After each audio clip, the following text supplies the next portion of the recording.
Okay, good morning to those of you who are joining us. Thank you for doing so. It's 9 o'clock. I'm going to open up the subcommittee work session for House Bill 1504 relative to architectural paint recycling. And with that, I'm going to sort of just give an overview of where we were. We heard this bill come before us in committee. And we obviously know that the intent of the bill was to stand up an architectural paint recycling program and a stewardship organization perhaps to oversee that. And the bill, as it looks to me initially, would establish some new subsections within 149M, which is our solid waste statutes. I have taken the liberty, and Kristen Grant, our researcher, is going to send out links to you all regarding a side-by-side comparison of two previous iterations of this bill that came before House Environment and Agriculture in 2014, one in 2020, as well as obviously we have the current language in 1504. She also was kind enough to pull up some statistics about architectural paint recycling across the country and gave some statistics there as well, and I believe she'll send that out to folks. Do you want us to pull that up? I don't, Kristen, were you able to send that to members yet, or? Great. Yeah. No, that's perfect. Thank you so much. So with that, I'm going to open it up to the members here on the subcommittee to talk about. I've sent you links to the previous pieces of legislation. I've also sent you a link to what I'm going to call a guiding sort of organization. With Paint Care would be a potential model for this type of program to be stood up in New Hampshire. So that is also in your email inbox. And with that, I will just look to the members to hear some thoughts and feedback from you all on, first of all, the hearing and where you think we're headed on 1504. Representative Germana. Thank you, Madam Chair. So I think that one of the benefits that we have in this case as we look at what is effectively a kind of extended producer responsibility is that you already have industry buy-in. There is already, as we've seen, we talked about, and then as the chair sent out some information for us. So I think that this should be relatively easy. I say that advisedly, but because we have industry buy-in and support, and I think broad bipartisan support, I think it makes it a lot easier for us to move forward. We have a couple of relatively recent attempts to do this that we can kind of learn from. So in any event, I'm optimistic, given all of that we can find a way to work through the industry-sponsored efforts to get to a point that we can make a real steps forward here in New Hampshire. Great, thank you. Representative Brouillard. Thank you. I was just wondering who in the industry was receptive to this bill. Who are the manufacturers, I guess, the ones that are agreeing with this type of program? Is that a question for the chair? Either one. I may have Sure. missed those discussions and those talks. I just want to know who's agreeing to this. Sure. I think that the overall intent that we have seen historically, there are currently, so that you're aware, 11 states and districts, so 10 states and the District of Columbia, who have already implemented a version of this program where major paint manufacturers are participating in this program as a way to keep the architectural paint out of landfills.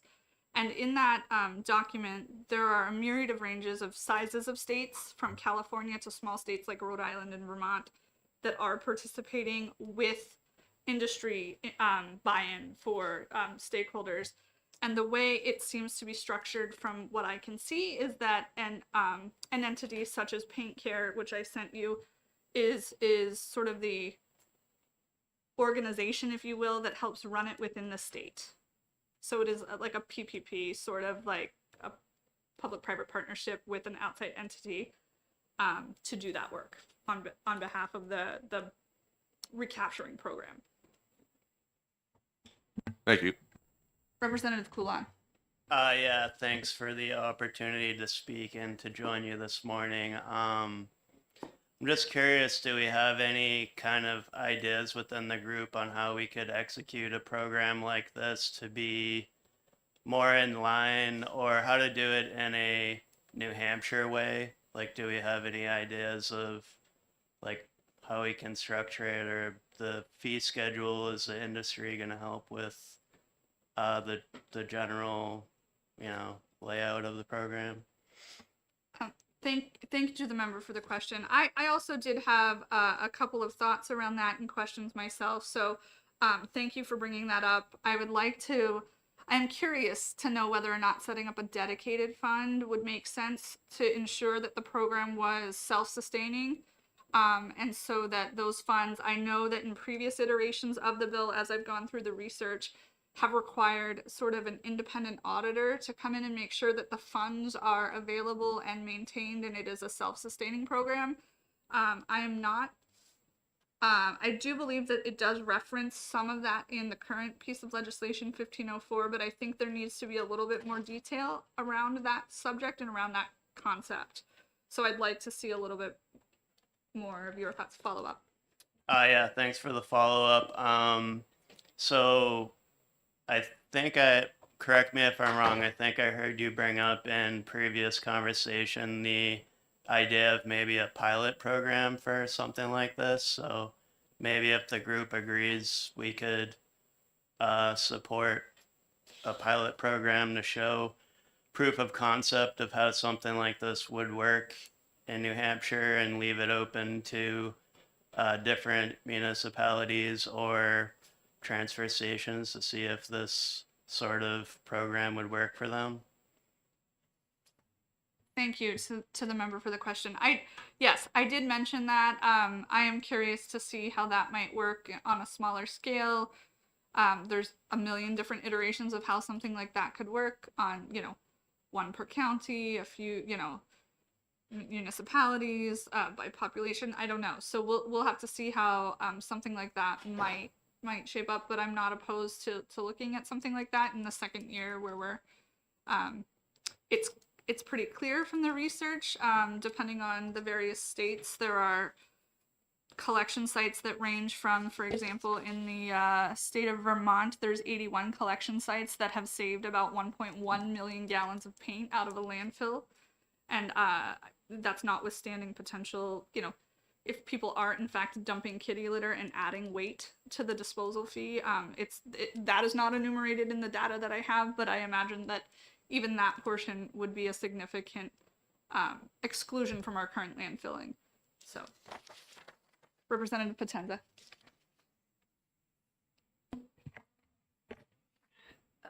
Thank you. So going through the Paint Care website, which is fantastic, by the way, because it kind of describes a lot. It seems like for it to be effective, I understand like you could do a pilot, but for it to be really effective, you want to have these locations within 20, 25 mile radius where people could drop off their paint. I didn't realize that this was such an issue until I started researching it. People hide those materials a lot, and they're going in with the regular landfill stuff. So, and it creates an issue. Looking at the fee structure, so it's not a tax. It goes on the cost of the paint, right? Okay. And then That's my understanding in the way that this current bill is laid structured out. the same way. Correct. And we heard in testimony, I believe, that it could range anywhere from, I think, 95 cents to $1.95 surcharge. Yeah, it says here, like, you've got, let's look at Connecticut or Colorado. They've got larger than half a pint, smaller than a gallon, 35 cents, you know what I mean? But 1 to 2 gallons, 75 cents. They have a fee structure in here. So it's not a tax. It doesn't go to the state. And then it's also, of course, not a deposit because you don't get it back. It's used for this whole program here. Yeah, they don't manage. This is like, you can be part of that, part of Paint Care, right? But they don't manage it. So we'd still have to you know, incorporate or develop this program here through this bill, correct? I think that there would need to be a structure enumerated in statute for the program to be able to exist. My understanding, and I have the ability to communicate with some folks at Paint Care and Advanced Coatings. There is the opportunity rather for them to submit data to the state to help facilitate the process of what's being collected and how much and those types of things. So I think it would be a cooperative endeavor. Representative Germana. Thank you, Madam Chair. So, yeah, I think that one of the really nice things about this is that it can be done looking at the Paint Care website. It can be done through retailers, right? So we're not talking actually about adding to the work that's being done at our landfills or our transfer stations. And it is also minimizing a significant amount of weight, as Madam Chair referred to, you know, the weight that is accumulated when you add materials to the paint to try to dry it out. So, and as the current bill refers to, of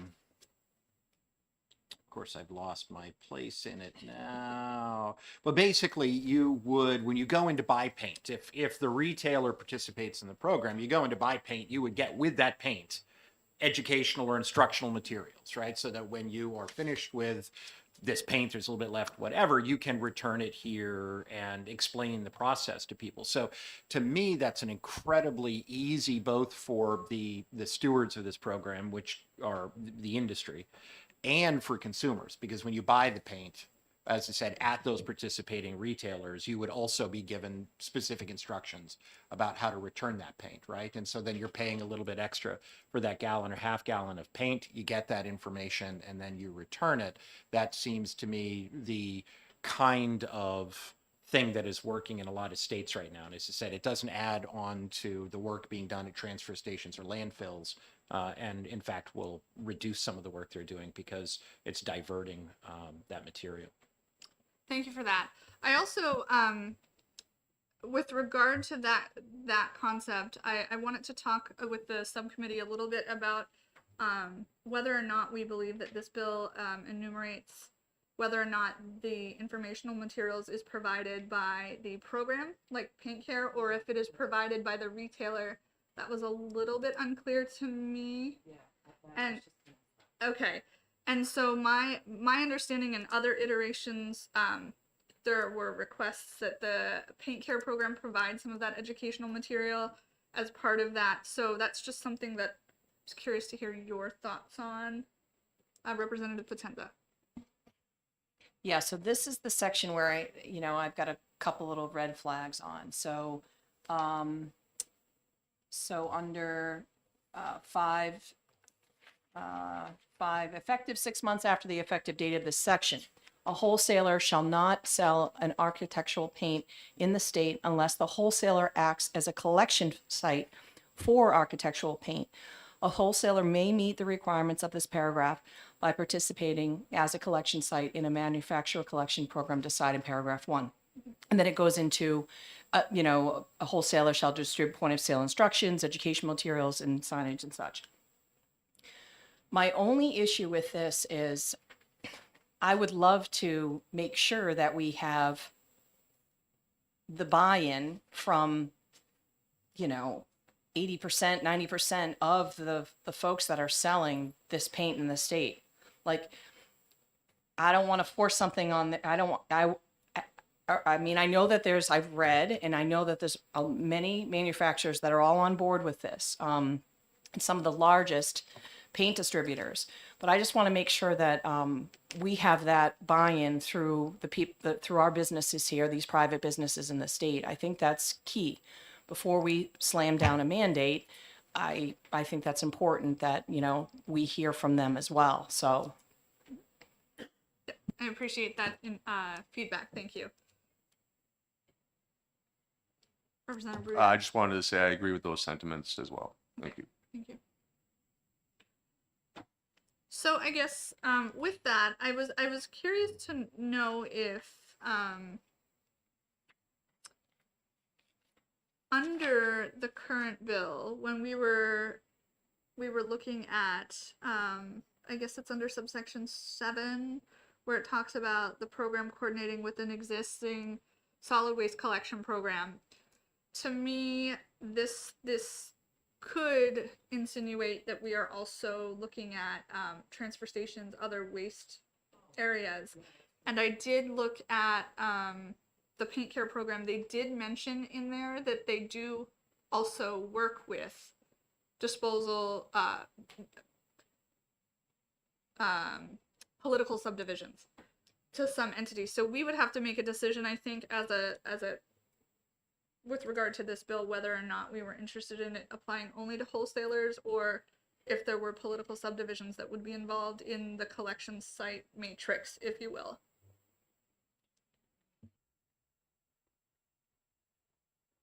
Representative Nab, sorry. Thank you, Madam Chair. I just wouldn't want to exclude them. You know, would want it to be allowed. It's not forcing them to do it, but if a municipality decides that they want to do it, then why should we stand in the way of that? If they're on board with it. Yeah. I agree. Representative Kulan. Yeah, no, I think it should be optional for the transfer stations if they want to do it. I will say too, I like the manufacturer route probably a little bit more, but you know, if the transfer stations are open to it, like he had talked about, I remember how they sorted in like 3 different kind of holding tanks or whatever. So like, if they want to do something like that, I don't see why we should stop them from doing that. But I do like the manufacturer buyback thing. It seems to be more in line with just responsibility. So Thank you. Representative Potenza. Would you speak to, if you can, would you speak to the process of kind of in like a high-end overview of like what happens after the collection, like with what they're, do you know what I'm saying, with what they're doing with the paint? So it's my understanding, based on what I could see on the instructional videos through paint care, even just at that, is that the paints would come in, and depending on how it is structured, I think we heard about testimony in Arizona where there were 3 colors that were sort of collected. Vermont seems to have more colors, that it's almost like for like take backs.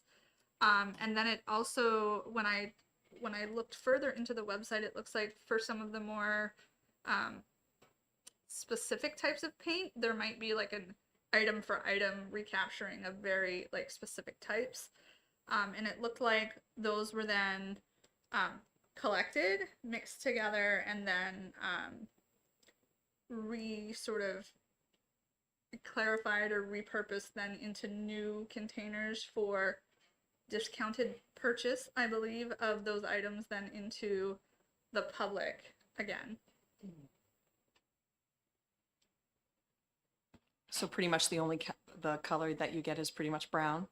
No. I think to answer your question, I think it could be a varying different thing. I think we heard tan, white, and gray in Arizona, and then in Vermont it was almost like for like colors. So they had oranges and reds and browns, and so it depends on, I guess, how that was structured.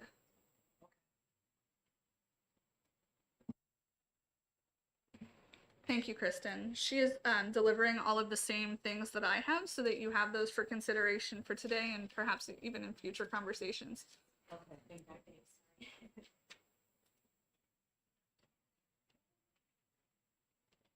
Oh my gosh.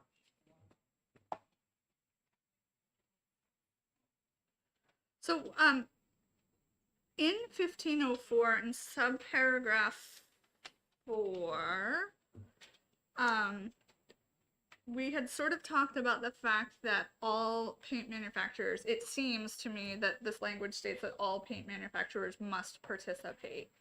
And I'm curious to know whether or not, I think that that is something that perhaps we have seen through paint care. I do have some questions that I need to get some clarity from those entities on, but it seems like that's not an uncommon request for the program if they're stood up in wholesaler or retail establishments, that anybody who is selling within that retail establishment is part of that program.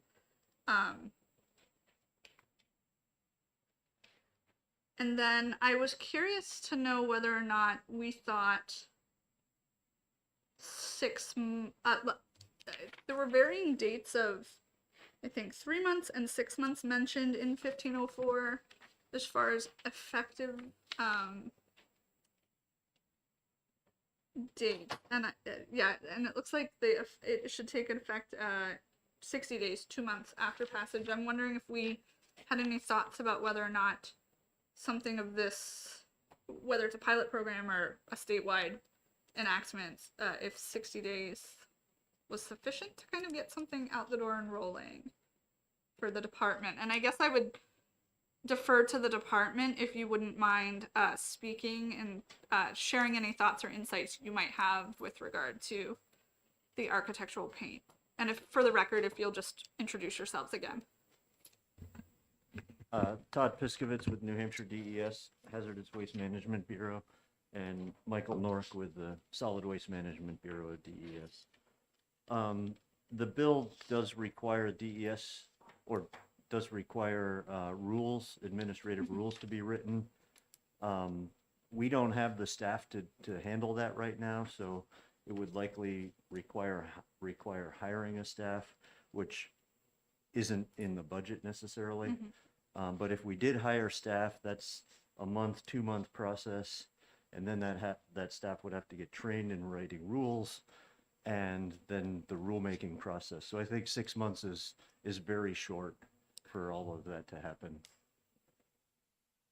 I think under normal circumstances, the rulemaking process probably takes anywhere from at least 6 months to maybe 12 months. If you're talking about establishing a whole new rule set, more like 12 months probably.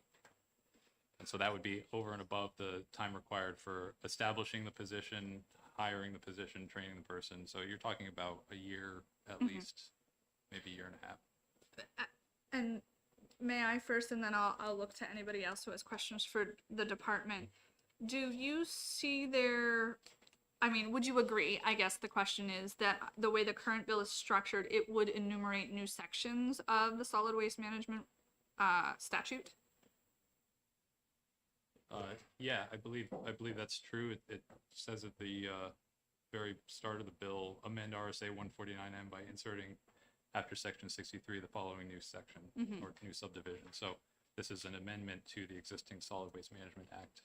And one more follow-up, if I may. I did have a question with regard to extended producer responsibility as well, because we already do have a section regarding extended producer responsibility in statute. So I was wondering whether or not any of this could fall under that area, or do you feel like it should in fact be enumerated as a separate entity altogether? Could you clarify which section of this? Because I- so I'm aware of a section about mercury reduction, and there's I also a thought it section about was- toxics and packaging, but the only thing that's really EPR, I think, is the mercury reduction. Thank which you is- for the It's thank you. specific to mercury. Yeah, so no, that's why I thank wanted to you. clarify. I appreciate that. I was actually looking at, I thought it was 149M:62, but I could be wrong. That might be the solid waste working group.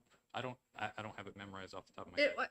It was under, so I'm looking here sort of, it's conversations about advanced recycling and what that is or isn't.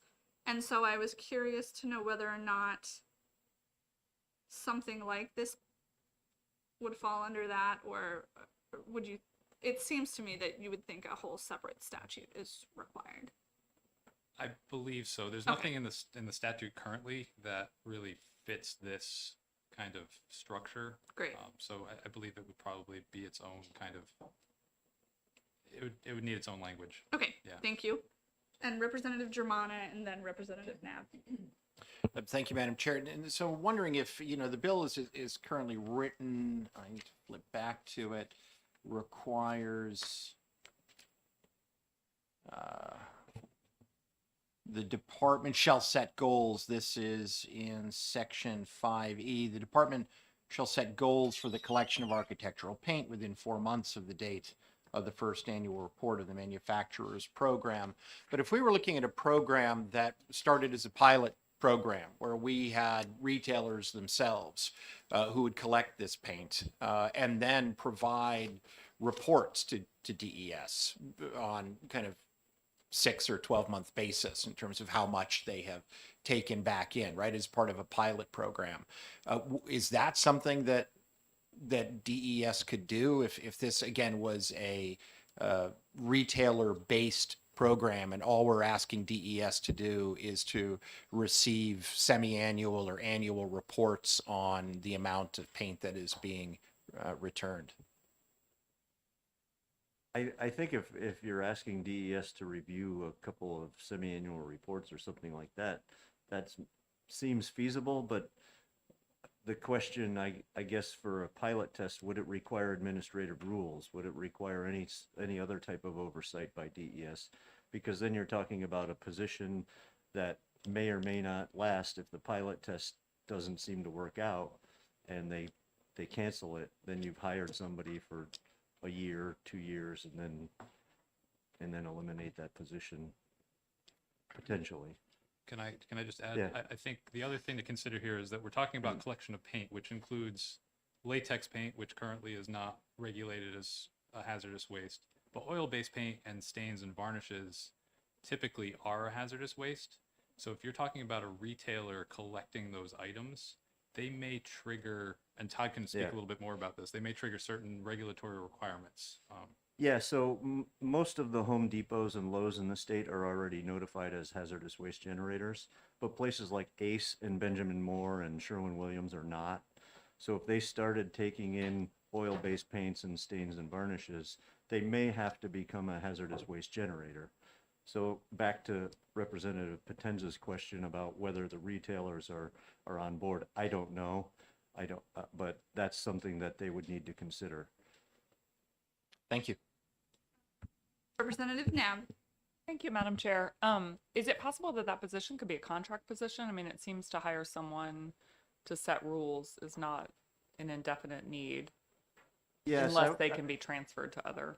I was talking to Director Wimsat about this on Friday, and his thought is that when bills like this come up, it's generally, if there's a new position, it's generally funded from the general fund because there's a lot of effort up front and the fee's not going to have been collected yet.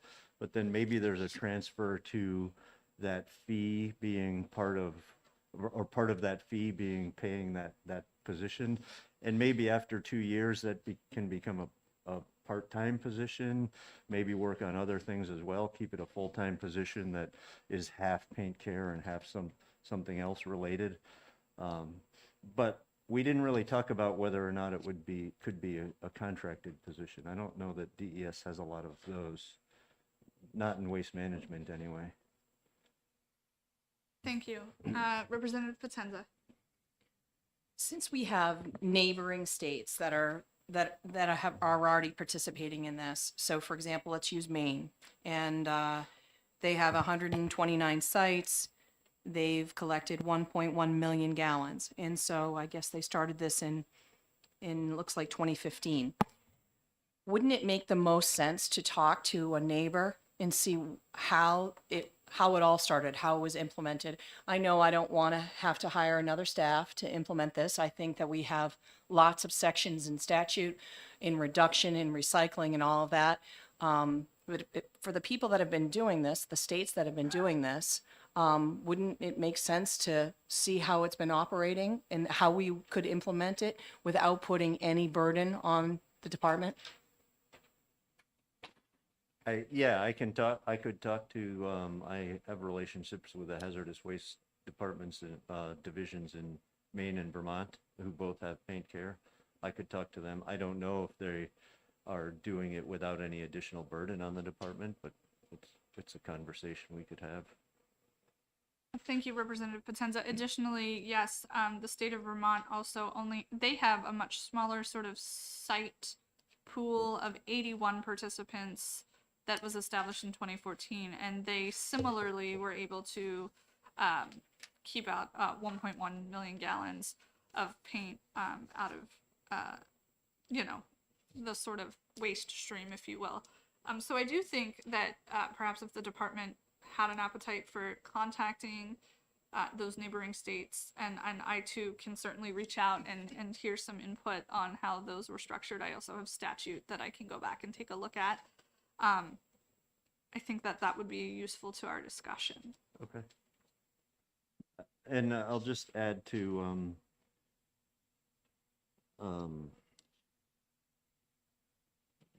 about the number of gallons of paint that have been taken. I would imagine, I don't know, I haven't talked to any municipalities, but I would imagine that municipalities and county planning commissions would support such a bill, because whenever there are household hazardous waste collection events, everyone I've talked to says that the number one thing they get is paint. Representative Brouillard and then Representative Potenza. A couple of things. I just want to also make sure manufacturers are on board with potentially becoming hazardous waste generators, whether it's VSQG, SQG, squeegee, full quantity generator, and everything that comes with it, the permitting, the reporting. You're now subject to inspections. I think that's key in making sure manufacturers are going to be on board with that. Second thing, can we just get into the household hazardous waste days, where typically it's available throughout the state? Now, is it all paint that they're taking? Are they not allowing a latex or acrylic? As far as I know, at least the ones I've talked to, they don't take latex, because latex is not a hazardous waste. So that's when, if somebody brings latex paint to a household hazardous waste event, they'll tell them to put kitty litter in it or sand or whatever, dry it out and throw it away. They're only taking oil-based and stains and that sort of thing. Okay, thank you. Representative Potenza. So when I lived in a smaller town versus I'm in Rochester in a city, I just have to say that they were not enough. Those hazardous waste days, sometimes they're once a year, and some of these people are keeping, these cans in their, in their garages, in their basements for a really long time. So I think there's an appetite for it. I hope that the process is working and effective, that we could implement something here in New Hampshire without, taxing resources. But if, let's say, for example, you had said that Home Depot and those types of places already, The bigger box stores, yes. correct. So we don't have to worry about those. So if it's a smaller one, like a Benjamin Moore or something like that, an Ace Hardware that you mentioned that sells paint, could they be they wouldn't necessarily, they could participate in the program, but they wouldn't have to necessarily be a place that is a drop-off location either. So we wouldn't have to worry about what Representative Brouillard is talking about, in a sense, with permitting and all those types of things that they would have to be, correct? I'm not sure what participate means. To me, I thought participate meant if you sell paint, you have to be a drop-off location. Maybe that's not the way it's. Actually, I don't believe that's the case. So Okay. you can sell the paint, and it has like the expanded fee on it, but it's not necessarily that you're taking it in. Okay, so Yeah. participate could just mean collect the fee. Correct. Okay. That then goes to the entity that's working on where people can bring their unused paint. Right. So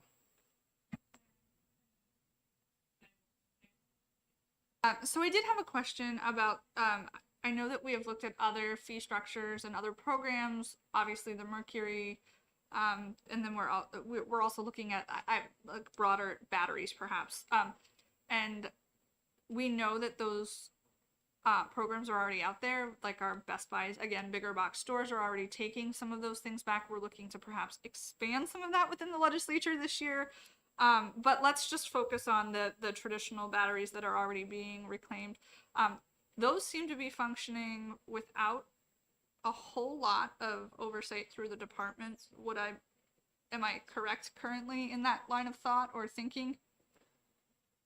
Do you have any knowledge on that. I, I guess, well, the items that we're talking about that are currently being collected at like a Home Depot where they're taking in like mercury bulbs, like those things are universal waste. Right. So they have a different set of rules. And again, Todd can, They're under the hazardous waste rules, but the hazardous waste rules are administrative rules ENBHW 100 through 1300. Chapter 1100 is universal waste. So that's those things like batteries, antifreeze, aerosol cans, light bulbs, fluorescent bulbs. Those are all sort of, they're still regulated under the hazardous waste rules, but they're exempt from the generator, a lot of the generator requirements and other requirements in the rules. So they are handled very differently. I know you had your hand up, and then I'll go Representative Nab, and was it Representative Coulon? Did you have your hand up? Oh, yeah. Okay, so that's sort of the order. The way this bill is written, it sounds like the manufacturer is taking ownership for the program. So even if you have a third party that the manufacturer, employs to have collection, they're still taking ownership of it. So they're the ones that would be liable. They're the ones that would still have to, again, be classified as the generator. This also gets in line with training your employees to handle hazardous waste. It gets into a whole plethora of other requirements as set forth in the 403 DS rules, right? Generator rules. Yeah, generator rules are under 500, ENVHW 500. Thank you. Nab, and then Coulon, and then Germana. Thank you, Madam Chair. I just wanted to say big picture, I do think it's important to have manufacturer support and buy-in in this. But this is also a huge service to our residents and our municipalities. It's a big diversion of a very heavy weight from the waste stream. And to Representative Potenza's point, I think we all have cans of paint in our basements that we don't know what to do with. I know my husband spends a lot of time asking me when hazardous waste day is. So, I think it's a huge benefit. So I think it is important to have that buy-in, but it's also important to recognize that there are several stakeholders here and it's not just the manufacturers. Thank you. Thank you. And then I think we went Representative Coulon and then Representative Germana. Yeah, I think the pilot program idea kind of just stuck in my mind when I heard about this, and the more kind of details I'm hearing now that need to be sussed out, I think that the pilot program thing still sounds like a good idea to me, just to see how it would work out potentially. We can figure out who wants to be involved, where the sites are going to be, and things like that. I think it's a good idea to have at least a couple places in New Hampshire where this paint can be collected. So, And Germana. Thank you, Madam Chair. I think that we're going too far down a road that's not productive. We don't need to reinvent the wheel. This exists. It exists very successfully in a number of other states. And I appreciate our friends from DES coming in to answer our questions today. But I think the people we need to talk to are, for example, the paint care people, because they're doing this right now. I think a lot of good questions have been asked, but I'm pretty sure that the paint care people who represent the manufacturers could answer those questions very quickly. I am quite certain that we are not thinking of questions that these folks haven't already thought of in great detail. So with respect to our friends from DES, I think we're going too far in the direction of reinventing a wheel that already exists and works very well in lots of other places. So I would like to see us move in that direction. Thank you, Madam Chair. Thank you, Representative Germana. And to that point, I think it would be useful if maybe we could get together a list of questions. I do have a contact at the coatings, textile and coatings, as well as for paint care, and I'm happy to get those to them, a list of questions. So if we are open to that, I'm happy to receive those from each individual member, and we can posit some questions to those folks as well. I think the discussion has generated some additional questions that I had not considered, but I agree. I think having their input is crucial. Representative Potenza. Oh, and then I'll definitely recognize the department. Did you have something on based on what I was? Thank you for the opportunity. Just based on Representative Germana's comments, we did receive an email from Heidi McAuliffe at the Americans Coding Association over the weekend, saying that she regretted not being able to be here today, but that I think that organization is definitely willing to participate in further discussions. I think they had some concerns about how the current language in the bill would not necessarily give control to some of the manufacturers in the way that they've made it work in other states. So I think ACA is definitely willing to participate in the discussion. I think they were also hoping that there might be an opportunity for interim study or something like that to really craft a language that might work for New Hampshire. So I just wanted to add that. No, thank you. I too received that email, so I appreciate the representative from the American Codings Association, and so I, to that point, I think we can definitely reach back out to them. It was unfortunate they weren't able to be here today, but I'm happy to take the department's insights, the Codings Association's insights as well, and have a future discussion on that. This bill is not, so that we are all aware, not due out until the 21st. So we do have some time of March. So we do have some time to work on this concept, and if we need future meetings to sort of hash those things out, I'm happy to get those things sort of established and together. I think given where we are for today, I wanted to, hear the last few moments of thoughts and kind of from the subcommittee and get some general direction of where we should go next. But we do have a 10 a.m. start time, and I want to be respectful of that for the hearings for the rest of the day. So, Representative Potenza. I can start off. I just wanted to, kind of ditto on what Representative Germana said. I don't think we have to reinvent anything. I think this is it's something that's successful and ongoing, and I would love to talk to our neighbors and see how it was implemented, what they put together for legislation, all of that kind of stuff.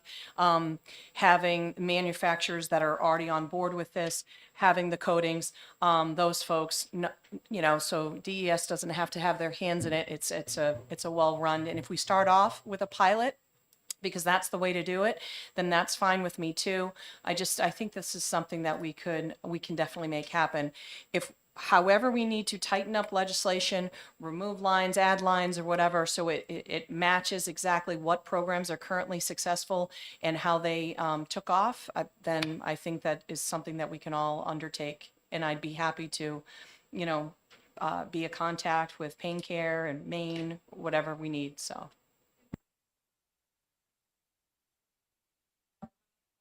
Okay. So with that, I think what I'd like to do is maybe schedule another subcommittee work session to sort of, once I have the opportunity to reach back out to some of the other stakeholders, ensure that they can all be here for the day, and also posit any questions that we have going forward from today's meeting that we would like answered from the ACA. Then I think then we should do that. And if there's anything else that I haven't omitted or not addressed, I don't know if any of the other members have any other final thoughts. Again, I just want to make sure that we can get some of those answers to some of the hard questions we had with how it works in other states and how their rules are written. Thank you.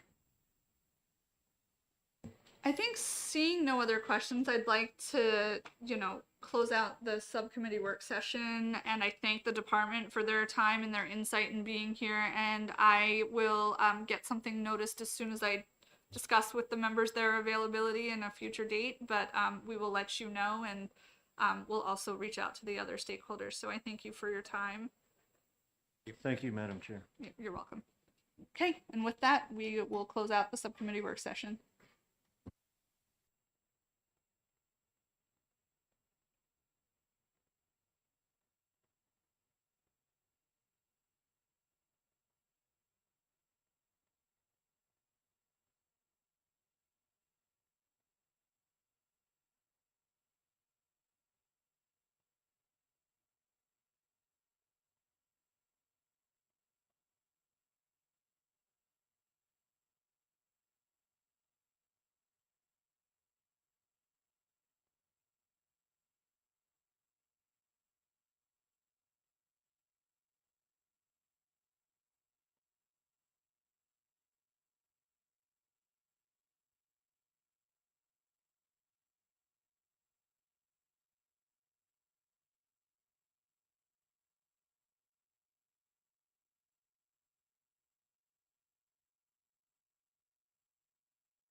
Good morning, everybody, and welcome to Environment and Agriculture. So this morning, first I'd like to start off with the Pledge of Allegiance and would like Representative Smart to lead us in that.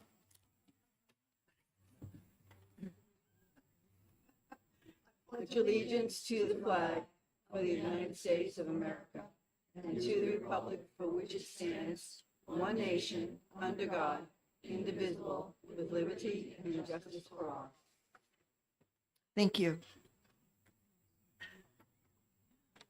And before we get underway, I would also like to recognize some special guests in our audience this morning.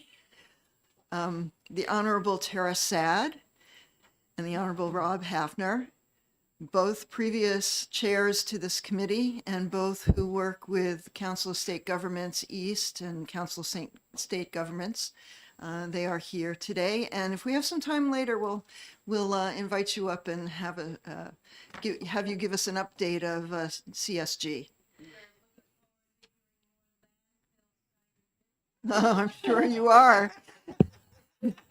Yeah, we always seem to be talking trash here. Okay, as we have on our on our docket this morning, starting off with I'm going to open up our executive session for HB 1386 relative to prohibiting the disposal of lithium-ion batteries in solid waste landfill facilities, composting facilities, or incinerators.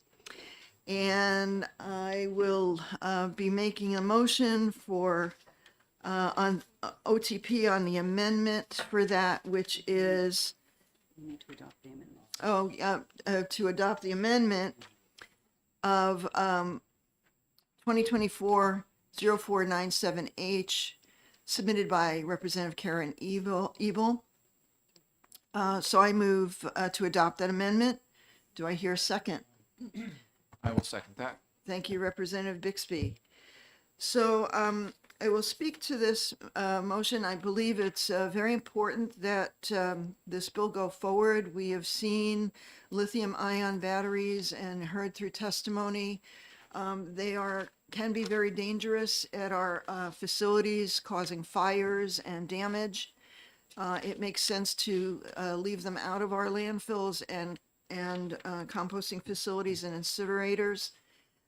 What the amendment does is also it makes it so that if somebody tosses one of those into landfill facility or composting facility or incinerator by accident, that they won't be held liable for it. This bill also expands a little bit and clarifies the definition of electronic wastes. And I believe it's a good bill, so I support it. Do we hear any discussion for this bill? Representative Bixby. So I think that the bill as amended makes a lot of sense. There was a question about whether we should include lithium as well as lithium ions, and we heard information that suggested that probably wasn't the best because it could create more confusion, and the lithium not in ionic form is not as problematic, so that having this just targeted the lithium ion is better. Okay, any other discussion on this bill? Seeing none, I would like the clerk to call the roll for this adoption of this amendment. Thank you, Madam Chair. This is to adopt amendments 2024-0497H. Madam Chair. Yes. Representative Melvin. Yes. Representative Comtois. Yes. Representative Phillips. Yes. Representative Davis. Yes. Representative Brouillard. Yes. Representative Coulon. Representative Kenny. Representative Potenza. Yes. Representative Smart. Representative Bixby. Yes.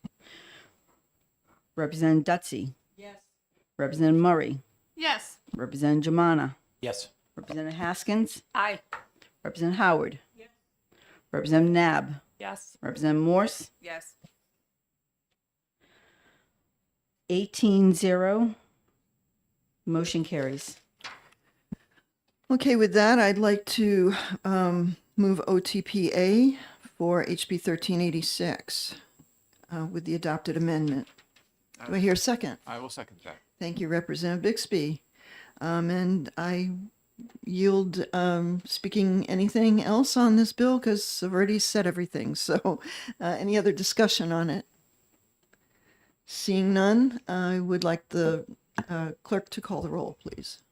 Thank you, Madam Chair. We're voting on Bill HB 1386 as amended. Madam Chair, Yes. Representative Melvin, Aye. Representative Comtois, yes. Representative Phillips, Yes. Representative Davis, Representative Brouillard, Yes. Representative Coulon, Representative Kenny, Representative Potenza, Yes. Representative Smart, Representative Bixby, Yes. Representative Dutsey, Yes. Representative Murray, Yes. Representative Jamana, Yes. Representative Haskins, Aye. Representative Howard, Representative Nab, Yes. Representative Morse. Yes. The vote is 18-0. Do we want this on consent? Do I hear any objection for it being on consent? No. So yay, consent. Okay, I will close out the exec on HB 1386 and open up the exec for HB 1376, which is relative to prohibiting certain packaging from carrying the recycling logo. Do I hear a motion? I would like to move ITL on this bill. Do I hear a second? Yes, I second that motion, Mr. Bixby. Okay, so Thank you, Representative Coulon. Would you and like to speak to your I motion, would like to speak- Representative Bixby? I would like to speak to. What this bill proposed doing was banning the use of the Chasing Arrows recycling label for packaging that didn't meet certain thresholds of actually being recycled. The notion was that having the packaging saying it could be recycled, that it was recyclable, but it not actually getting recycled was deceptive, and that that this would remove that deception from the marketplace. And there are a couple of problems with this. One is that if you don't have the numbers on the packaging, then even less will get recycled. And so, because you need those numbers to be able to do source separation of the packaging. The other issue is that we in New Hampshire don't actually have control over the printing of those labels on the packages, and it would be pretty much impossible to enforce. So for those reasons, I'm suggesting we want an ITL. Okay, Representative Murray. Thank you. And I'd like to, though the member presenting the bill was well intended, and I definitely understand the frustration around recycling and the complexities of it. We currently only in the state recycle about 26% of our recyclables. And I too share the same concerns that Representative Bixby had, that perhaps this would increase or decrease our recycling. And in addition to the sort of federal sort of oversight around recycling, there's also an international sort of recognition of the Chasing Arrows, and whether or not we were to remove that, I think could also further complicate things. Thank you. I concur with what's been said. Is there any other discussion? Representative Germana. Thank you, Madam Chair. And I understand and agree with the criticisms of the bill. The one thing that I did want to say that I think that the bill would do, and it's unfortunate that we don't have another mechanism for it, is, as Representative Kaplan points out, it would provide the Attorney General with another tool in the toolbox. We worry about enforcement, and I agree with that concern. Representative Kaplan's argument was that this is not something that the Attorney General has to act on, right, if it exists in statute, but it is a tool that could be used. And given the fact that this is, I think, a problem that needs in some way to be addressed, I regret that that isn't the case, that the Attorney General doesn't have this kind of tool in order to try to make sure the manufacturers are actually being honest with consumers. But I also recognize the limitations of the bill, as my colleagues have pointed out. Thank you. Thank you for that. Any other comments on this? Seeing none, I would ask the clerk to call the roll for ITL motion on HB 1376. Thank you, Madam Chair. Madam Chair, Yes. Representative Melvin, Yes. Representative Comtois, yes. Representative Phillips, Yes. Representative Davis, Representative Brouillard, Yes. Representative Coulon, Yes. Representative Kenny, Representative Potenza, Yes. Representative Smart, Representative Bixby, Yes. Representative Dutsey, Representative Murray, Yes. Representative Germana, Yes. Representative Haskins, Aye. Representative Howard, Representative Nab, Yes. Representative Morse, Yes. 18-0. Do we want this on consent? Do I hear any? Okay. Yep. Consent it is. Thank you. And I will close out the exec for HB 1376. And then we can move along now. Open up exec session for HB 1681, which is relative to sale of products labeled as biodegradable or compostable. Do I hear motion? Representative Bixby. Yes, I'd like to move ITL and speak to my motion. Do I hear a second? I second that motion. Thank you, Representative Coulon. Go ahead, Representative Bixby. Let's. Okay, so the idea behind this bill is that there's packaging that is sold primarily to restaurants that is labeled as being compostable, and not all of it necessarily meets the standards that would make it actually compostable. But there are in fact standards put forth by ASTM, which is a standards promulgating body that actually do say these items with these characteristics are in fact compostable. And what this bill would have done is require that anything that was labeled as compostable be have that third party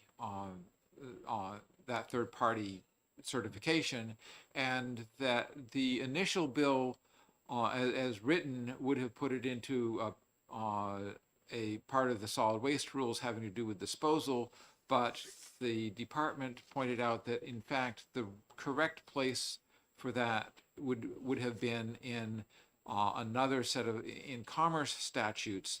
And so the prime sponsor came into the committee with a proposed amendment that would have put it into the commerce statutes. And we looked into what it would take in order for this committee to amend the bill, and we were told by the clerk that any amendment that we made that put the bill into statutes over which our committee doesn't have purview would be judged non-germane. And so we were in fact not able to make the necessary amendment to the bill. And we have suggested to the prime sponsor that he might be able to find someone on the Commerce Committee who would be able to append it to a bill there, or perhaps do that in the Senate. I personally would have really liked this bill to go forward. So I hope that he's able to find a sponsor to put it into the correct committee to have it looked at, but sadly, we can't do that in this committee, so we have to ITL the bill. Any further discussion? Seeing none, please, clerk, call the roll. Thank you, Madam Chair. It's an ITL motion on House Bill 1681. Madam Chair. Yes. Representative Melvin. Yes. Representative Comtois. Yes. Representative Phillips. Yes. Representative Davis. Yes. Representative Brouillard. Yes. Representative Coulon. Representative Kenny. Representative Potenza. Yes. Representative Smart. Representative Bixby. Yes. Representative Dutsey. Yes. Representative Murray. Yes. Representative Germana. Yes. Representative Haskins. Aye. Representative Howard. Yes. Representative Nab. Yes. Representative Morse. Yes. 18-0. Shall this go on consent? Do I see any? Okay, consent it is then. And I will close out HB 1681. And I now open up the exec session for HB 1687. Do I hear a motion for that? Representative Murray. Thank you, Madam Chair. I'd like to bring forward an amendment, if I may. You sure may. Okay, I'd like to present the committee with Amendment 2024-0759H, and so that's the motion I'm making. Does everyone have a copy? All righty. And I would second that motion. Thank you. Would you like to speak to your motion? I would, Madam Chair. Thank you. So with respect to the amendment seeks to just simply enumerate statutes under RSA 147 B:2 sections 7 and 8 to further enumerate, just so that we're clear that hazardous waste is clearly defined and hazardous material is clearly defined going forward, and the rest of the underlying bill remains unaddressed. Thank you. Okay, any other comments regarding this amendment? Question, Representative Potenza. Just a question, during the hearing, these were the relevant statutes that were missing out of there that we wanted to make sure that they were in, correct? Correct. So we're kind of covering our bases now? Yes, Okay. yes. Yes. And what we had heard from Department of Administrative Services is that by doing this, we will improve the RSA compliance for this, as we require that it be included in contracts. So I think this is really good legislation. Representative Murray. And thank you, Madam Chair. And just it is state contracts. So Yep. Okay. Yep. Thank you. Including the university system, as was pointed out. Okay. Any other comment on this amendment? Seeing none, I'd like the clerk to call the roll. This is to adopt Amendment 2024-0759H. Madam Chair. Yes. Representative Melvin. Yes. Representative Comtois. Yes. Representative Phillips. Yes. Representative Davis. Representative Brouillard. Yes. Representative Coulon. Representative Kenny. Representative Potenza. Yes. Representative Smart. Representative Bixby. Yes. Representative Dutzy. Yes. Representative Murray. Yes. Representative Jamana. Yes. Representative Haskins. Aye. Representative Howard. Yes. Representative Nab. Yes. Representative Morse. Yes. 18-0. Shall this go on consent? Oh, Not yet. I'm rushing things. Do I hear an OTPA motion? Representative Murray. Yes, Madam Chair, I'd like to make a motion of OTPA with Amendment 2024-0759H. And I gladly second. Would you like to speak to your amendment? No, Madam Chair, I think we've said everything. Okay. Anybody else have anything to add? Okay, with that, I would request the clerk to call the roll then. Thank you, Madam Chair. This is an OTPA on HB 1687. Madam Chair. Yes. Representative Melvin. Yes. Representative Comtois. Yes. Representative Phillips. Yes. Representative Davis. Yes. Representative Brouillard. Yes. Representative Coulon. Representative Kenny. Representative Potenza. Yes. Representative Smart. Representative Bixby. Yes. Representative Dutzy. Yes. Representative Murray. Yes. Representative Jamana. Yes. Representative Haskins. Aye. Representative Howard. Representative Nab. Yes. Representative Morse. Yes. 18-0. Would you like this on consent? Any? Okay. Yeah, we're good. I'll close that out, closing out HB 1687, and I will open up our exec session on HB 1132 relative to permits for the siting of new landfills. Do I hear a motion? I'd like to make a motion, Madam Chair. Representative Brulard, go right ahead. Motion to ITL. Okay, do I hear a second? Representative Bixby seconds. I will second that. Oops. Representative Brulard, would you like to speak to your motion? Yeah, so what this bill was looking at, it was existing brownfield sites in New Hampshire and trying to use those for new landfills. While it does make sense, you know, these sites are already contaminated, so let's use them from landfills. Due to the proximity, location, a number of other factors, including new ruling, it doesn't make sense to do it right now, and so therefore ITL. Okay, any other discussion on this bill? Representative Haskins.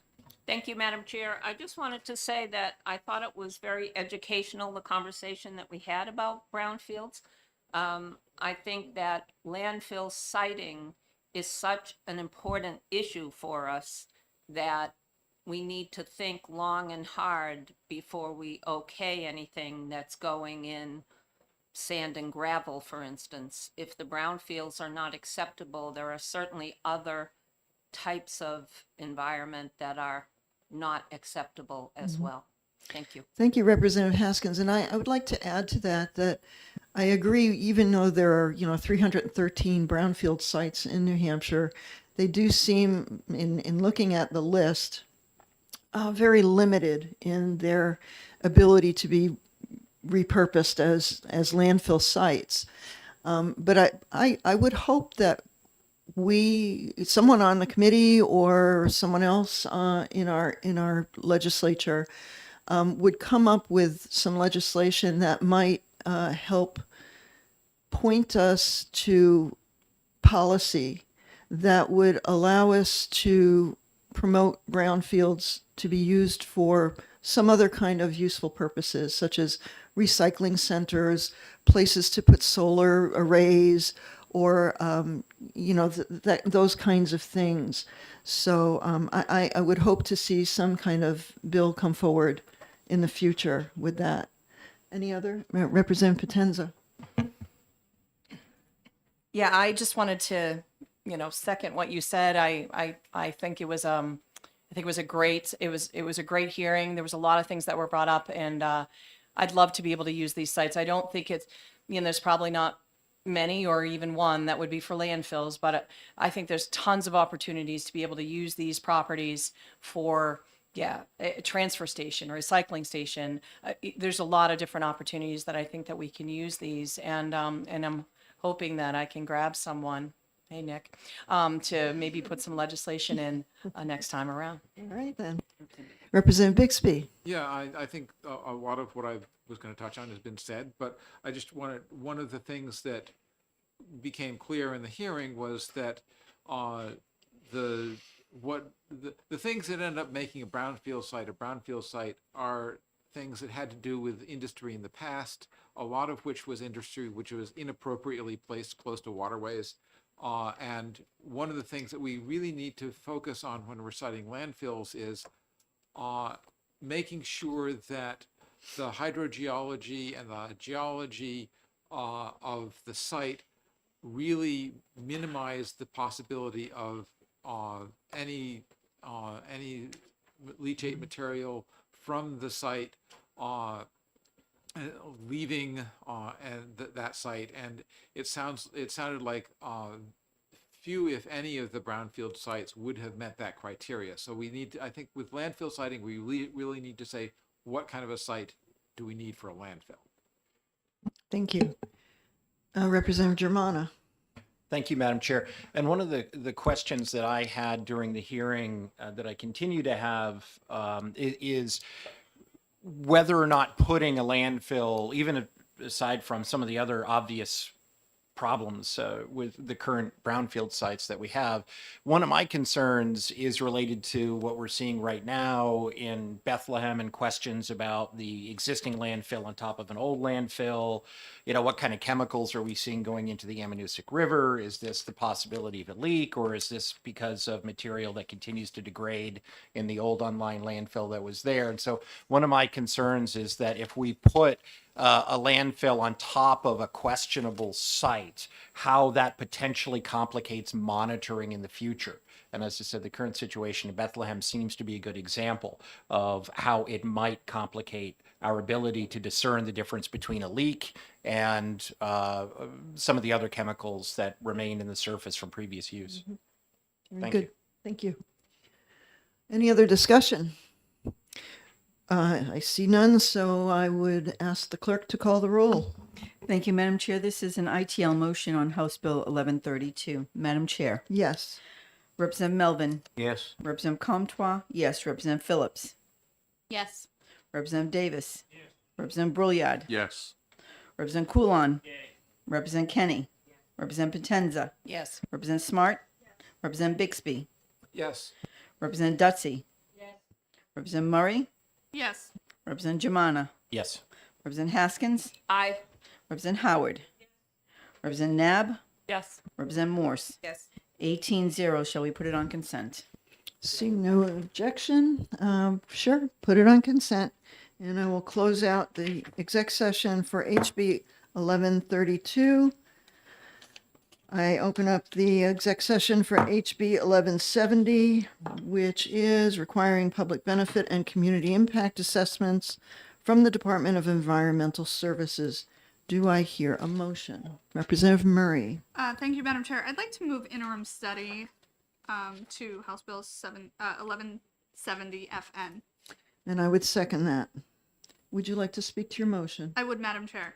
I think the public benefit conversation that we have, that the sponsor had spoken to around host communities and abutting communities, is a worthy one that is worthy of further discussion. And I think there are some members within the committee who seek to look at the conversation in a fuller manner around net public benefit, as well as how public benefit is actually determined. So I'd love to see that further worked on. Yes.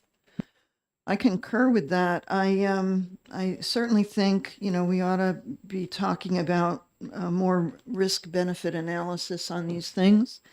My problem with the bill as it was written was that there were mention of many different areas that I find difficult to quantify, or at least they were not quantifiable in the way they were written in this bill.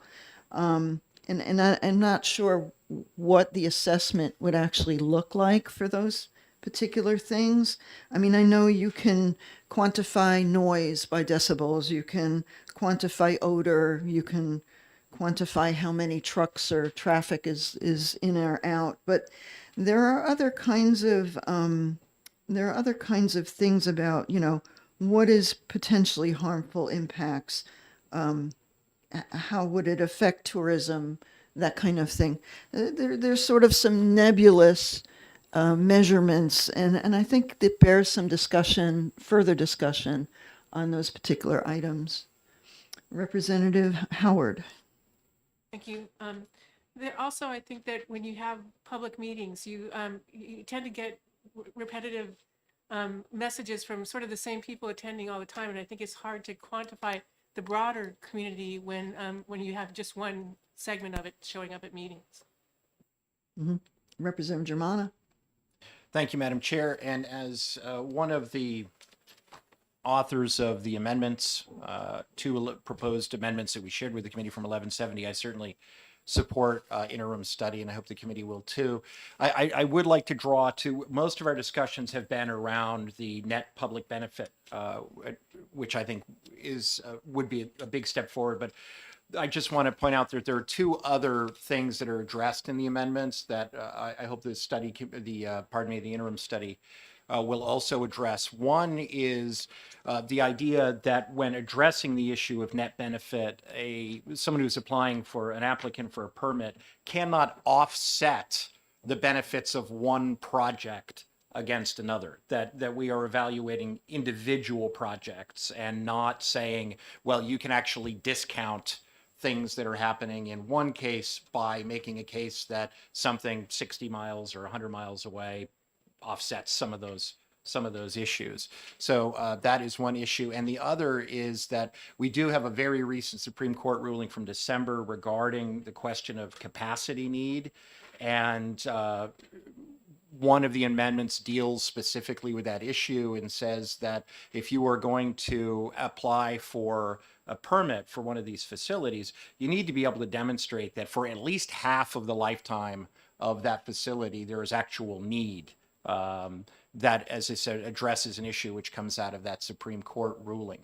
So, and also along those same lines, that when we permit new landfill facilities, it should be to meet need, and we should not be opening new facilities before there is a demonstrated need. So I just wanted to say that I hope those are also issues that the interim study committee will take the time to consider as part of future legislation. Okay, thank you. Representative Haskins. Thank you, Madam Chair. Rookie question. So what time frame does the interim study get? Well, in some committees, an interim study is a polite way of just killing a bill. But in this committee, I do believe that when we interim study something, that it is a promise that we will look at it and study it. And so I would suspect that our solid waste subcommittee would convene sometime in the fall and look at this bill and have some discussions about it, and perhaps come up with some kind of future legislative solution for the issue. Representative Bixby. So, we're somewhat constrained by what the speaker wants, when the speaker is willing to let us start working on it. So if we have finished all of our work by, say, the beginning of May in this committee, it's conceivable we could start working on an interim study at that point if we get permission from the speaker. In some years, we have been able to work on interim study bills in August. That was not the case last year. That's a question for the speaker. We have to have the report out, I believe, by November 1st. So, if we don't start working on it in May or June, then we would need to be working on it in September and October, and in September and October. Thank you for that clarification. Okay, any other discussion on the motion of interim study for this bill? Seeing none, I ask the clerk to call the roll. Thank you, Madam Chair. This is an interim study motion on House Bill 1170. Madam Chair. Yes. Representative Melvin. Yes. Representative Comtois. Yes. Representative Phillips. Yes. Representative Davis. Yes. Representative Brouillard. Yes. Representative Coulon. Yes. Representative Kenny. Representative Potenza. Yes. Representative Smart. Representative Bixby. Yes. Representative Dutzy. Representative Murray. Yes. Representative Germana. Yes. Representative Haskins. Aye. Representative Howard. Yes. Representative Nab. Yes. Representative Morse. 18-0. Shall it go on consent?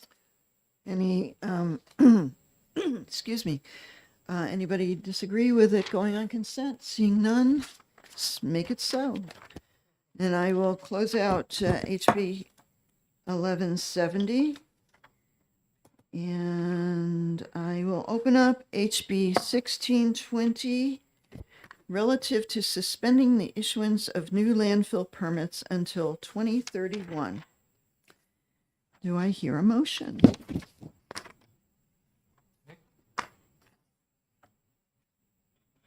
Go ahead, Representative Germana. I didn't hear myself recognized, so I was waiting to be polite. I recognize you. Okay, thank you very much, Madam Chair. I would like to present a motion to a motion to An adopt amendment? an amendment. Thank Uh-huh. you to the committee, and I'll circulate it here. This is based on discussions which we had in committee during the work session. This amendment would have the pause on landfill permits go to 2028 as opposed to 2031, which was in the original bill. And I'd be happy to speak to the amendment. Representative Bixby seconds. Representative Germana, would you like to speak to your motion? Yes, thank you, Madam Chair. So this is a compromise. 2028 is a compromise. 2031 was in the original bill. There was some discussion about whether or not 2031 was an arbitrary date. It was not, as the prime sponsor pointed out. The first potential capacity need that we would have is 2034. So 2031 was chosen to give us 3 years ahead of that time where we might actually potentially have some capacity issues. If it takes us 6 to 10 years potentially to permit, right, 6 years puts us out at 2030, which is a date that also makes sense to me. But given where we were, 2031, some folks mentioned 2027, I think that 2028 is a good compromise. I've spoken with the prime sponsor. This is a bill that he submitted specifically to address the concerns of his constituents. And he is willing to compromise as we have been. He's really concerned if we compromise even further and go to 2027. So I would like to see us recognizing the needs of the representatives' constituents on whose behalf you brought that bill. I would like to see us go with 2028 as a compromise on the date when the moratorium would end. Okay, thank you. Well, I appreciate that amendment. I gave it some thought over the weekend, and I know we batted around 2028, 2027. I feel more comfortable with a 2027 date simply because, I know we're making some policy changes, and DES is working through rule updates, and I think with also some of the other policy changes, there will be some new rule updates that will be implemented too. And I think that giving it until 2027 for all the dust to settle is more. I don't know. I feel more comfortable with that date as opposed to waiting yet one more year for this pause. I do believe we should have a pause, but I don't know that I want to wait a full 4 years. I would be more comfortable with 2027 as being the date. Representative Bixby. Yeah, so one of the pieces of commentary we got in our email was a letter from the Society for Protection of New Hampshire Forests, and they were strongly in support of this bill, actually with the original 2031 date. And I think that what they talked about was the importance of making sure that we don't site a landfill where basically any landfill siting is going to be a permanent siting. So they felt that an abundance of caution was really necessary in terms of making those siting decisions, and felt that by pushing it out to 2031, it would in fact provide us the capacity to really establish the criteria as well as possible. And I recognize that that it could be problematic to push it all the way out to 2021. I think that 2028 is the best date to, so 2028 is the best date to meet what we are hearing from our constituents in the North Country and also from the Forest Society. Representative Howard. Thank you, Madam Chair. Two things. 2027 is like 2.5 years from now, or by the time the bill goes into effect, it'll be only 2.5 years. And I think that's insufficient, especially given that when our bill that had a moratorium attached failed, a permit was an application went in for a permit in between that's now in the DOJ, because we don't know if it'll go under the old rules or the new rules. And I think we need sufficient time to make these criteria sound. Mm-hmm. Representative Haskins. Thank you, Madam Chair.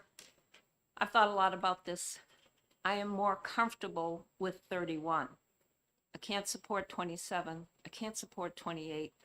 There are maneuvers going on right now as we sit here, and I am thinking about our constituents who need to be apprised of what's going on and need time to respond to both DES and the applicant. So reluctantly, I'm afraid I can't support either 27 or 28. Okay, Representative Comtois.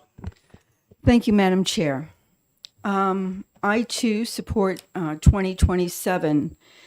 And the reasons for this is because DES is coming out with a whole set of rules this year, this summer. We're going to get to look at them. We're going to get to examine them. The people that are applying for permits will get to understand what the new guidelines are. We'll get to assess things that we've been talking about in this committee. over the next legislative cycle. And the thing is in 2026, if we feel that things aren't going the way they should, there can always be another bill put in. So I believe that 2027 would be the best year to put in, knowing that there are a lot of changes happening. And the rules are changing immensely from what I understand, and how sightings are going to be done. And I think we need to give DES a chance also to look at this and understand, and other people. But if we because now with the new rules, we don't know if sighting's going to happen in 3 years or 4 years or 5 years. It could take longer. We don't know what's going to happen when the rules come out. So I support 2027. Representative Howard. When again, that bill that failed, we sort of kicked the can down the road with this idea that the DES was making new rules. And in the interim, between when the bill failed and the new rules come out, a permit has been put in. And I just think that kicking it down the road is dangerous because there is a very aggressive pursuit of sites. Thank you for that. And I am also wanting to see what happens with this permit that's already being considered, because apparently, we're still waiting to hear from the DOJ about how any of these new rules or policies are going to affect that permit at all. And I think we need to have a pause to see how that's going to work out. So, Representative Nab. Thank you, And Madam then- Chair. I would tend to agree with Representative Haskins. I like things to be based on fact. The fact is, we've been told through numerous studies and research that we will not need a new landfill until 2034. So I think 2031 was already a compromise. At the same time, I respect this committee's desire to work together and to compromise. And so I'm willing to support the 2028 amendment. Thank you. Okay, Representative Dutsey. Thank you, Madam Chair. Yeah, for every action, there's an opposite and equal reaction, which I understand is a law of physics. So if we put pressure on not putting in new landfills, that provides pressure on us for source reduction. And even though we've considered more bills this year for EPR, I sense that there's a lot of resistance on the part of industry and on the part of politicians to really move forward with source reduction, which is where we need to be. So like Representative Nab, I would like to see 2031, but in the preference for coming to a consensus, I could agree to 2028. Representative Haskins. Thank you, Madam Chair.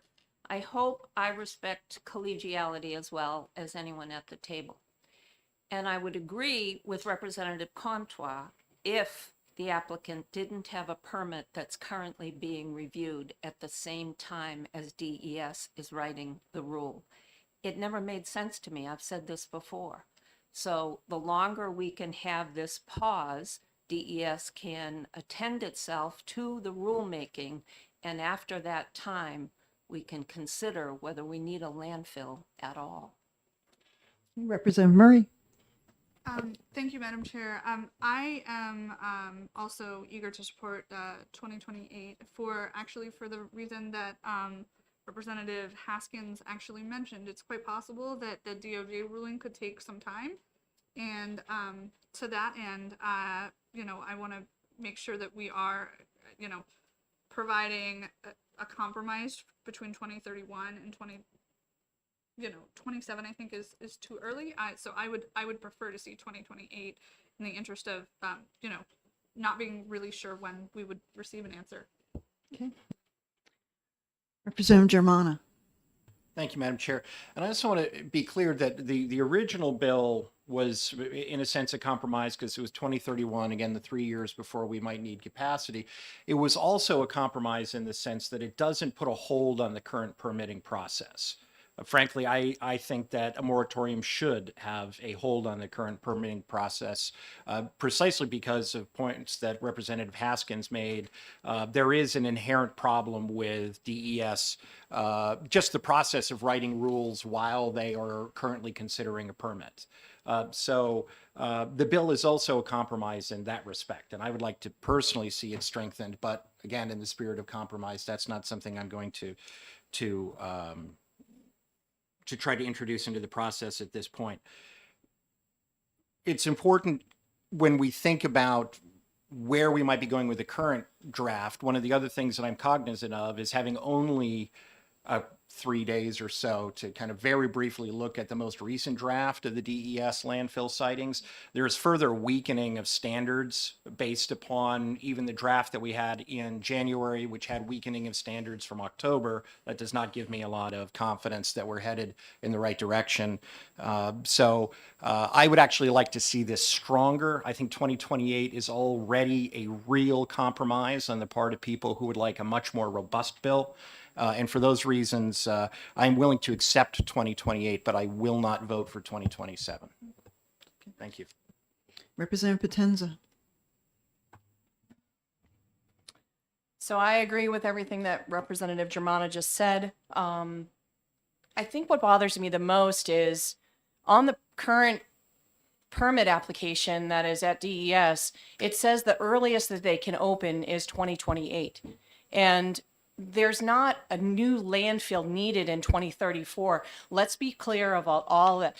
That is maybe when there could be a capacity issue, which in Rochester, they haven't even put a permit in to expand 50 acres. So with all of these things, I'm all for 2031.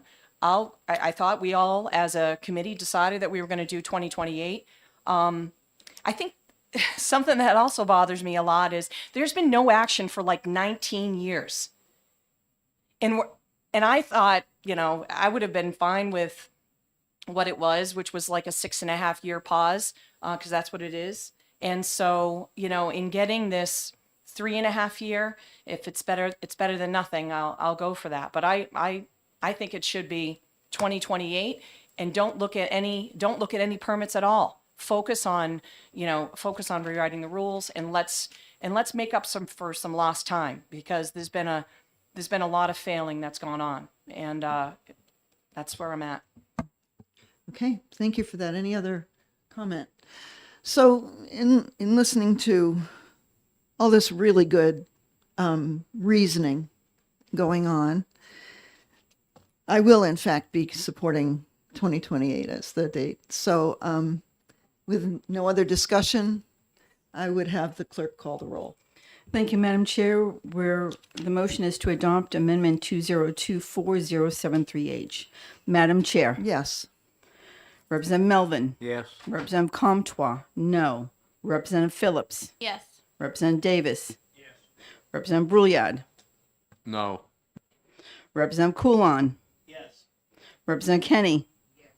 Representative Potenza. Yes. Representative Smart. Yes. Representative Bixby. Yes. Representative Dutsey. Yes. Representative Murray. Yes. Representative Germana. Yes. Representative Haskins. Yes. Representative Howard. Yes. Representative Nab. Yes. Representative Morse. Yes. 16-2. The motion passes. Can it go on consent? Any objection for it to go on consent? wait a minute. Oh, that's the adoption. Oh, of the amendment. I'm sorry. Oh, yeah. Forget where I am. My apologies. Okay, so that's for the amendment 16-2. Do I hear a motion for OTPA? Representative Germana. Thank you, Madam Chair. I will move OTPA on HB 1620. Okay, Representative Bixby, I'll second seconds. that. Representative Germana, would you like to speak to your motion? No, thank you, Madam Chair. I think we've exhausted All right. the issue. Any other discussion? Seeing none, I'll have the clerk call the roll. Thank you, Madam Chair. OTPA motion on HB 1620. Madam Chair. Yes. Representative Melvin. Yes. Representative Comtois, yes. Representative Phillips. Yes. Representative Davis. Representative Brouillard. Yes. Representative Coulon. Representative Kenny. Representative Potenza. Yes. Representative Smart. Representative Bixby. Yes. Representative Dutsey. Representative Murray. Yes. Representative Jamana. Yes. Representative Haskins. Yes. Representative Howard. Representative Nab. Yes. Representative Morse. Yes. 18-0 shall it go on consent. Okay, great. It goes on consent. Thank you, everybody. I'm going to close this out, HB 1620. And I want to thank this committee for all this great work Thank you. For and being able to listen to one another and being able to work together. goodness. I close out the exec session for this morning. And since we have a good 10 minutes before we have our work session, I would invite the Honorable Tara Sad and Honorable Bob Hafner up and to speak to us about Council of State Governments and give us an update and let us know how you guys are doing and how we're doing. Well, after what we just saw, you're doing pretty well. Congratulations, everyone. You're upholding the legacy of the Environment and Agriculture Committee, and thank you very much. I think all of you know us. We were here last year. We sat in these seats 8 years ago. 8 years ago we left. We started in 2006. Yep. Yeah, we started at the same time. He's a Republican, I'm a Democrat. And so when the Democrats were in the majority, I was chair and he was ranking member. And then the next year when the Republicans became in the majority, we just switched seats. And we've been working together ever since. We're sharing a job at Council of State Governments, Eastern Region. Does everyone know what Council of State Governments is? It's a great organization and we are here to serve you. You are our members. The state pays dues to us, in exchange for which we give you research, we give you introductions to your compatriots and colleagues in other states in the 11-state region in the Northeast. So if you need to know what Vermont is doing on a landfill bill, we can put you in touch with the chair of the committee over there, and he can tell you what's going on there. So it's a valuable resource. It is one of the most important things I think we do is the networking. Often you will come up with an issue here that you have to work and you'll say, you know, I remember down in Connecticut, they had that same problem. Let me call Kevin and see what they did. Exactly. So that's the main thing. And that's what we love so much about it. We have conferences, we have policy summits, we have webinars, we have meetings, we have State House visits, and we introduce people to their friends and hopefully friends. When Bob and I used to go to the conferences back when we sat in your seats, and we met so many people who are still our dear friends, and you know, it's wonderful. So we have annual meeting coming up in Baltimore, Maryland. It's going to be July 28th through the 31st. Sounds Isn't right. it? Yeah. it's Sounds about right. Yeah. And this time we're going to be talking about rural areas, rural towns, what makes some of them vibrant and what makes some fail. The brain drain, the young people leaving towns and not coming back, and how to stop it. So we have some wonderful, wonderful speakers talking about what towns can do to stop the drain. And it's going to be exciting. And this April, at the end of April, we're going to be having a policy summit with the Energy and Environment Committee of CSG on PFAS. Especially we're involved as the ag people because of the biosolids, of course. And the amount of interest in this subject is incredible. Last summer at our annual meeting, we had a whole session on that, and it was standing room only, and they all insisted on having this policy summit. So it's going to be really interesting. If anybody is interested, let us know. This is going to be in Providence, Rhode Island, and it's going to be the last Thursday and Friday in April. Yes. It's going to be really good. So let us know how we can help you get there, which we can. What else is going on? We have a dinner tonight. Dinner tonight. Yes. Yes, exactly. Common Man, 6 o'clock. Yeah, right. Did you all get the invitation?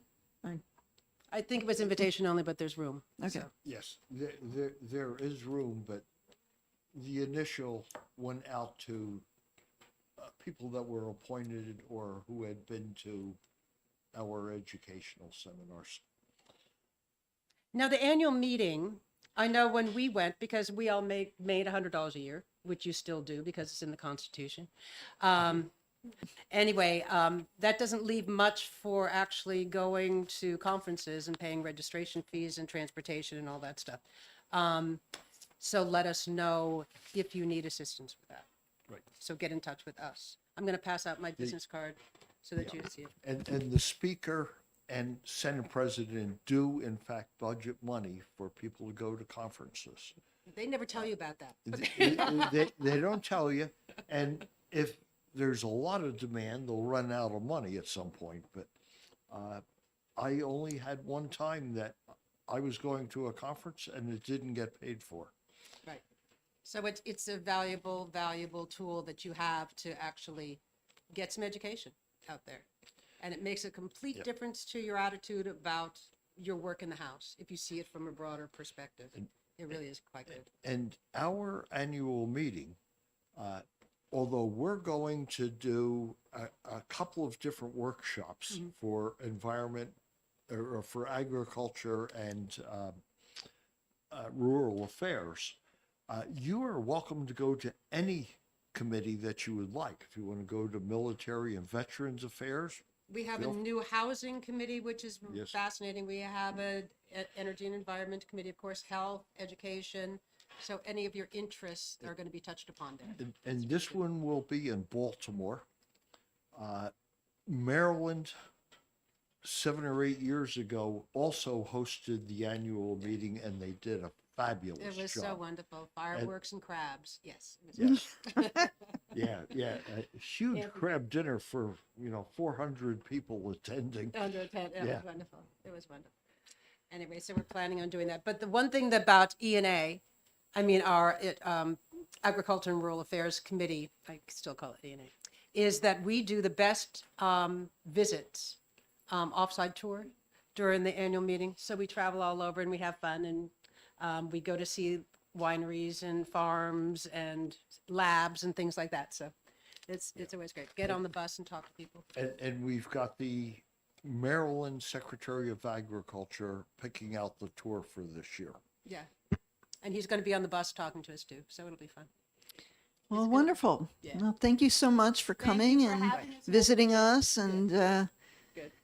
and filling us in on some CSG updates. Appreciate it. If you, we're going to be here tomorrow also just because we can't stay away and we're here on our State House visit.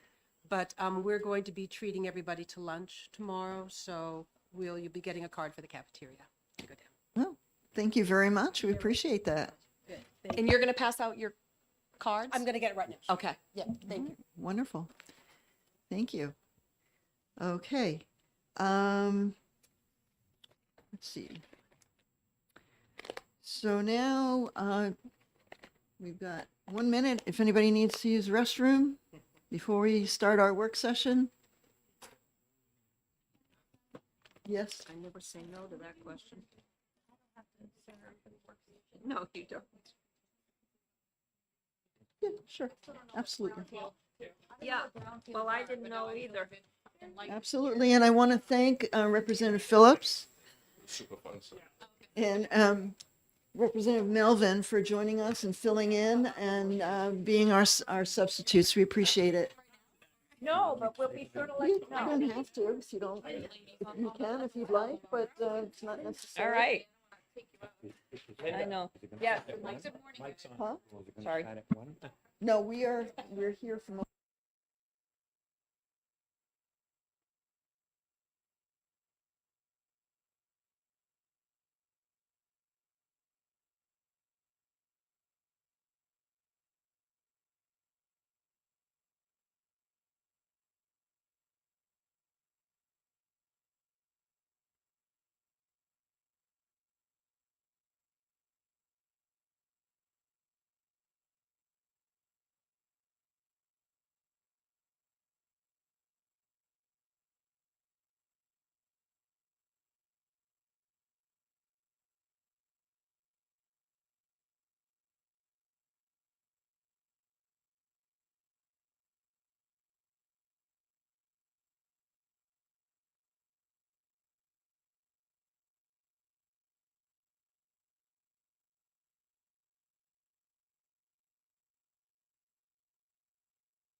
I'd like everybody to take their seats, please. I'm the clerk.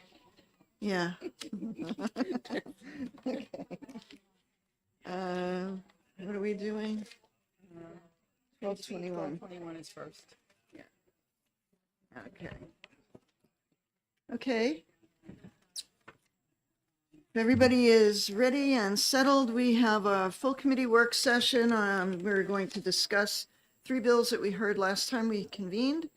And the first one, we will talk about HB 1221. I want to get a sense of where everybody is on these bills.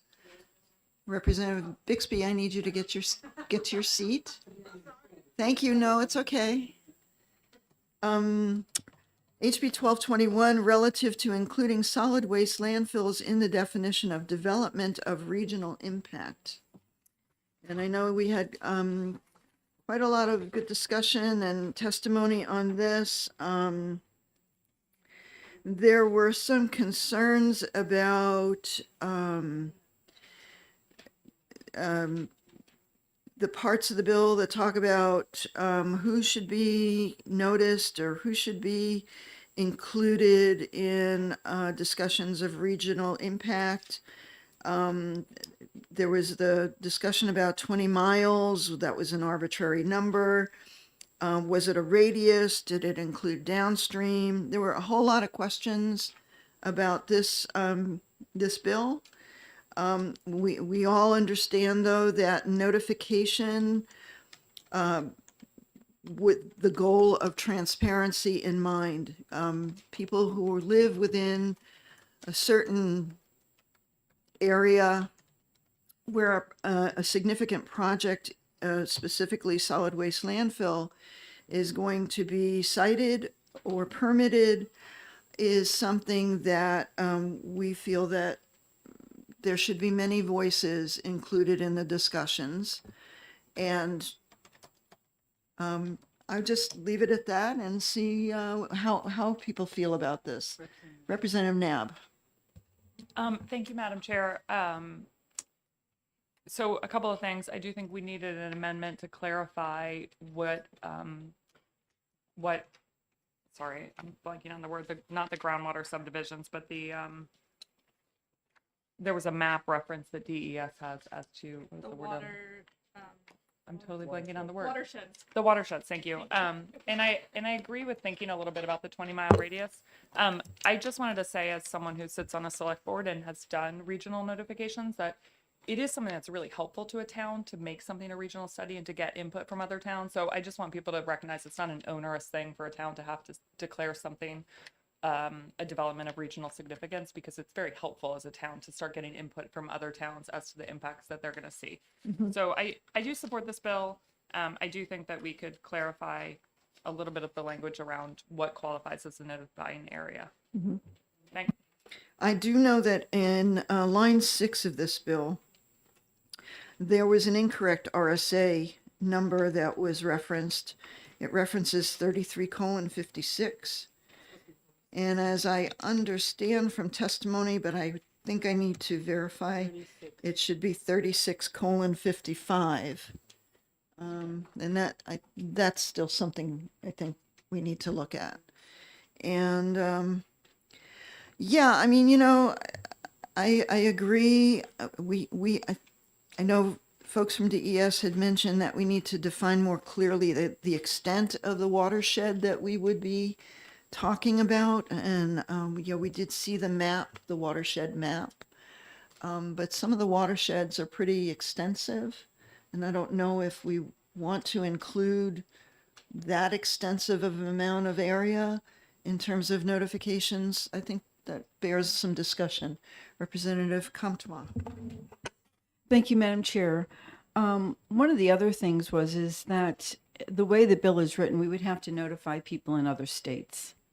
And I think that it would be onerous on us.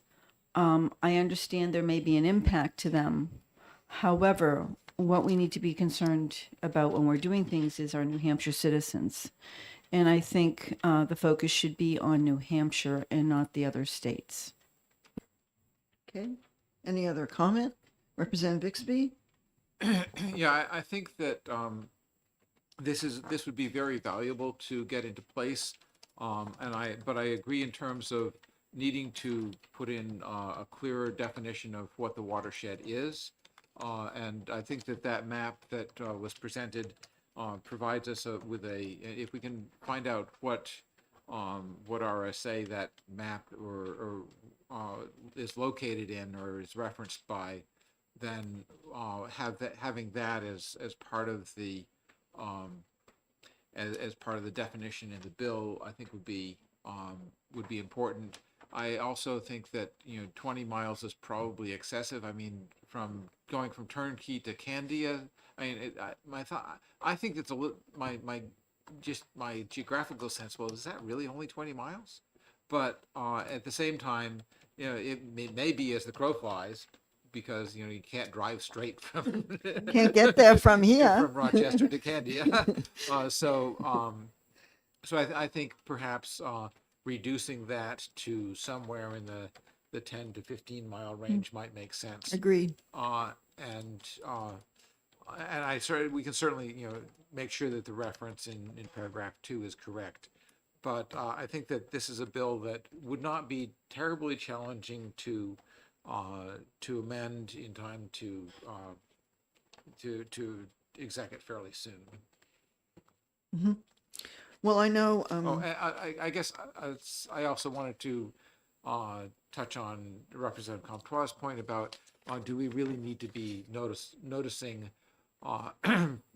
people in other states? And I think that because the issue is that we are looking at making policy that we're making in the state of New Hampshire, that what's really important is the notification within New Hampshire. Mm-hmm.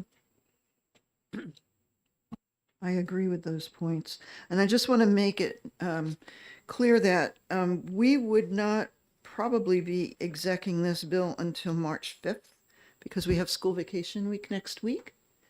So we have plenty of time to work on any kind of amendments for bills that we're hearing, that we've already heard, and possibly bills that we're going to hear today or tomorrow. So I just wanted to bring that to everybody's attention, that we do have some time in working on some of these bills that are coming before us. Representative Germana. Thank you, Madam Chair. And I just wanted to say, as one of the co-sponsors, and I worked with the prime sponsor, or discussed this with the prime sponsor, the point was to kind of get some basic principles in place. And I think a lot of the feedback from the committee makes perfect sense. I'd be happy to work on an amendment to help us more closely define our terms and get a handle on what the appropriate distance would be and how that distance is measured. But I'm glad to see that there is broad support for the basic principles, which is what the bill was designed to do. So thank you. Mm-hmm. Well, we always like volunteers to work on amendments. Anybody else have any comments? Representative Howard. Thank you. I remember, I'm not sure if I'm remembering correctly, but that when DES was shown that watershed map, they had some questions. It was sort of, they didn't seem to approve of it or think that it was entirely would serve our purposes exactly. So I hope that when we do that, if that's not the map, that we do track down one that they agree with.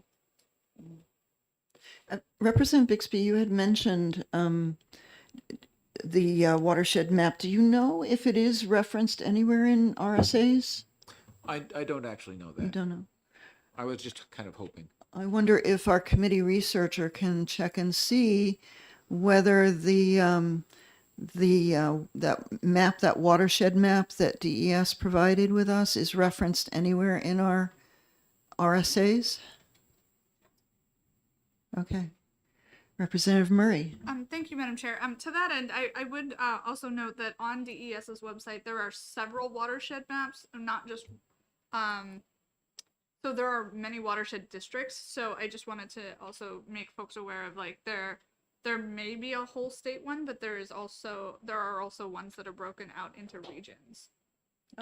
Okay. Do we need any kind of clarification from DES about those particular maps and how they're used? Representative Bixby? Yeah, I think that that would be probably an appropriate job for whoever volunteers to take this on. Okay. All right. Now I do know that there was some testimony that said,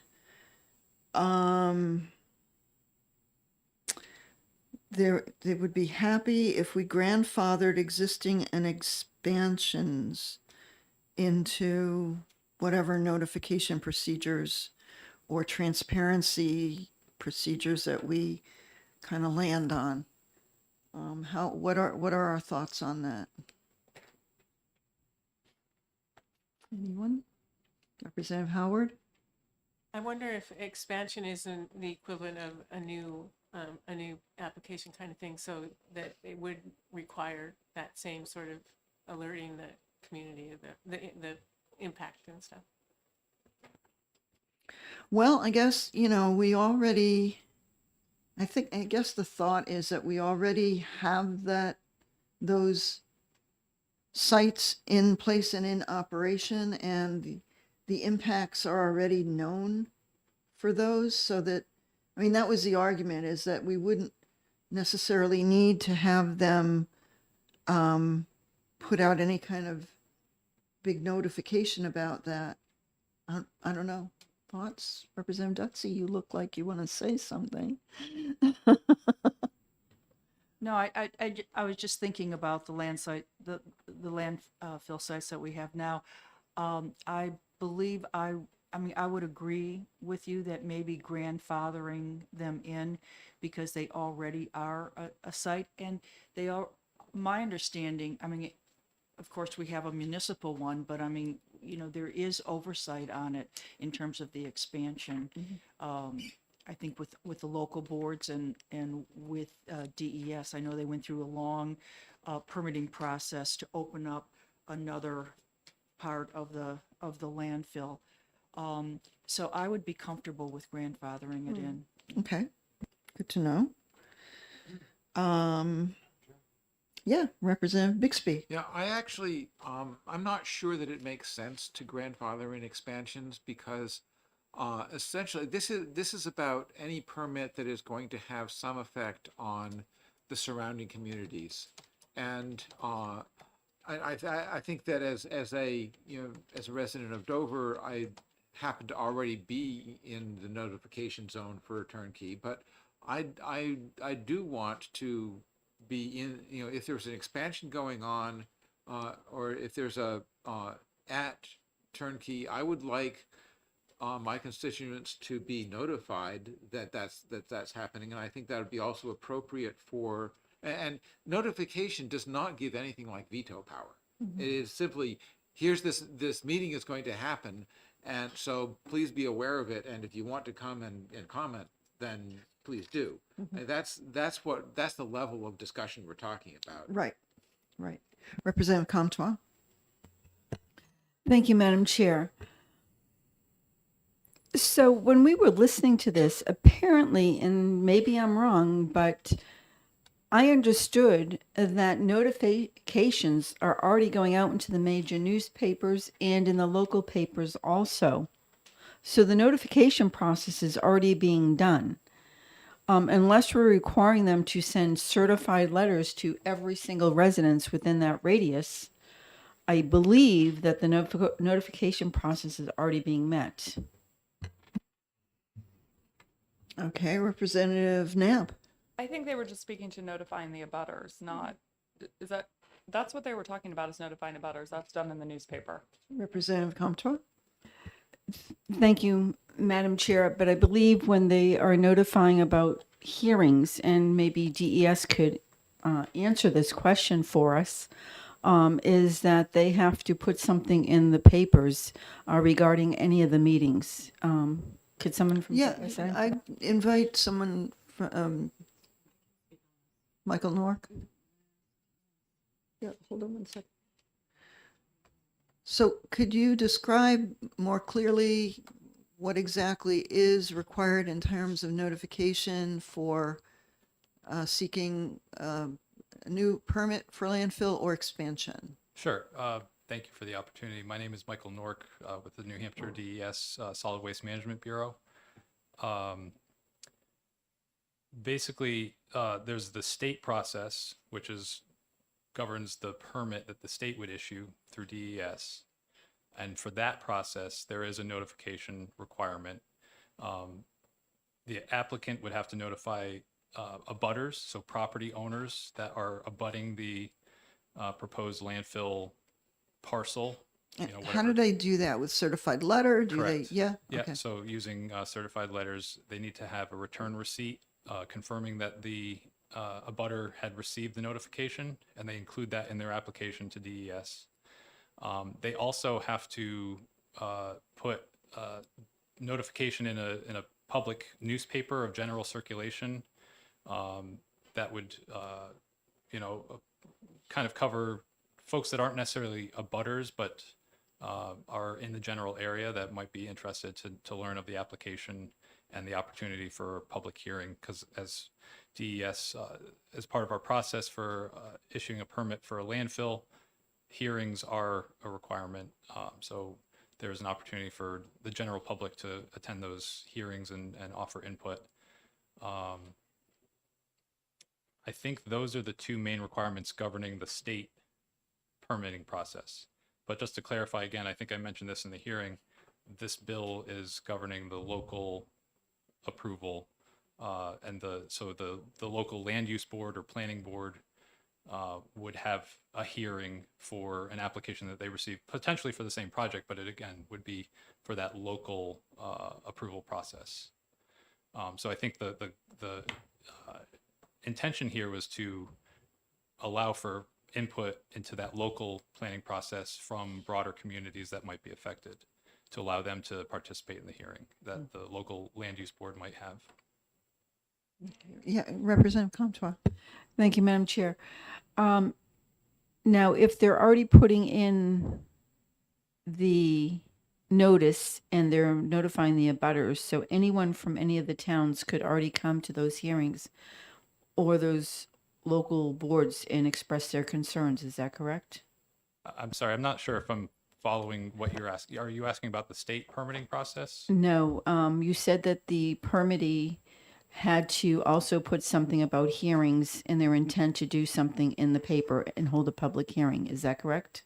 That when I was describing the newspaper notification, that was a requirement of our rules relative to the permitting process. So an applicant for a state permit for a landfill has to publish a notification in the general circulation. So it could be the Union Leader, it could be Seacoast, whatever the paper might be. But that would be notification of the hearing for basically DES, the hearing that we host for a permit application for the state permit. I don't know if that answers your question, but I'm trying to just clarify there's a dichotomy here. Yep. Representative Murray? Thank you, Madam Chair. I also, to Representative Bixby's point, just something I've been chewing on is around vertical expansion within a footprint versus horizontal or circumferential expansion. And so that's just something I've been thinking about. And to Representative Bixby's point, whether or not that should be grandfathered or not. So I just wanted to make that mention. Well, that's something we should consider, Representative Haskins? Thank you, Madam Chair.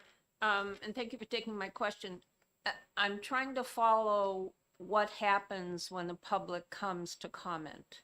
So you host the meeting, you said.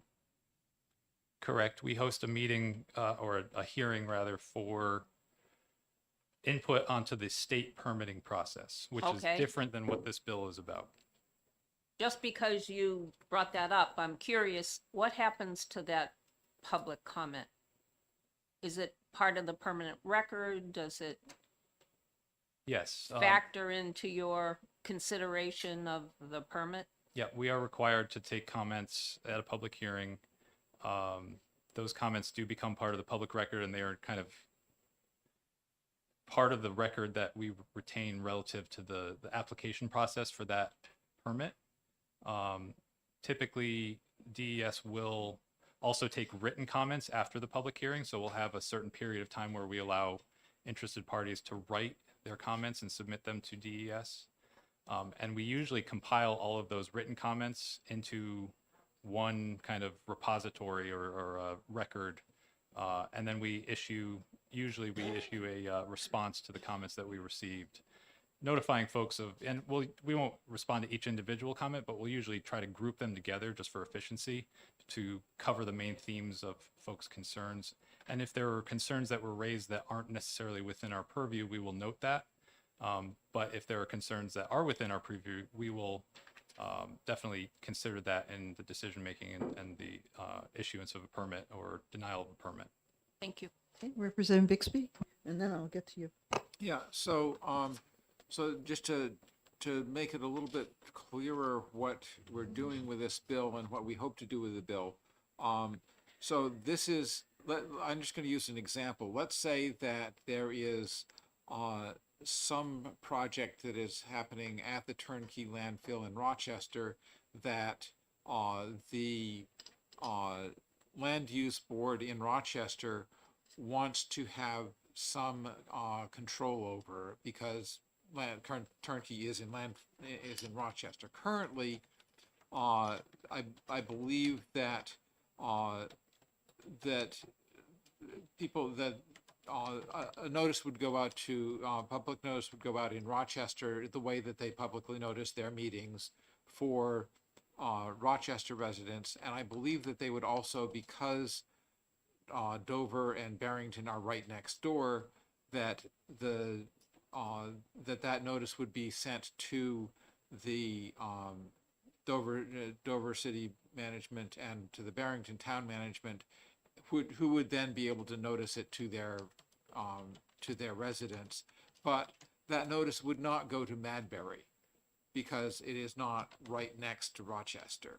But it is in the watershed. So so under this bill, the notice would also go to the town of Madbury and to the town of and to other towns that are in the watershed. And I don't have a watershed map in my head. And probably the town of Rollinsford, so that and then those towns would then provide notice to their residents. So it wouldn't be like, Turnkey would have to give a certified mail, return mail to every resident of every town in the surrounding area.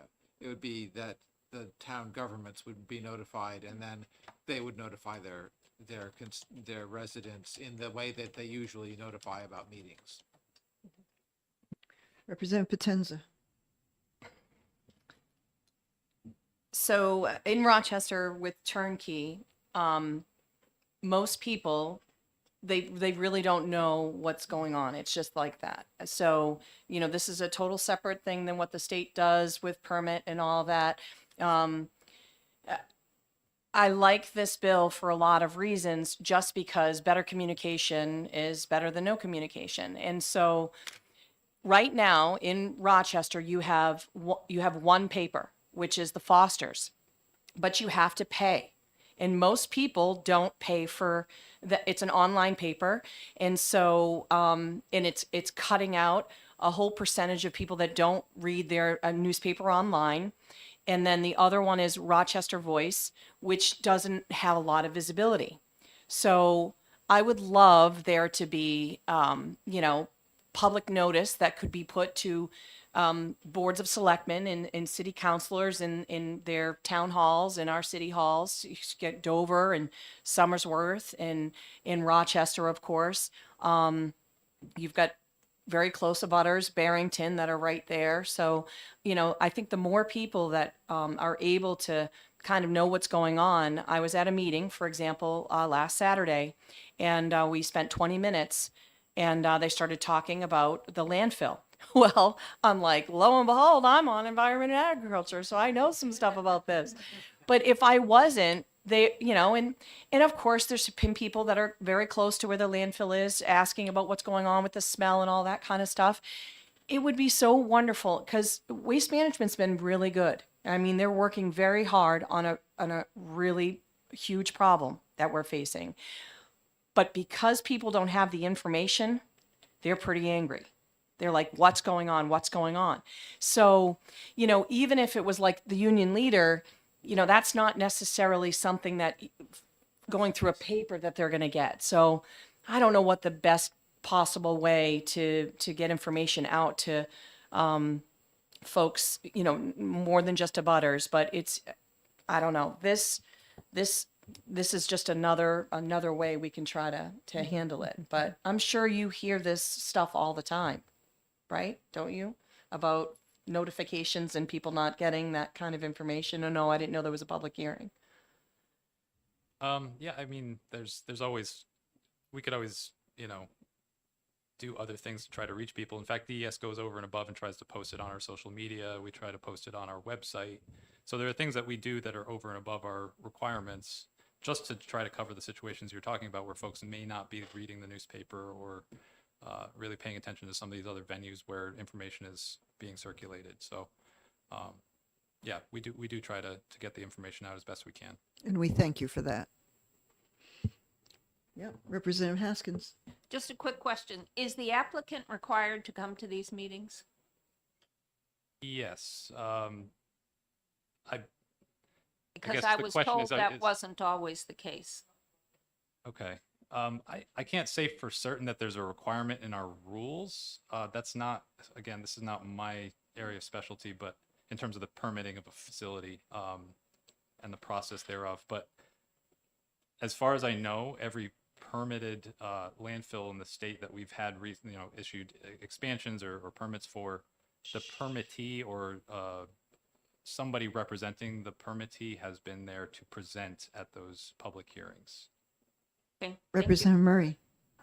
Thank you, Madam Chair. I think going back to my point, I wonder if it is fruitful for whoever is working on an amendment to consider perhaps working with the department and identifying first how many watershed districts there are. And if you know how many there are offhand right now, that's helpful. But if not, aligning that sort of notification like Representative Bixby was suggesting perhaps to New Hampshire watershed districts, not necessarily I'm wondering if that's a fruitful discussion. Representative Bixby.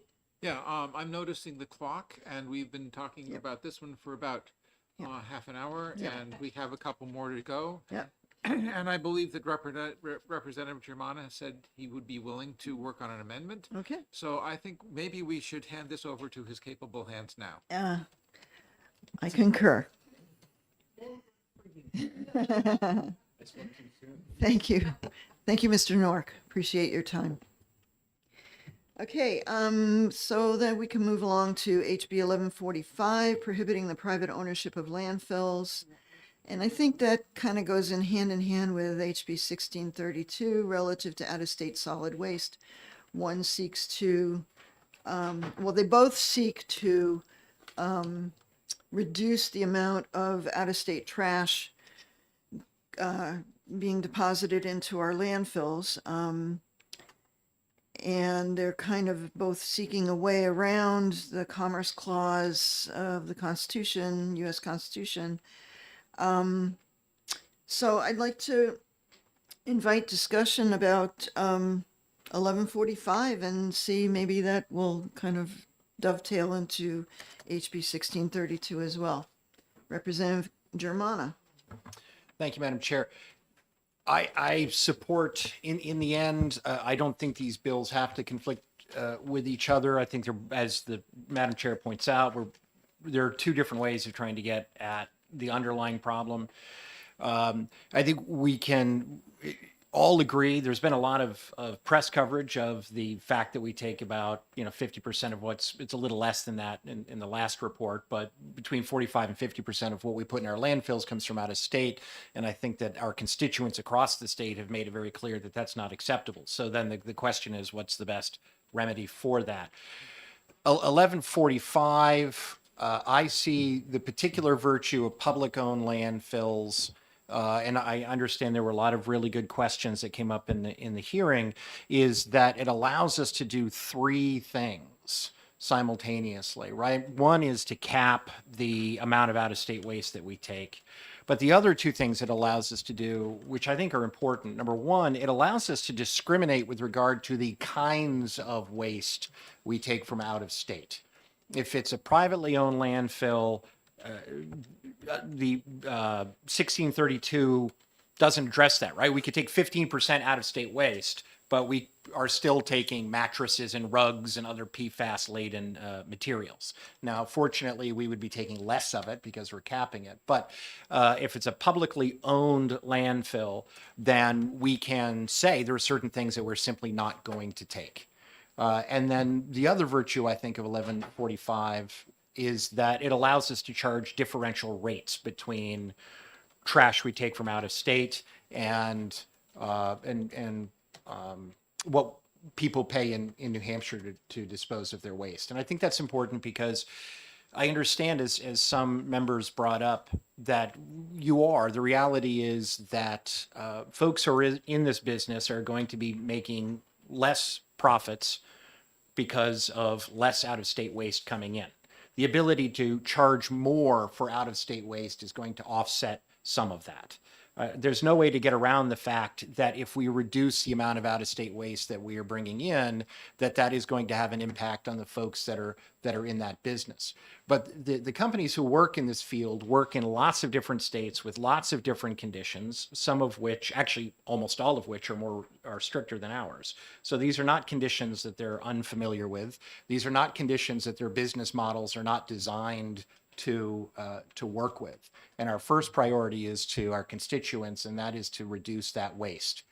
But allowing for a different rate to be charged to out-of-state waste, there is at least the opportunity to offset some of the revenue that they are losing if we cap out-of-state waste. So, I mean, I'd be fine in the end if we did 1632. But I think that 1145 actually gives us more bang for our buck and is more does more for the people of the state. Thank you. Representative Bixby. So, a couple of things about 1145. One is that the topic came up in the hearing of, would it be possible to use eminent domain for the state to purchase land? And I'm not sure what the current eminent domain restrictions are. I know that they are tighter than they used to be because I voted for a bill that tightened them, but I don't remember the details. But I would be happy to put an amendment on this bill saying that eminent domain shall not be used to acquire land for a state-owned landfill. And the other thing is that one of the things we don't know is how these bills are going to be received by the Senate and which one. It's possible the Senate might prefer one to the other. We can't make that determination in advance. I think we want to give them both options so that they can continue our work on trying to reduce out-of-state waste. I think that, what I care most about is reducing out-of-state waste. I want to make sure that we have as many avenues to make that happen as possible. Okay. For me with this, first of all, I'm just so, it's such an anathema to me to prohibit private ownership of anything. I just off the top of my head, and I get it. Being able to control better what is being put into our landfills. And so that's a positive for me. But I also wonder if we're creating a conflict of interest that we still have to permit, the state still has to permit this land to be used as a landfill and go through the whole permitting process, I would imagine. And so it just seems weird to me, a possible conflict of interest that the state is permitting itself to use this land.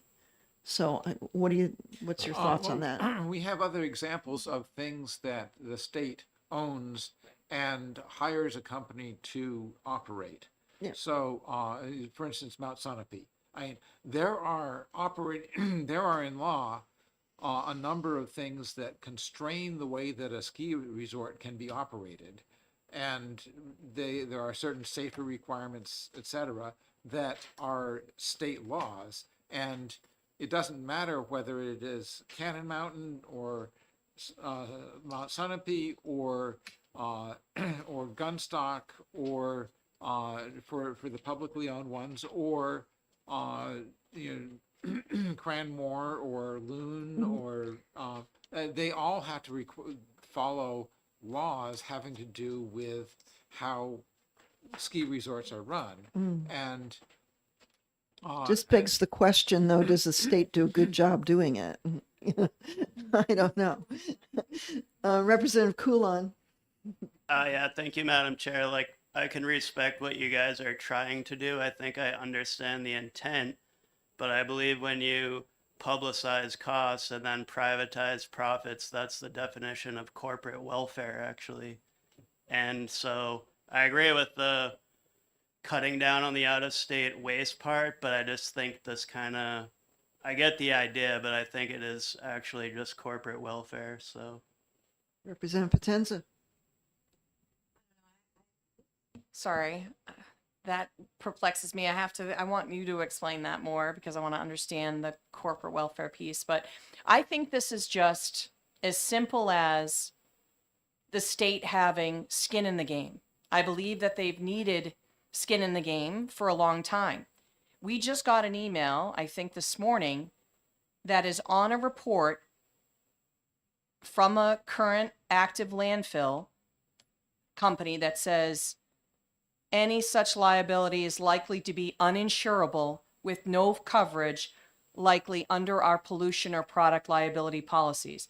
This is for in regards with like PFAS, and they just said such liability is likely to be uninsurable. So once that landfill closes, we are on the hook for that. I don't understand. Right now, we've got Superfund sites all over New Hampshire. So I think this public-private partnership I just think it's the way. It gives us that piece of involvement that we need, and as well as just handing it off to someone else. Everything's handed off right now. All of the reporting comes directly from the industry. They hire the contractors to do it. They have all of that. And we're not, and it's wonderful in a sense, but we've got to trust but verify. And I think that, I think this is a great bill. And if it needs a little bit of work cleaning up and stuff like that, then, it's understandable. But I think it's time for the state to truly be involved in this process and not just handed it off. Representative Smart. Okay. I don't have the bill in front of me, but I know the bill we're talking about, and I also don't have emails in front of me. I have a problem with the state owning property, having our landfills be state-owned. I know from experience that if there's a problem, your SOL, you can't do anything about it because they're bigger than we are. And I don't know how they got bigger than we are because we're the people, we have a voice. But the government, the state has more power, and they're telling us they don't have money to fund other projects, but they have money to buy land and make it into a landfill. How come? I don't get it. I guess I'm not getting a lot of it, but it's not sitting well. Representative Haskins. Thank you, Madam Chair. We have a trash problem. And local control is very important to a lot of people at this table. The issues that I have learned about since sitting on this committee suggest to me that the Vermont-based company doesn't care what we put in our landfill, doesn't care, they need to make a profit. I get that. I think skin in the game is absolutely what this is about. I think that we have heard testimony that our constituents want a voice and they don't feel like they're being heard. So I think this gives us another opportunity to have some oversight, and the company's going to make plenty of money. That's not a problem.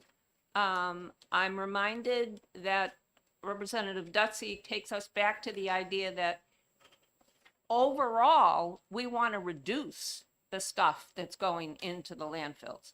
So I think these bills are getting closer to being able to do that and provide an incentive. And I like this bill and I hope we'll support it. Yeah, Representative Howard, Thank you. and then Germana.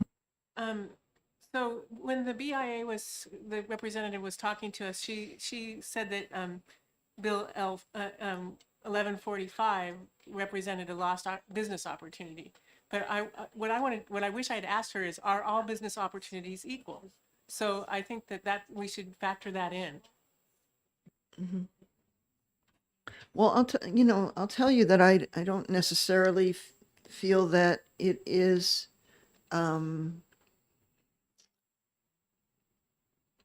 that it would harm business, because business would still be running the landfill. But I'm not so sure I want the state to get into the trash business. I don't know, but anyway, I still have to really think about a lot of what's been put before us. I mean, I do like HB 1632 in that it puts a percent of solid waste transported from out of state, and that has a measure of control without having the state actually purchase land and get involved with having a contractor run it and do whatever. It's a more simple solution to the issue of limiting the amount of out-of-state solid waste coming to us. Anyway, Representative Germana, I'm rambling on. So. No. I think it's important for us to think through these things together, because Yeah. that's what we're all doing. So I appreciate that, what Madam Chair was just saying. I want to point out two things. One is, when we talk about this in terms of the business of kind of landfilling, it's important to recognize that this is not a business like other businesses, right? The very nature of it legally is different from other businesses. They are required to serve a public need. They are required to demonstrate that there is both that need and a public benefit. And there are reasons for that, because even if a private company owns that land, obviously you're talking about the air, you're talking about water that may be affected because of the operation of that business. So it is unique or unlike most other businesses, because by its very nature, it has to be a public-private enterprise because of the resources that belong to all of us that are involved by its very nature in this business. And as I'm willing to go out kind of on a limb and say, I don't think it's much of a limb, but I thought about this during the hearing. There is the cost. How much would this cost? We're talking about several years down the road. Capacity need is something we're going to see coming. It's not going to catch us by surprise, right? We're not going to all of a sudden decide this has to be done tomorrow. We'll have time to see this coming. I am willing to absolutely bet that if we asked our constituents, this is how much it's going to cost for the state to buy the landfill and to make sure that it's suitable for placing a landfill, and this is how much it is going to basically be distributed across the state, I'm willing to bet the vast majority of our constituents would say absolutely. For us not to be the dumping ground of solid waste for New England, I would absolutely pony up my share of the taxes that it would take for the state to do that, for the larger good of making sure that we're protecting both the environment and the public health. I don't think our constituents see this being nearly as complicated as we tend to make it. Thank you. Okay, Representative Bixby. Yeah, so I'd like to point out that currently we have 6 operating landfills in the state. 4 of those are publicly owned. So Mount Carberry, the one in Conway or North Conway, Nashua, and Lebanon are all publicly owned landfills, and they are not they are not damaging the business environment, and they have more control over what goes into them than the two private landfills. I think that we have examples of public landfills working already. The other thing is that this bill not only authorizes, or it says that it can be a state-owned or owned by a subdivision thereof. So it could be that the state doesn't choose to purchase a landfill, a spot for landfill, but one of our counties might. And that would be entirely within the scope of this bill. The idea is that if we have that public the public ownership basically provides public oversight and public control. And that's what we're seeing in the case of one of the privately owned landfills in the state, is that the people who live around it are really concerned about the lack of public control of what's going into it, and that they feel that their livelihoods are threatened because they depend on tourism, they depend on businesses that are involved with the natural resources that landfill might be impinging on, and there is a proposed landfill that might further impinge on their livelihoods.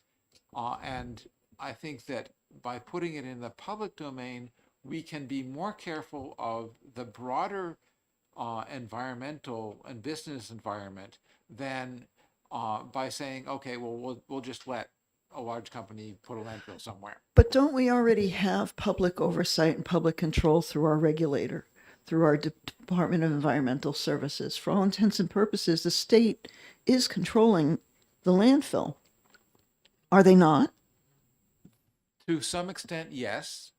The permitting process does allow them a degree of control, but they don't have the level of control to say, no, we can't take mattresses from Massachusetts. They don't have the level of control to say, we can't have more than a certain amount of out-of-state waste. That's something that DES just does not have the legal capacity to do, and by putting it into public ownership, we would get that level of control, which is what we need in order to stop out-of-state waste. Representative Comtois. Thank you, Madam Chair. A couple of points, but I have a question for Representative Bixby. Of the publicly owned landfills, is there anything in statute that prohibits publicly owned landfills? And of those publicly owned landfills, how is their ownership? So there is nothing that prohibits there's nothing that prohibits a publicly owned landfill at the moment. There is and in terms of the ownership, the city of Nashua owns their landfill. I believe that it's the city of Berlin or Berlin and some of the other surrounding towns that owns Mount Carberry. I believe that I'm not sure whether it's Conway or North Conway, but that municipality owns that landfill. Lebanon owns the landfill in Lebanon. They make choices about where they get their trash from. So Lebanon is willing to take trash from a few towns in Vermont that are right across the river, but not from every town in New Hampshire, because it's a town landfill. They can choose. Representative Comtois, follow up. Right. So, and I believe that these publicly owned landfills also have to go through, have DES as their oversight also, I'm assuming. Would that be correct? That is correct. They have to meet all the permitting requirements that a private landfill would have to meet. Okay. So right now, if the public, we just voted for a moratorium on all landfills for 4 years or 3.5, whatever. And the thing is that when I look, I mean, so right now, DES is like the oversight board, right? But now we want them to do both. I work in manufacturing, and I had an incident where I had a production person said, "Oh, the QC person's out. Don't worry, I'll take care of QC." And to me, that's the fox watching the hen house. So I'm not saying that's what's going to happen, but that's the analogy I'm going to use. Because we can already have publicly owned landfills. And the towns in their zoning can have hearings, and with these other bills that we're doing with impact studies and public benefit, why do we need the state to be the ones owning the landfill? I understand the intent is to reduce waste coming in. I understand that. I think that's already going to be partly accomplished through the moratorium, because these landfills already have to make sure that they take New Hampshire waste before they take out-of-state waste. So by putting a moratorium on that, that means right now there is no more expansions. I mean, we can expand, but still that takes time. But there can be no landfill sited. So there's no more. We're at a finite amount of space right now, and we know one of the landfills is closing. I'd like to offer just kind of a thought.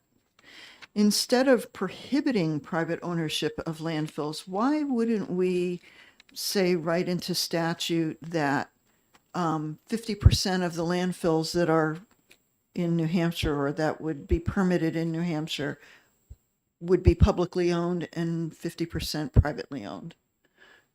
What are people's thoughts of that? Representative Germana? I think my initial reaction to that would be that would be difficult to enforce and maintain, right? I mean, how do we determine what it is if we have an uneven number in and of itself, right? Are we talking about capacity? So I understand.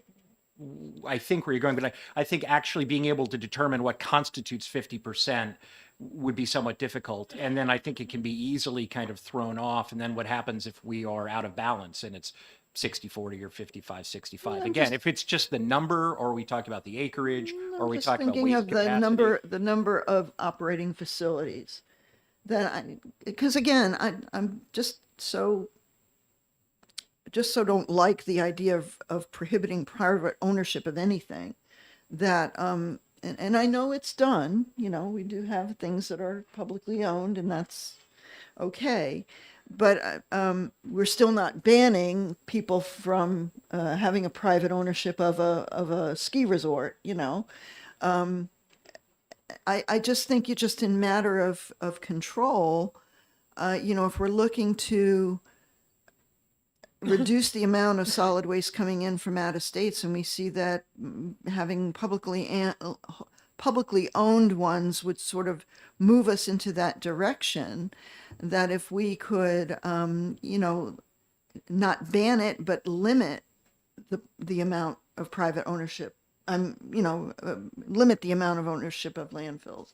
It just seems to be sort of a compromise there. Okay. Can I clarify something? Sure. That just something has come up several times in previous discussions.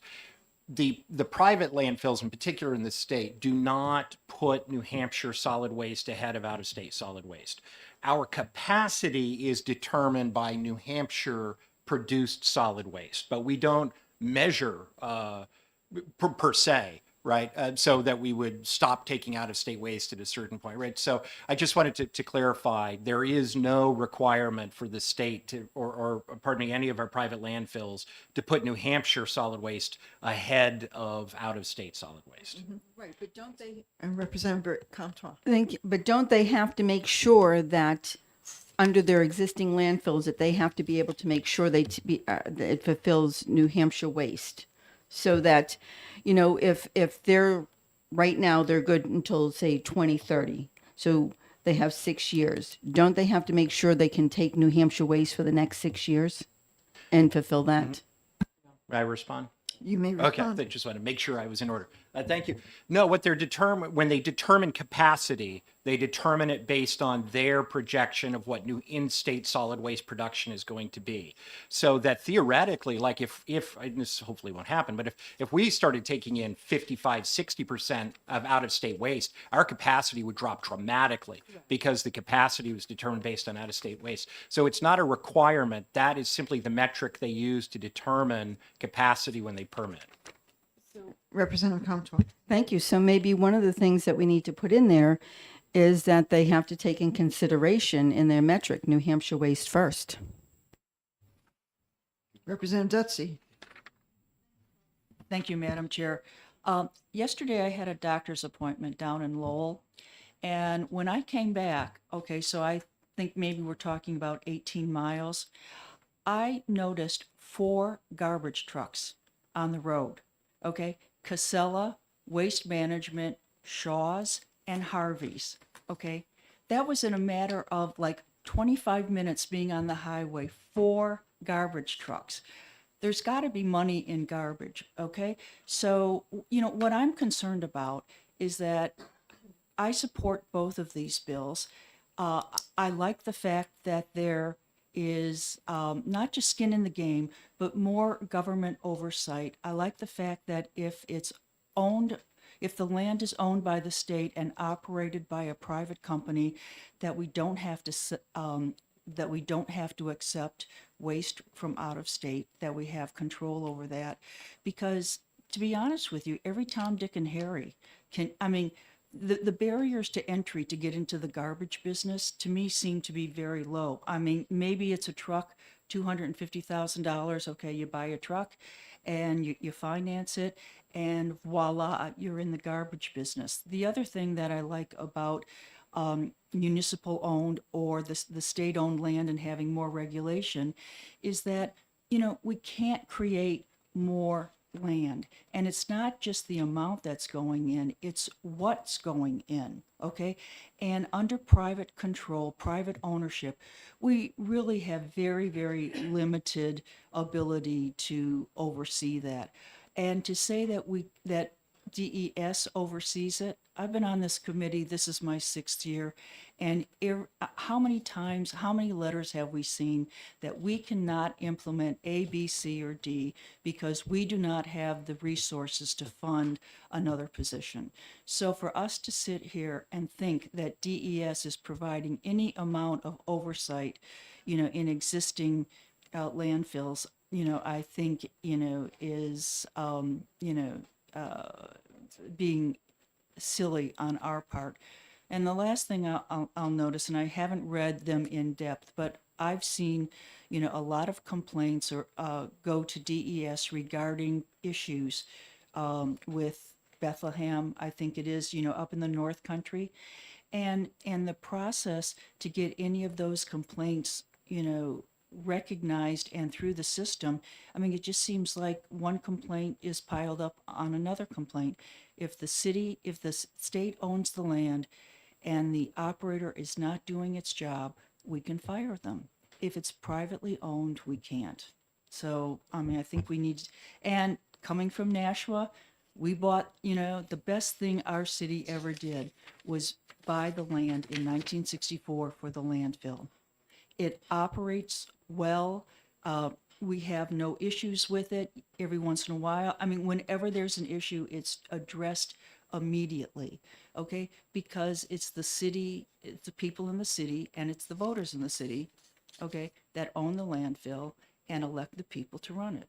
So, I mean, from my perspective, I think it's a win-win to go with state-owned land, privately run. Okay, we're pushing here at noon. And I'll have Kelly, and then I'd like to break for lunch, but I'm wondering if the committee would be considering continuing a work session and have further discussion on these 2 bills at another date. So I think we've got a lot of things that we need to kind of air out, and I think it's constructive to at least talk about it and see where we want to go with them. Representative Potenza.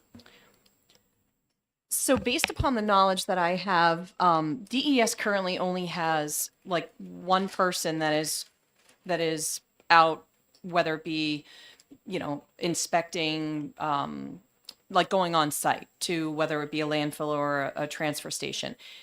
I don't believe that this bill is looking to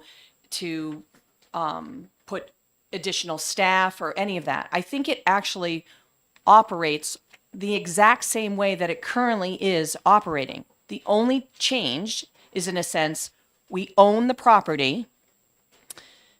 That's that's my idea of skin in the game, and so there's that level of oversight just because we have that ownership.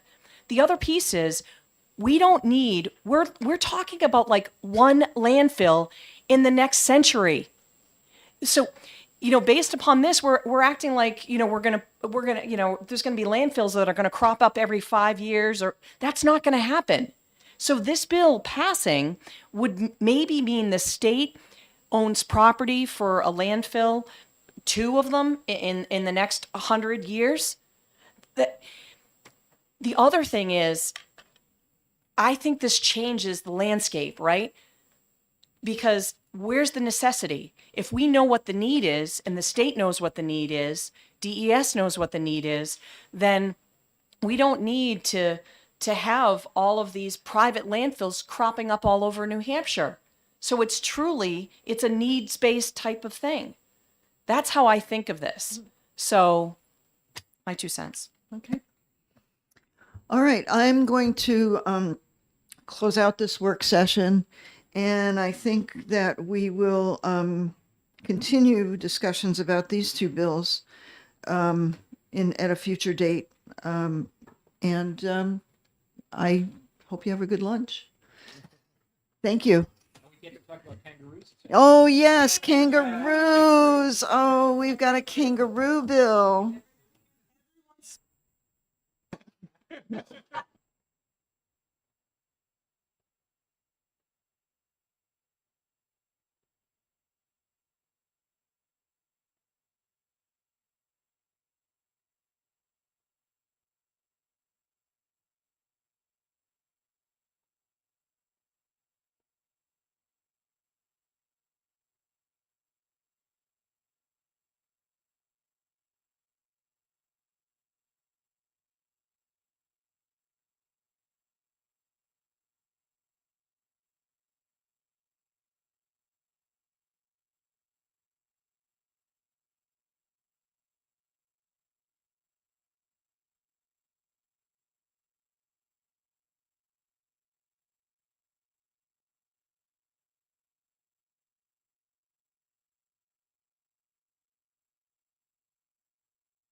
Okay, members, please take their seats. Good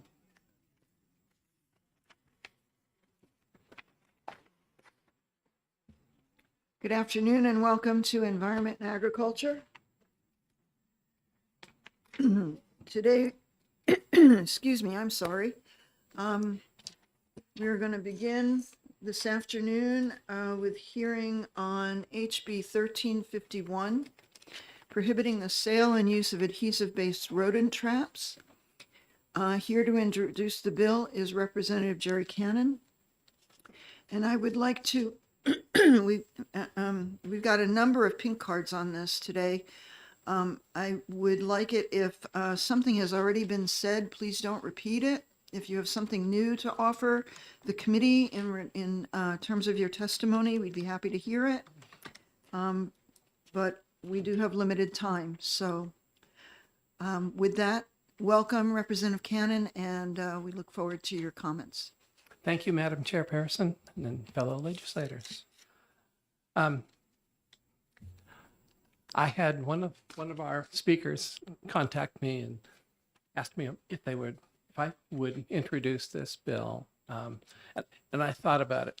I said, how many times have I walked into my kitchen and I see little mice turds all over the place, and the panic sets in. What did they get into?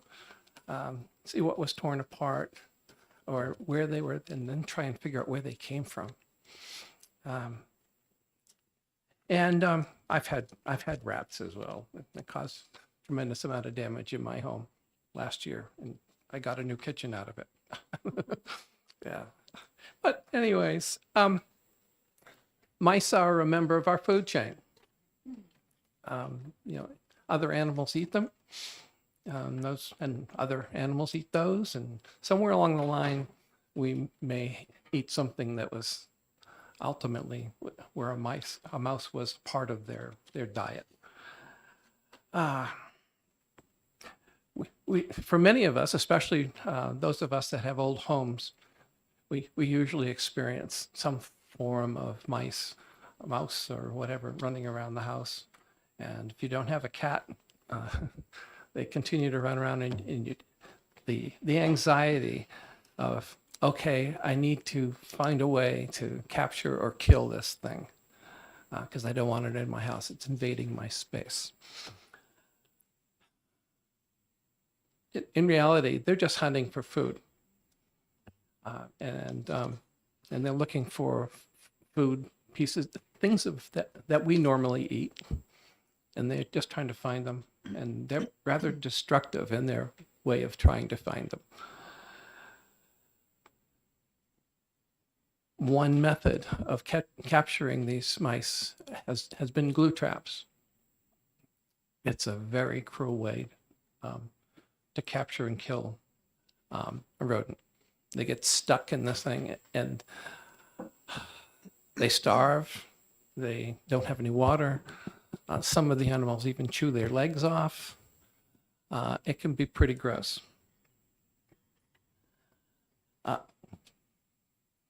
For about a year and a half, I worked for Community Action Partnership in Dover, for all of Stratford County, and we had a number of buildings, and I was constantly looking for mice and rodents, because we did have kitchens. We fed kids, and so we had to make sure that the rodent population was minimal, especially when inspectors came around. I had one building that was especially bad. It was an old home that had been converted into classrooms. And I'll never forget when they first had me go downstairs. First, it was really creepy. There were these traps set all over the place. A pesticide company had come in and put them in. And so we called them, and they hadn't been out there in a while, so they said, well, they wouldn't come and pick them up. I was responsible for picking them up and taking care of them. And I found about 20 of them in some really odd spots too. And some of them had like one mouse or two, and a number of skeletons. There were a number of insects, a lot of dirt and dust, uh, and it was it was just disgusting to have to pick these things up and get rid of them. We got another pesticide company come in to take a look at ways to take care of them, and so they did a number of things to try to catch them, and including ultrasonic devices that they plugged in, but they also put down more glue traps, and they never came to check on them or pick them up or anything. It was our responsibility to take care of them.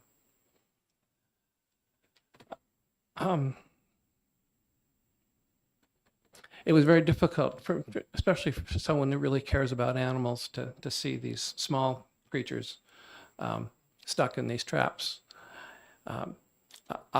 Although I'll tell you, I've put a couple in my house, and I was always worried at the time whether one of my dogs would find one and get stuck to it, and then I was going to have to clean it off.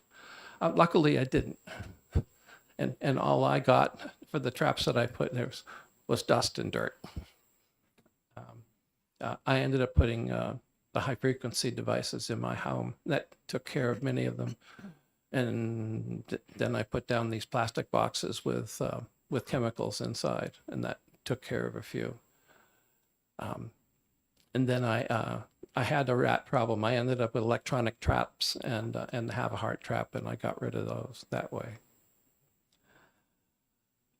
In investigating this problem, I found that there were a number of countries and many corporations who ban the use of these in their facilities, and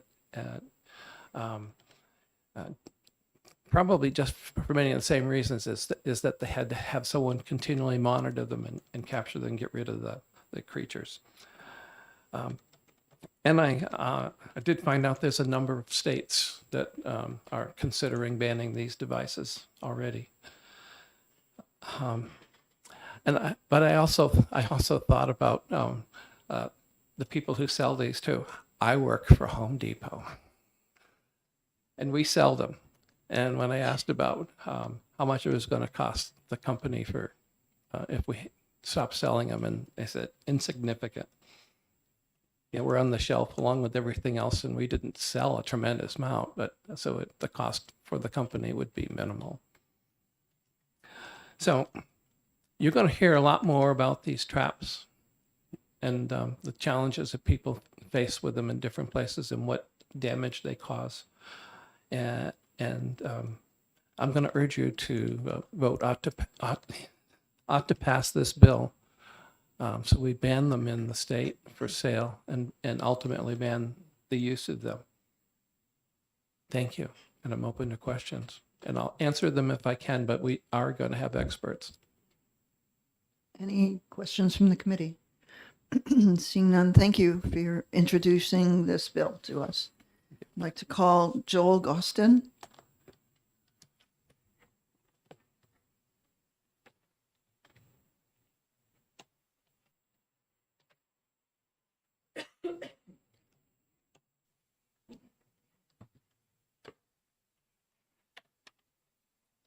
Good afternoon, representatives. My name is Joel Gostin. I drove here from Hillsborough to speak before you today in support of House Bill 1351.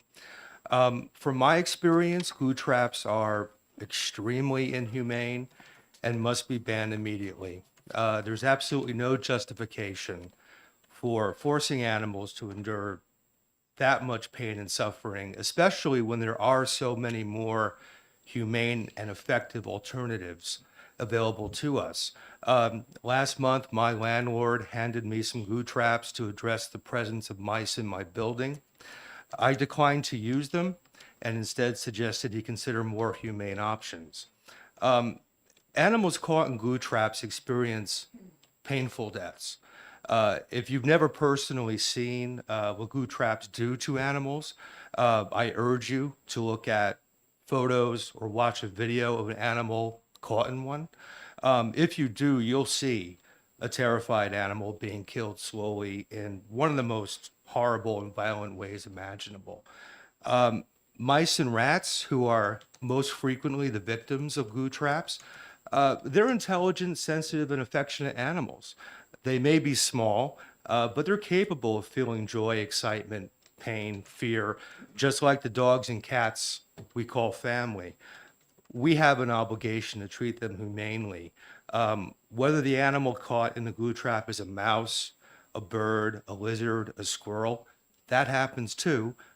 No living being should ever be killed in such a cruel and barbaric way. I fully support a ban on glue traps. I hope that after hearing everyone's testimony today, the committee will support it as well. Thank you. Thank you. Any questions from the committee?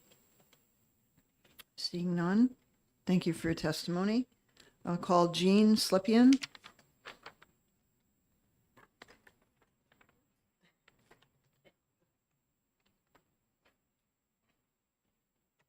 Thank you. And my colleague Jacob is going to distribute some written materials to you because it's a little difficult for me to balance with the written materials, but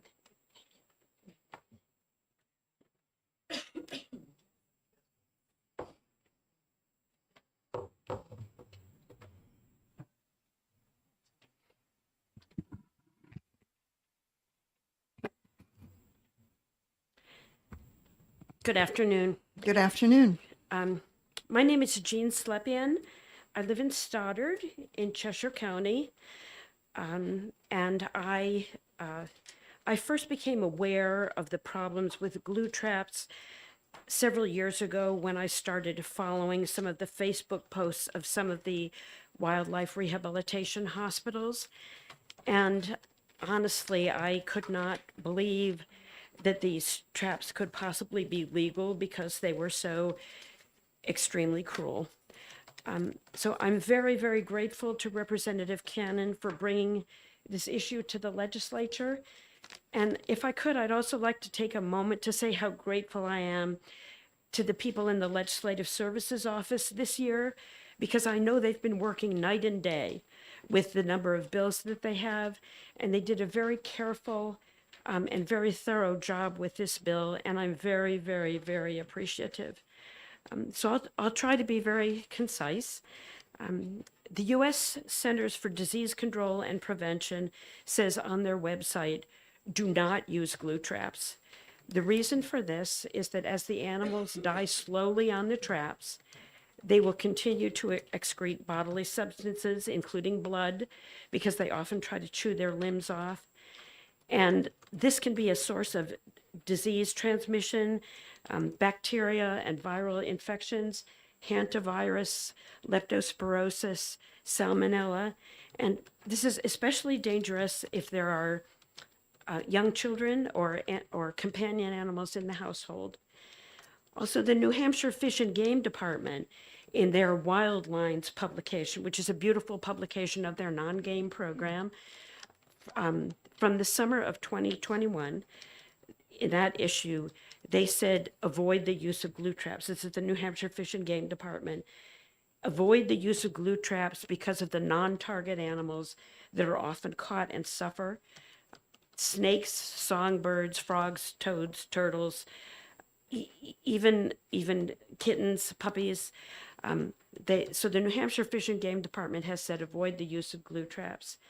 The U.S. Fish and Wildlife Service, in its publication for professional wildlife control operators that are dealing with bat populations, the U.S. Fish and Wildlife Service has said sticky traps are not acceptable to use in controlling bat populations. So we really can't have people purchasing sticky traps to control bats and throwing them into the attic or the barn or the garage.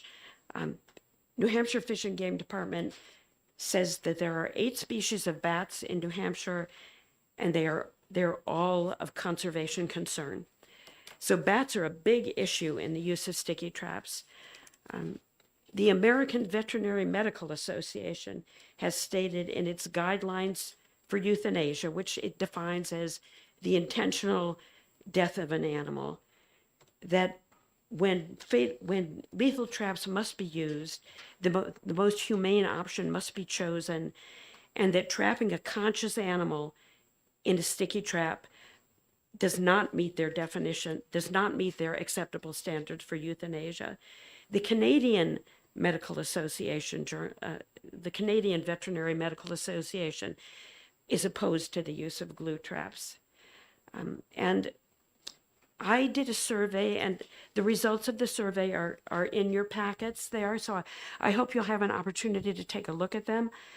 Between August and October of 2023, I did a survey of 20 professional wildlife control operator companies in New Hampshire. I got the names of these companies from looking at some of the national organizations. And out of the 20 companies, 15 companies told me absolutely they do not use glue traps. And if you look at some of the comments that they've made, they're really quite emphatic about the cruelty of glue traps.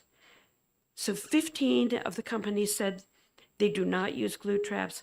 19 of the companies advertise on their websites humane and ethical methods of wildlife control. So I think that we can say confidently that eliminating the use of glue traps, especially because our bill gives them a year to come up to fix this problem, I think we can say confidently that this will not impact professional wildlife control operators adversely. Now, 2 of the companies that I contacted, and this information is also in the packets, 2 of the companies said that they use small sticky traps for monitoring insect infestations and insect problems. But our bill, HB 1351, is not about insects. It specifically addresses the issue of traps that are intended for rodents. So we're not talking about the very small traps or the fly paper that would help with the insect problems. And lastly, when we passed the Interstate Wildlife Violators Compact in 2013, we said, we agreed that wildlife is held in trust, is managed in trust for the benefit of all of the citizens of the state and all visitors, which means that the state, as trustee of wildlife resources, has a statutory and an ethical obligation to protect wildlife from hazards. And I would compare this to the prohibition on the use of lead fishing jigs and sinkers. And that bill was passed in 1998. And the intent of that bill was to prevent the death of waterfowl who were affected by the lead fishing jigs and sinkers, especially loons. They found a huge problem with the death of loons from lead poisoning. And the sponsor of that bill was Senator Jeb Bradley when he was in the House of Representatives. So I think there are also many, many, many options, and I think that some of the other people here are going to discuss some of the other options. There are snap traps, electric traps, catch and release traps. There are natural repellents like peppermint, cayenne pepper, cloves. There are a wide variety of commercial products that can be used for repellents. There's plugging up the places where the mice and rats are getting into the house. There's covering food, removing food sources, covering garbage cans. And then my favorite option, to go to the local animal shelter and adopt a couple of cats. So I'd be happy to answer any questions, and I thank you for your attention. Any questions from the committee? Seeing none, thank you for Thank your you. testimony. I'll call BJ Wall. I don't want to bump into you here. Oh, no, you're fine.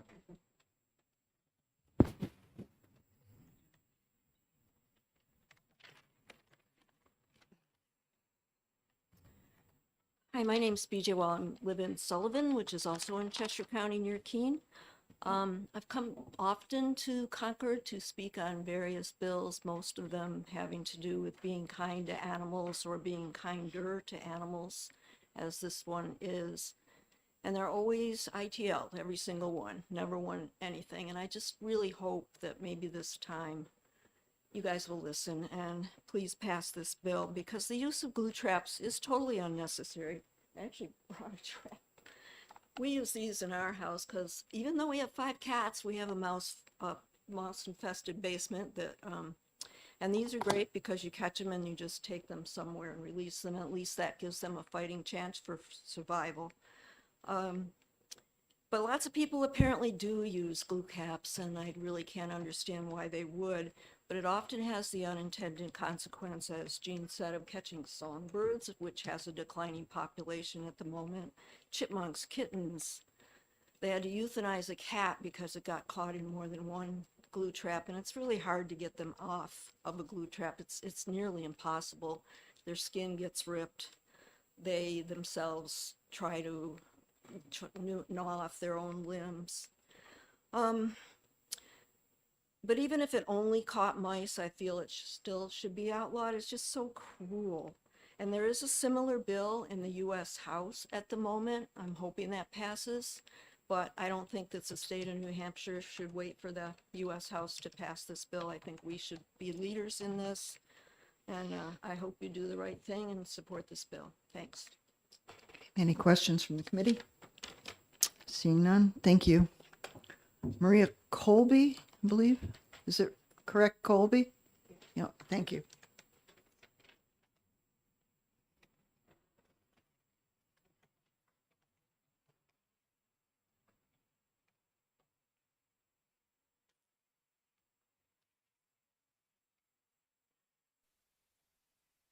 Chairman Aaron and members of the committee. My name is Maria Colby, and I am a wildlife rehabilitator located in Henniker, New Hampshire. I provide care for approximately 1,500 injured and orphaned animals a year. Today, I am speaking in support of House Bill 1351, an act to ban adhesive-based rodent traps in New Hampshire. Thank you. Adhesive-based rodent traps, also known as glue traps, are cruel and indiscriminate and probably responsible for more suffering than any other wildlife control product on the market, said Dr. James Jensford, president of the Democrats for the Protection of Animals. Any animal, be it the intended target of a beloved family pet, can be caught in the trap and suffer a slow death by starvation or suffocation. In 2023, I removed 4 mice, 3 phoebes, and 4 sparrows from glue traps. The animals suffered broken bones, dislocated joints, loss of feathers or fur because these animals were attempting to free themselves from the glue traps. So far this year, I removed a bat from a glue trap. These animals were brought to me by individuals that purchased them to use the glue trap. These individuals saw the animal struggling in the glue trap and realized that it was a cruel and inhumane way for the animal to die. This is what these people said to me. I know it's hearsay, okay, but as far as I'm concerned, they're right. It was cruel and inhumane. They reached out to save the animal from such a cruel death. Unfortunately, there was too much damage that was caused due to the animal struggling to be free. Most of these animals I had to euthanize them.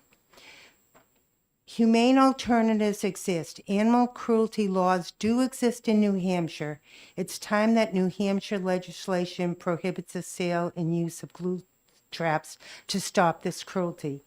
If House Bill 1231 passes, New Hampshire retailers, distributors, exterminators, manufacturers, and retailers have until January 2026 to comply with this law. I thank you for your time and attention. Okay, are there any questions from the Are there committee? any? Seeing none, thank you very Okay. much for coming today. Thank you. Eric Orff?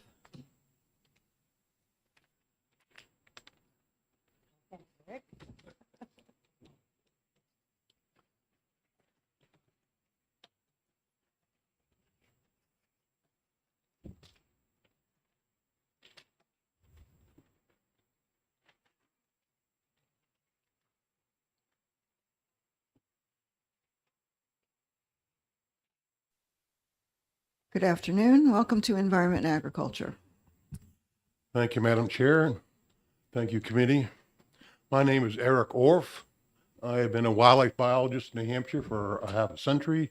I am here today representing as a volunteer in New Hampshire Audubon. I'd like to read their testimony and make a couple of comments. So thank you for the opportunity for providing testimony on House Bill 1351 on behalf of New Hampshire Audubon. We are a statewide conservation organization dedicated to protecting New Hampshire's environment for wildlife and for people. HB 1351 bans for sale the use of adhesive-based rodent traps in New Hampshire, including by licensed exterminators. We encourage the committee to consider a number of factors in their deliberations on this bill. Rodents can cause significant property damage and risk to public health when present in homes and businesses. Rodent control options include 3 widely used live traps, kill traps, poisoning, indoor cats, and indoor cats provide an additional alternative. Adhesive-based traps are in the kill traps category. When used outdoors, can kill non-target species that get stuck in the trap. However, the effective of the kill trap are limited to the animals that die in the trap itself. Consequently, when limited to indoor use, adhesive-based traps seldom affect non-target species. While adhesive-based traps do not provide a humane death, they only affect individuals caught directly. In contrast, poisoning affects both the target rodents and other wildlife, including individuals from far from the bait site. Poison rodents leave the bait site and then can be captured by predators that consume the poison by consuming the prey. Second-generation anticoagulant pesticides in particular are now widely documented in native mammals such as fisher, foxes, bobcats, and have caused mortality in eagles, hawks, and owls. New Hampshire Audubon supports policy that limits or avoids the deaths of non-target wildlife. We urge the committee to understand the effects and consequences of available rodent control strategies and take comprehensive approach to addressing this issue rather than to legislate only single approaches in the isolation from the big picture. We appreciate the committee. And as I mentioned, I've been a wildlife biologist in New Hampshire, and I have good news. You know, when I was the first bear biologist beginning in the 70s, and there were 1,000 bears when I first determined in the 80s, and now we have over 6,000 bears, over 109 bald eagle pairs, more deer than you can imagine. And most of our fish and wildlife in New Hampshire has thrived during my 50-year career, and it's been such a wonderful thing to watch. From no eagles to 100 pairs of eagles and ospreys from less than 10 to 200 pairs today. What has been affected the most the last several decades? It's our reptiles and amphibians and passerine birds, the birds we love to see. So these traps are, non-selective. Where does a frog or a snake want to hide out? In the recesses where these glue traps are placed for rodents. So they were a double whammy. And when you eliminate the snakes around your property, you're eliminating the patrol who's out there taking care of these rodents the natural way. So these traps are very non-selective, and that is why New Hampshire Audubon is here to support this bill today. Thank you very much. Thank you, sir, and thank you for your work in this very important area of helping our wildlife. Any other questions from the committee? Representative Bixby. Yeah, so you said that there needs to be a sort of a more comprehensive approach. Are you suggesting that this bill needs to be amended in some way, or is this bill good as it is, and then further refinements could be done with other legislation? Well, certainly, based on my testimony, there are certainly probably some options that could be looked at. What those are, I can't tell you that I'm an expert in rodent control. I can catch bears, but I'm not as good at catching rats and mice, I guess. Hadn't had to do that. And you wouldn't use a glue trap for a bear. I do not. And if I did, I would call you. Any other questions? Seeing none, thank you so much for joining us today. And I call Dr. William Trentley. And again, please, I remind people, if we've heard a point being brought up before, then please do not repeat it. We do have limited time for the hearing today, so go ahead. Welcome. Years ago, walking around in my backyard, there are deer flies, and they start attacking your face, and they're a nuisance. And one day I went to a store and I saw a deer fly tape, which is a variation of these glue traps. And so I tried it. You affix it to the back of your hat, and then there's an adhesive side that these deer flies are attracted to, and they can stick to it, but they don't come to your face, which is the good thing. And at the end of the day, walking around in my yard, I'd come back, take my ball cap off, put it down, and you'd see about 6 of these flies affixed to that, trapped in the glue. And I would just put it on the side and leave it there. And then the next day, go out again and put the hat on. Of course, these animals would be just sitting there, and they would die eventually. And over time, I started learning a little bit more about how we treat animals, and I became a little concerned about this. And I looked at it and I said, something's not right about that. And I even found myself trying to free them from the tape. I would pluck them off of there, and many of them actually survived. I don't know how much trauma they had, but they would fly off. But eventually I just gave it up altogether. And I said, you know what, I'm going to try something different here. I got a piece of duct tape and I taped that to the back of my hat instead. And so magically, when I was walking around in the backyard, the deer flies were attracted to that tape, but there's no adhesive on it because it's not the adhesive side is affixed to the hat, but they didn't come into my face. And so I thought that was pretty neat. And I even experimented, and I tried a hat walking in the yard without the tape, without the duct tape on there. And sure enough, they were back in my face again. But the bottom line is, what I'm trying to get at here is, I'm just trying to say that there's usually an alternative, and a kinder alternative, if we care. And that's all I wanted to say. So thank you for your time. Thank you. Questions from the committee? Seeing none, call Jacob Shaw.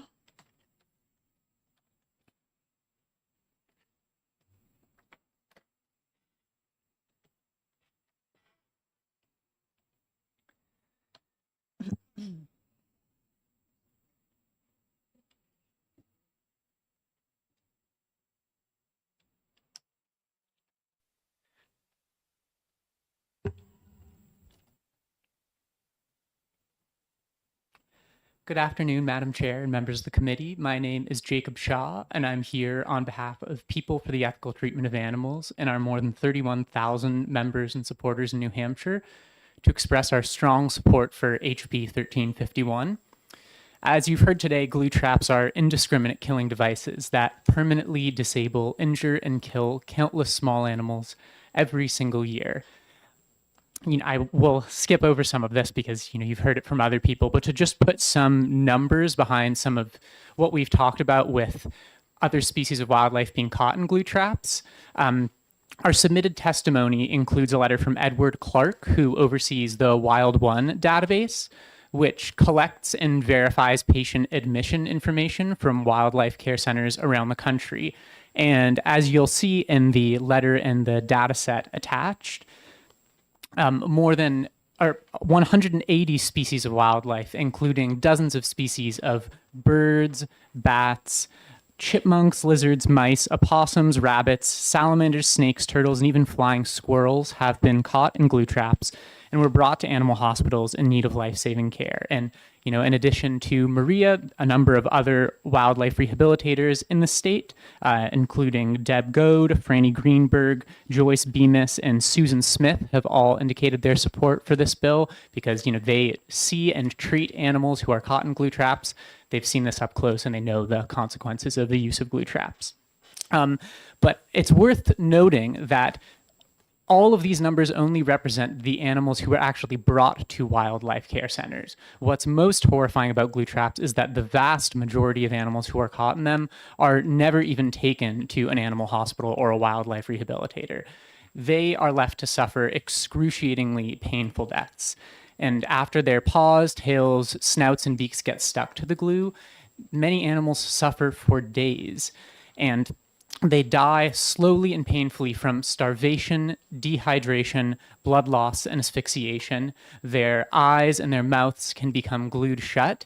And as they struggle to escape from the traps, they just become even more ensnared. And the glue tears off chunks of their fur, feathers, or skin. The manufacturers of these traps actually instruct users to throw the traps in the garbage, even if the animal caught on the trap is still alive. And when people are confronted with an animal caught to a glue trap, thrashing in pain or crying in agony, they panic because they don't know what to do with a trapped animal. Some people may try to help the terrified animal, but others have reported drowning trapped animals or even bludgeoning them to death. And I apologize for, the graphic detail, but it's just part of the nature of what's being discussed, obviously. For more than 20 years, PETA has operated a 24-hour emergency response hotline across the country. And every single year, we receive dozens of frantic reports of animals ensnared in these traps. And many of our callers actually set the traps themselves, not knowing what to expect. And after seeing the horrors of what glue traps do to animals, they tell us that they will never use these traps again. No animal, regardless of their species, should ever be forced to endure the kind of suffering that glue traps inflict. HB 1351, which is a bipartisan bill, will measurably reduce animal suffering and will help spare the lives of countless gentle animals. We urge you to support this bill. Thank you so much for your time and for your consideration. Thank you. Any questions from the committee? Seeing none, thank you. I call it Eowyn Osborne. Sorry if I mispronounced the name. And what town are you from? Please let us know. Auburn? Okay. Welcome to our committee. Thank you. I'd like to start out by saying mice, rats, other rodents are pests. They're constantly destroying property, eating the crops in my garden, ruining my walls. So I have absolutely no qualms with trapping or killing said creatures. If a rodent or a pest is trespassing on my property, destroying my belongings, my garden, which provides a vast amount of what I eat, why should it be allowed to get away with such an offense? Why should I not be allowed to take measures to protect my property from those who wish to destroy it? I oppose this bill, not just because of that reason, but also because I don't believe the government has any right to regulate what kind of mouse traps we do or do not sell. Thank you. Thank you. Any questions from the committee? Representative Comtois. Thank you, Madam Chair. Could you spell your first name, please? It's EOWYN. Thank you. Yep. Thank you very much. All right. Appreciate your testimony. And thanks for coming this afternoon. Joan O'Brien.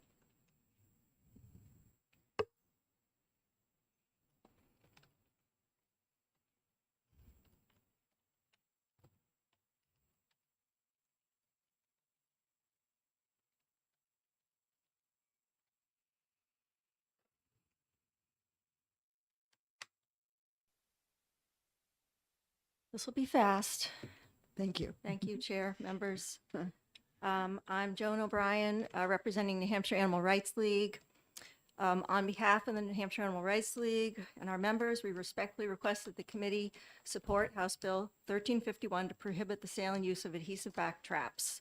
As we've heard, and we'll hear more, these traps are one of the cruelest pest control devices on the market and have many other problems associated with them.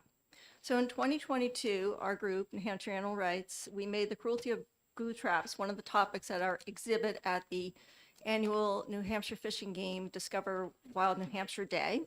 During this event, we talked to hundreds of people about how they deal with mice.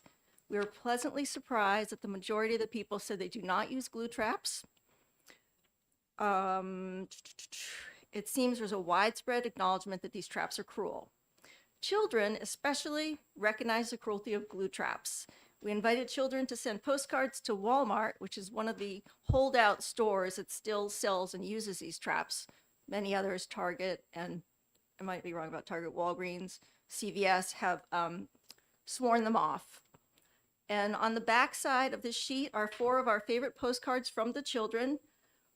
Given that these traps are widely recognized as cruel, as well as a threat to non-target animals, we hope the committee will support 1351. Thank you. Thank you. So I do have a question for you. As you've cited a number of retailers who have decided upon themselves not to sell these traps, and through education and outreach, you're educating people reasons why they shouldn't use these traps, and you're hearing from a good number of the public that they wouldn't use these traps. It would seem to me that through public education that probably they're not, the stores are not really selling many of these.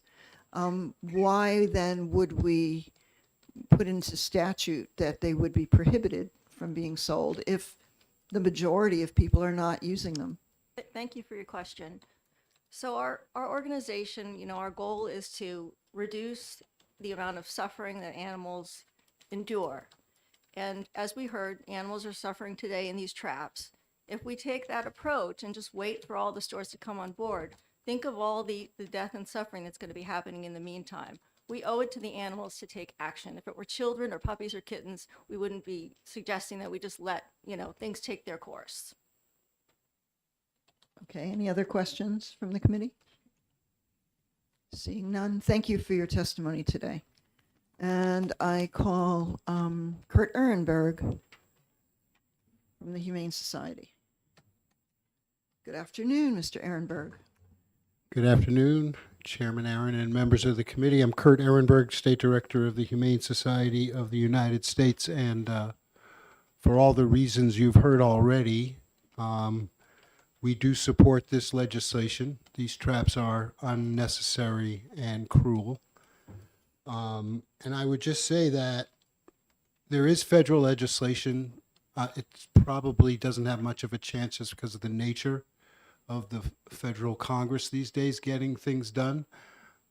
So it, as many issues in the country now, comes to you as elected legislators that actually are in a body that can get something done. The old adage of build a better mousetrap and the world will beat a path to your door, pass the first humane mousetrap law and other states will beat a path to that law. And so let's do this. Thank you. Thank you. Any questions for Mr. Ehrenberg? Seeing none, I call Commissioner Sean Jasper from the Department of Agriculture. Welcome and good afternoon.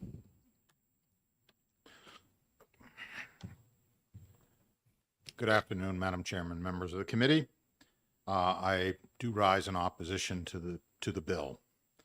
You'll note that the section of law that is proposed to be amendment here actually does come under the jurisdiction of the Department of Agriculture. And we've heard a lot of testimony that really tugs at your heartstrings.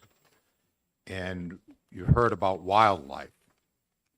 This is about rodents. I would agree, people should not be putting glue strips out into the area where birds and wildlife are apt to be caught up in them. So perhaps a simple amendment to make sure that it shall be illegal to put glue strips in areas that are easily accessible to wildlife and birds unless they are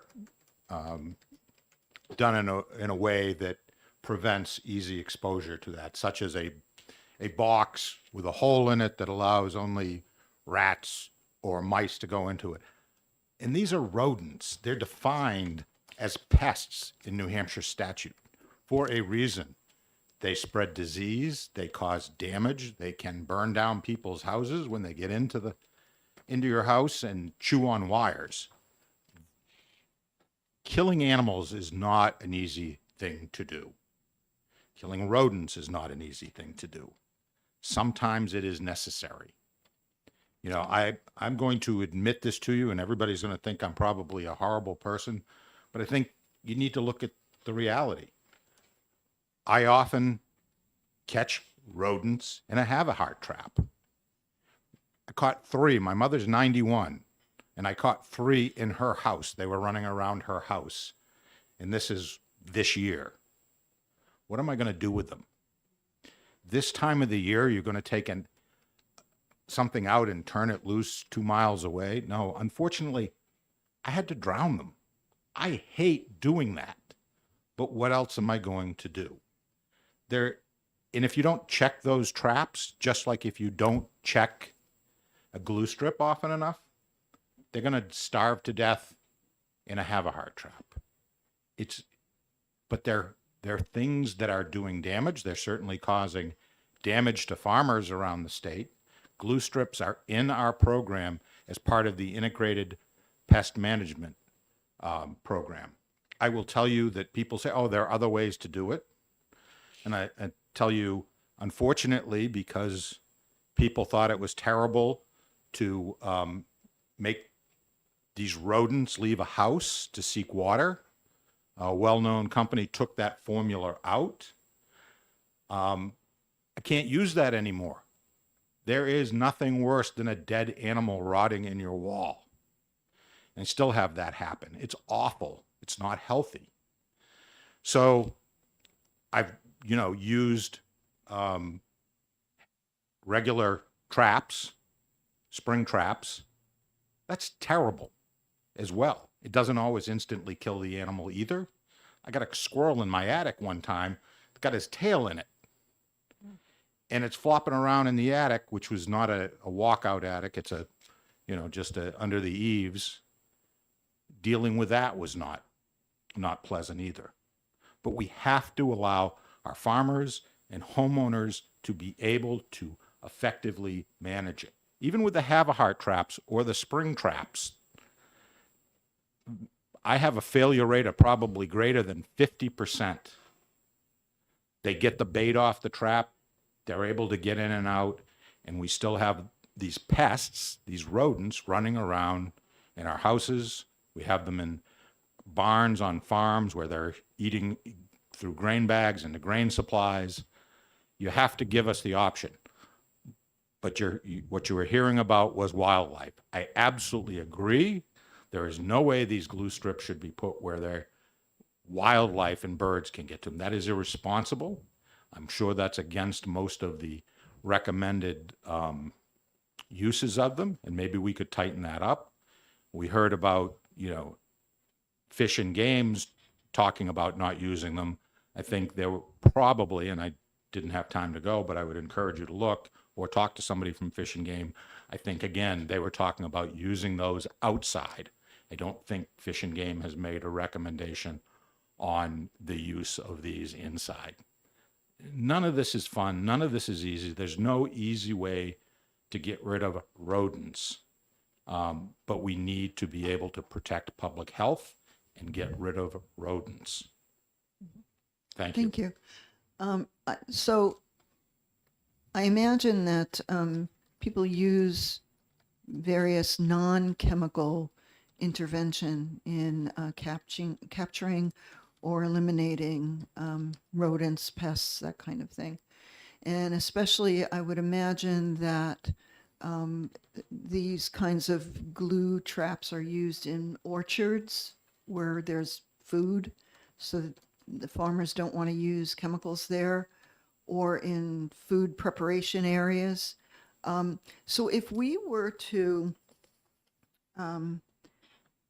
say, prohibit the use of these traps in areas where there's other wildlife, such as like in orchards, how would then these glue traps be used so as not to entrap or target unintended species? Thank you. I will tell you that years ago, when we were in the poultry business, one of the things that my father did to deal with rodents in the hen houses, long before there were glue strips, was he built plywood boxes, put tar paper over the top of them. They were indoors, but there were other reasons for the tar paper, and cut very small holes in the ends so that only rats and mice could get in. Nothing, a chicken couldn't get in. You could do the exact same thing where if you're concerned about a larger animal that they could not get in, and just if you're looking to eliminate rats, mice, moles, things of that nature, they could be. That's why I said something to the effect that they couldn't be used outside except where wildlife is prevented from being able to enter the area where they're in use. And that would be through that type of box. I'm sure I know now that some of the glue strips already come in certain containers where nothing else can get into them. I have to use them in a self-storage facility because the mice get in constantly. If they use poison, they're going to die in somebody's unit. Having the traps out there, even if I put the boxes over them, the problem is they are not terribly effective. And in the meantime, they're chewing into somebody else's property. And so it's the most effective way to rid the buildings of them, unfortunately. I don't like it. I wish I didn't have to do it, but they have to be eliminated from places they don't belong. Representative Comtois, you had a question. I did. Thank you, Madam Chair, and thank you, Commissioner, for being here. So we have heard bills in this committee before about rodents, and the rodent population has been on the rise in New Hampshire, and especially on farms. We're now seeing large rats where we haven't seen them before. And I agree that the glue trap should be used inside or in a contained space because obviously. But the other thing that we're not talking about is, yes, they are a public health policy, but they leave their feces everywhere. And that is a huge issue and very debilitating to people's health in this state. Would you say that by eliminating the use of these traps, we would see more health issues, that we could see more health issues? It certainly has the potential, unfortunately, because I live in a old farmhouse with rubble foundation. I've had to now hire a company to come in on a regular basis because I just gave up whatever method I was using, and they use multiple methods because my wife was really disturbed opening up a drawer of utensils, finding mice droppings in the drawers.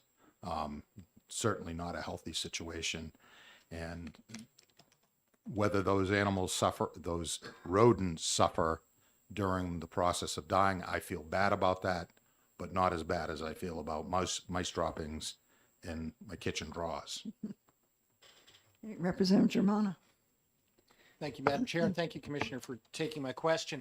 When we looked at rodenticide issues last time, you probably remember that well, one of the discussions we had, especially with some of the pest control folks who came to talk to us, was that is a really important tool, right? In particular, in a number of scenarios, right? We're talking about understructures, et cetera. So I think there was broad agreement that was an extremely important tool. What I'm trying to get at is kind of how important this particular tool is in the larger regime of rodent control. If this bill were to pass, is this going to make it inordinately more difficult for us to control rodent populations? I mean, exactly how large of an impact are we talking about? Are there enough other alternatives that removing this as an option is not going to have an enormous impact? It's a very difficult thing for me to judge. I wish there were people here from pest control companies that could tell you how many they catch on the glue traps versus not. I can tell you that, for me personally, it would have an impact because the other methods are not as effective. As I say, a regular failure rate of being able to catch them either in have a heart or in snap traps. And, it's a tool in the toolbox that I think is absolutely important. As you've heard, there are more rats now than there have been. And I'll tell you that we have 2 old farmhouses that are apartments. We have no animals around for the first time. And even when we were in the poultry business, I don't remember rats running around. We had rats in those houses. That was very, very expensive to get an exterminator to do. I couldn't believe that we actually had rats. No reason. And so, I would urge you not to take a tool out of the toolbox to protect the wildlife. Thank you. Thank you. Any other questions? Representative Potenza. It seems like it was decades ago. We had a pest control company come because we purchased a house in Concord and it had some mice. And in the house and the basement, they had used glue traps, but they didn't work. And do people really use these outside? Like I'd never even really heard of that. So. Until I was here today and heard the testimony, I had no idea that anybody would use a glue trap outside. Apparently, from the testimony of others, they do. I certainly have never used a glue trap anyplace except inside, nor would I. Follow up. So is there a way to amend this bill to make it so, stating that it's illegal to use glue traps, in a place where it can hurt other wildlife? Well, I certainly think you could. And I would encourage you to do so. Representative Bixby. So do you happen to know what section of the code or of the RSA's such amendment would have to happen to go into? Well, this bill amends 430, 41, and creates a new section A. And I think you could probably do that in that area because that is the section of law dealing with rodent control. Okay. Pest control, including rodents. Thank you. Thank you. Any other questions from the committee? Representative Dutzy. Thank you, Madam Chair. Okay, this is a little off base, but, we've heard about this problem for a long time. So is the Integrated Pest Management Program or anything going on at UNH to consider birth control for these animals? I mean, any exploration, any scientific, it seems to me if the population is growing if we put food out that had some kind of a formula in it so that they couldn't reproduce as quickly, that maybe that is an area of exploration. Do you know of any?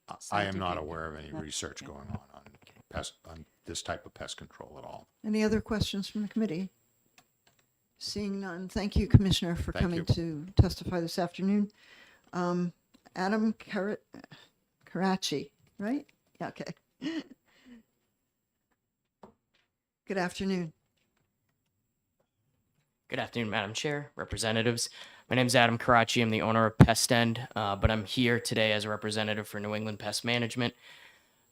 We've heard a lot about how this impacts the rodent population, and I do understand that this whole bill is based on rodents, but in the bill itself, it does say any adhesive device, which really leads it to a very broad spectrum of what that means.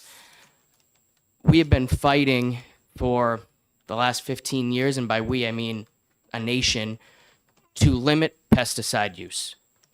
We instituted IPM, Integrated Pest Management.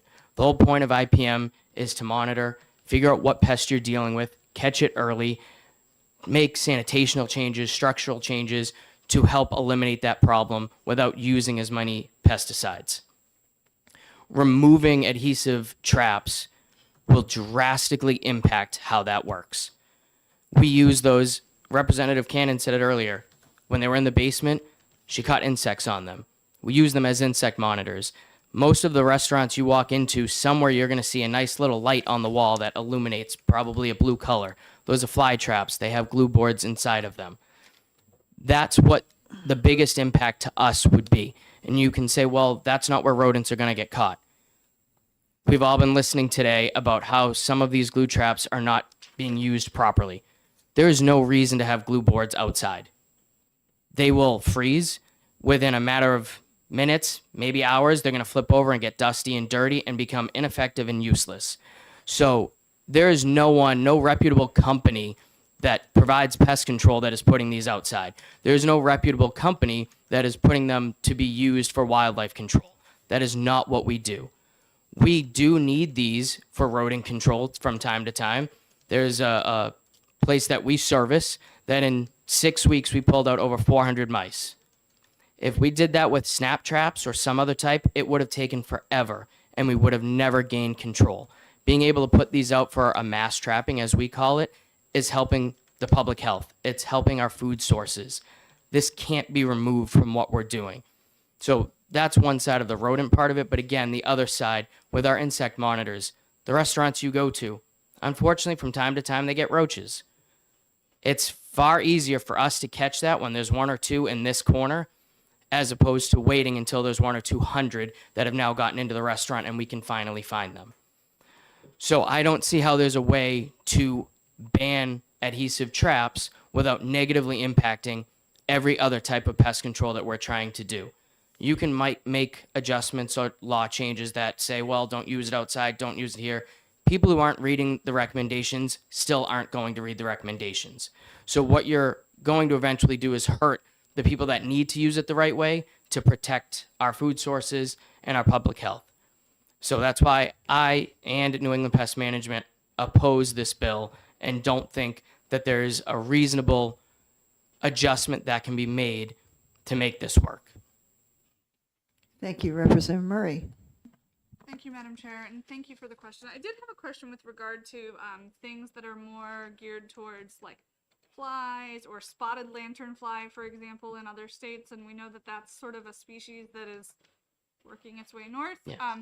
So I'm curious to know whether or not the glues are different in maybe like the hanging papers that are designed to attract flies or other types of things versus the papers that are super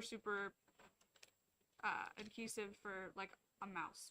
So the hanging fly tape, that's also another thing our industry doesn't use. That's more of a general consumer. We don't recommend them. Most health departments have actually banned them from being used in any kitchens or anything like that. So I'm going to kind of exclude that.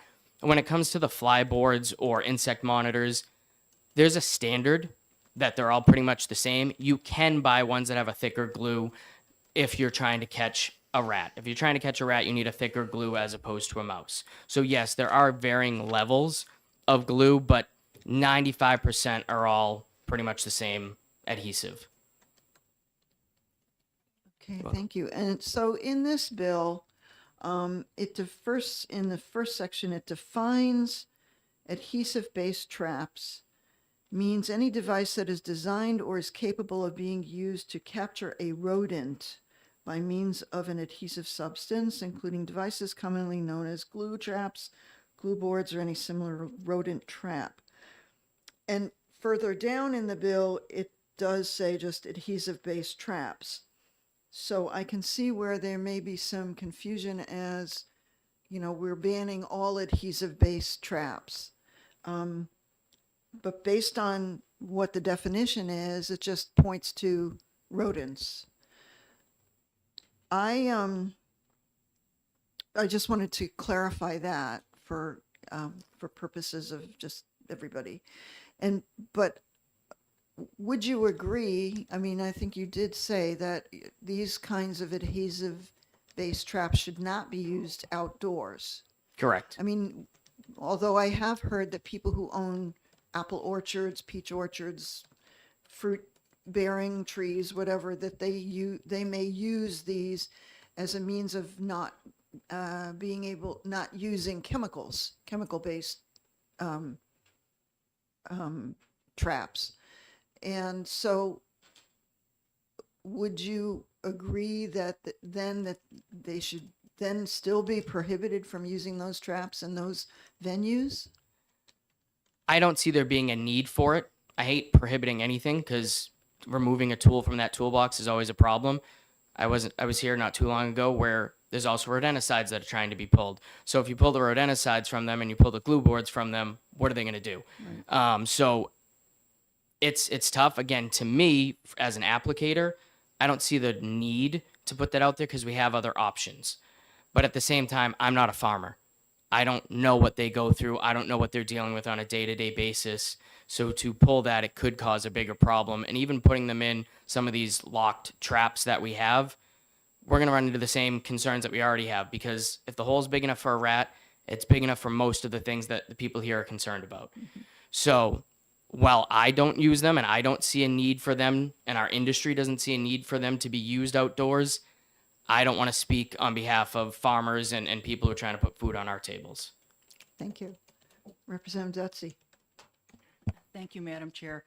So we've been using pesticides for 50, 60, 70 years, and our rodent population continues to increase. So my question to you is, what is your industry doing to come up with other humane ways to control these populations? Because it really appears that what we've been doing for the last 70 years and the increase in pesticides is not the answer. So yes, we've been using them for that long, but for the last 10 years, we're slowly losing things. We're slowly losing different types of baits and dusts and traps that we can use. Additionally, our country's growing. So where rodents had places to live, now they're coming closer to us. So that's a lot of what we're seeing. We have a lot of sanitational issues within our country, whether it's restaurants, supermarkets, convenience stores. They're not doing what they're supposed to do, which is helping that population quickly reproduce. What we as an industry are doing, we are very focused on exclusion as an industry. We want to seal your house up. We want to make sure they can't get back in, but we still have to get rid of the ones that are inside of your house. So if they're outside and they're not trying to get in, for the most part, we're okay with it. Even when we're using the baits, that's up against your house. We're protecting your house. I don't care about what's living in the woods. That's where they're supposed to be. Let it work. But our whole thing is exclusion. It is trapping. There's smart devices now where they're letting you know when something is caught so we can get there quicker. There's electrocution devices. There's a lot of different avenues that we're trying. And I believe you're the one that asked about the birth control devices. There's been one out on the market for probably about 10 years now. It's not working. The acceptance level is horrible on rodents. That would be an easy way to do it. That would be very simple, but they haven't come up with that formula yet that works. I can tell you our industry, this is what we were talking about constantly. We need to figure out what's the next best thing. What can we do? Because we see what's going on. We see how the trend is. Exclusion and trapping is the best part of what we can do, but it doesn't work on everything. We have videos of rats taking their tail and hitting snap traps to set them off so they can get the bait. Some of them will get caught in a snap trap. Some of them will get caught in a glue board. Some of them will eat bait. They're smart. They know what to do. So every time we lose something, the rodent population increases. So that's a big concern for us, to make sure that we have what we can to try and keep everything safe. Representative Bixby. Yeah, so what is the effectiveness of the glue traps relative to the effectiveness of snap traps and electrocution traps? So I'm going to say they're all relatively similar. Again, the biggest thing, as I was just saying, they will generationally learn what to avoid. So if we have an account that we're constantly using snap traps on, and that's all we use. There will come a time when we will not catch anything because they will teach each other, stay away from those devices. So if you're always using the same thing over and over and over again, that's where you come into the problem. So having multiple options out there is what's going to help the most. Now, again, as I said, glue boards by themselves, we don't typically use them all that often. They get dirty very quickly. As soon as they're covered in dust, a mouse can walk right over it. So you have to have them in traps, or you have to have other options there. But the downside to a snap trap, you catch one, and until you're back, it's useless. So when the account that I brought up where there was 400 mice that we removed, if we just had snap traps, it never would have worked. And that's where we run into those problems. So the effectiveness is very similar, but it's just really based on the situation. Representative Nab? Thank you, Madam Chair. Thank you for taking my question. One of the things we talked about with the second generation anticoagulants was making it so that they could not be used for home use, that they were used by licensed applicators. Do you see any mechanism for doing that here, or are these more used by individuals than they are by licensed applicators or pest control? I think they're misused more by consumers. But yeah, I think for the most part, if you took out how we use them for insect monitors and fly lights and all of that, yeah, I think our industry isn't using glue boards as much as the general consumer for rodent control. Are they used? Absolutely. Are there some companies that use them more than others? Yes. But there are many other options that as an industry we are looking at to resolve rodent problems. Any other questions from the committee? Seeing none, thank you so much, Thank Mr. you. Karachi, for coming. May I have the blue sheet from the table up there, please? Is there anybody else who wishes to speak on this bill this afternoon? Seeing none, I will say that for our online portal, which has where you can put in your support or opposition, we had 141 people signed in support of this bill, 9 in opposition, and on our blue sheet we had 1 in favor and 1 against this bill. And with that, Representative Knapp? Can I ask one question? Sure. Would it be possible to ask the Farm Bureau if they have taken a stance or have a position on this bill? Yes, absolutely. We can reach out to them and see what they had. Thank you. With that, I'm going to close the hearing on HB 1351. And I thank everybody who came this afternoon to speak in opposition or in support of HB 1351. With that, I am going to open up the hearing on HB 1325 relative to allowing private ownership of small-tailed monkeys, raccoons, foxes, otters, skunks, and kangaroos. And I believe we have with us this afternoon Representative Mannion to introduce this bill. Good afternoon, Representative. All right. Thank you, Madam Chair, members of the committee. For the record, my name is Tom Mannion, representing Hillsborough 1, the town of Pelham. HB 1325 seeks to allow private ownership of monkeys, raccoons, foxes, otters, skunks, and most contentiously red-tailed kangaroos. This bill began its life as a Twitter request for pet monkeys and rapidly expanded into a wish list of cute furry friends. My girlfriend was especially happy to find out that raccoons made the list, as we've had a running joke in my house that our dog and my campaign manager, Skittles, would befriend one someday and become a mischievous duo. Some quick stats on the number of states where it's legal to own the animals on the list. Monkeys, 31. Raccoons, 16. Otters and fox are both 15. Skunks, 14. And finally, kangaroos, 3 without a permit and 10 with. I do not like to see other states outdoing New Hampshire. We've been ranked the #1 freest state in the nation for many years running, but as evidenced here, there's always room to expand.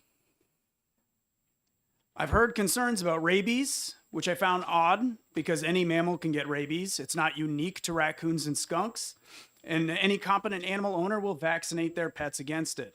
As with all things, personal responsibility is the pathway to keeping your pets and family safe and healthy. And with that, I'm happy to take any questions. Okay, let's see, all hands at once. Representative Coulon, and we'll work our way down. Thank you, Madam Chair, and thank you for taking my question, Representative Mannion. I don't have any science on this, and it could just be a rumor, but I did hear that kangaroos are actually deer that have been to prison. So do you think there could be a conflict of interest by bringing in these animals that could have, a advantage over our native animals? I'm also not a scientist. I don't know if there would be a competition in that same field. Representative Howard. Would rabies vaccines for pets that we already have work on the animals that you're talking about, or would they have to develop vaccines for each animal? I would have to. I'd have to defer to an immunologist. I wouldn't think. I mean, do we humans take the same rabies vaccine if we get bit? I would assume not the same. No. I mean, mammals could be different per species. Representative Potenza. So is there a constituent or, an entity here that wants one of these creatures? Yeah. So the Twitter thread, I verified that everybody who asked for something, there was a longer list, but the people that I verified actually live in New Hampshire were the only ones who made the cut. If you want good representation, you got to move here. Follow up? Follow up. So I watched a video of a skunk that was deskunked, and it was this great pet or whatever. So is that's I mean, they do that, right? Yeah. Okay. Yes. Yeah, and the same thing with raccoons. Like raccoons are pretty friendly. I've watched that's where this whole joke came with my girlfriend. She loves raccoon videos and watching them be raised like cats. Okay, Representative Murray. Thank you, Madam Chair. Thank you to the sponsor for taking my question. I did have one question around some of the animals that you named. I know that in various sorts of, whether it's wildlife settings or rehabilitation settings, not only do the animals themselves have to be vaccinated for rabies, but are you aware that there are also the handlers who might be handling these animals also have to be prophylactically vaccinated because of the high instance, for example, with monkeys, for example? That I'm not aware of. I'm not, as I said, everything comes down to personal responsibility. If you want to own an exotic animal of some type, you should take all the precautions necessary as an owner for yourself, your family, and neighbors. Any other questions from the committee? Representative Germana.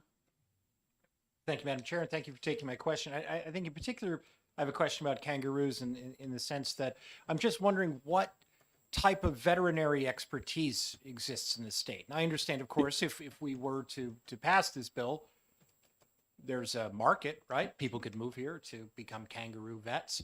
But in the meantime, or in parts of the state which will not benefit from the service of kangaroo vets, do you have any concern that even the most well-intentioned owner is going to be very limited in their ability to provide adequate medical care for kangaroos? It's a risky, so if you're going to take on a pet, you need to understand the risk of any kind of animal. And I agree that exactly what you just described is what I think. If there's currently no market for that type of veterinary care in the state because you can't own these things unless you're an exhibitor. So right now it's limited to exhibitors, but if it became an open market where people are allowed to own these, I believe it would bring in new types of veterinary care. Thank you. Yep. Representative Bixby. So I was doing a little bit of reading online, and I found a website of a place in British Columbia that farms kangaroos, and one of the things they commented was that when the kangaroos are very small, when they're joeys, it's okay to have them in the house, but once they get older, it is absolutely impossible to house train them. They are highly destructive, and they leave their droppings all over the place. And I'm wondering if you have had any reports from people who have tried to have kangaroos as pets, and whether there has been a problem with that sort of health hazard. The entire reason the kangaroo made it to the list because I verified that the guy who asked for the kangaroos lived in New Hampshire. I'm not aware of anybody who has these as pets. I've seen a lot of exotic footage of people owning things like lynx and snow tigers and things like that, like even crazier, in my opinion, pets. And people seem to do pretty well with those. I would not suggest leaving a kangaroo in your home, but like some people raise, farm animals and things like that. And you're not going to, most people aren't going to allow their like cows to walk around in their home. They'll have somewhere for them to bed. I did discuss this bill with my own veterinarian, and she was saying how the majority of the animals listed here, well, all of them, small-tailed monkeys, raccoons, foxes, otters, maybe not skunks, but kangaroos, that they require certain habitats in order to live a healthy and I guess animal rewarding life. Would you not find that keeping these animals in a home or maybe in a habitat that's not, that's something that these animals belong in, do you find that would be kind of cruel to them? It could be. I would say that all this goes back to what I said about personal responsibility. If you want to raise your animal to be as happy as possible, you want to give them enough room. Like if you own a husky and you live in a small apartment, that's not going to be great for the husky. The husky wants to run. It's a running breed. So even in current animals that we own now, you want to make sure that when you pick your pet for your family, that you have the space to accommodate the animal that you want. I would say that applies to all of these as well. Representative Comtois. Thank you, Madam Chair, and thank you, Representative, for taking my question. First off, can you email your testimony?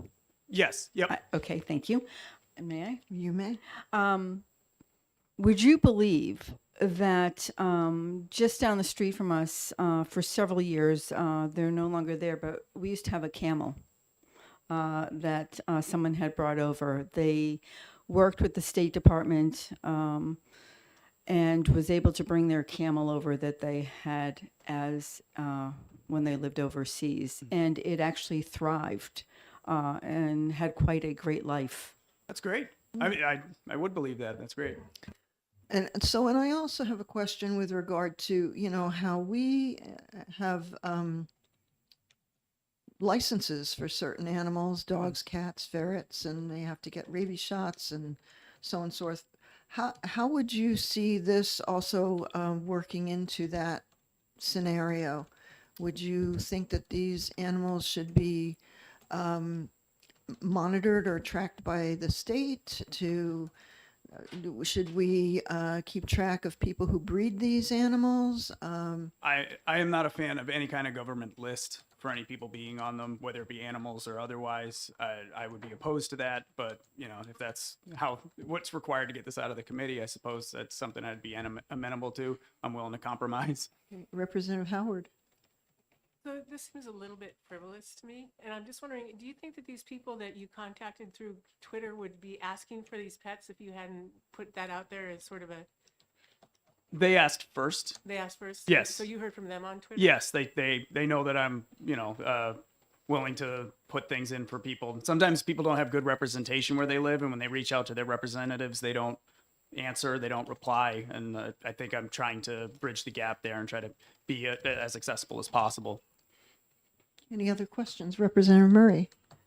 Thank you, Madam Chair, and thank you for taking my question. And if you can't answer this, maybe somebody after you can answer this. Do you have any concern about potential illegal trade or illegal sourcing of animals that might come about as a result of a peace policy like this? Not really. I mean, what do you mean? Like smuggling kangaroos? Second follow up or? Yeah, I'm sorry. Sure. Just clarify. So yeah, with regard to a myriad of types of animals that we already know make it into our ports of entry in various different ways that are not suitable for environments here in the United States, do you have any indication of whether or not this may increase that?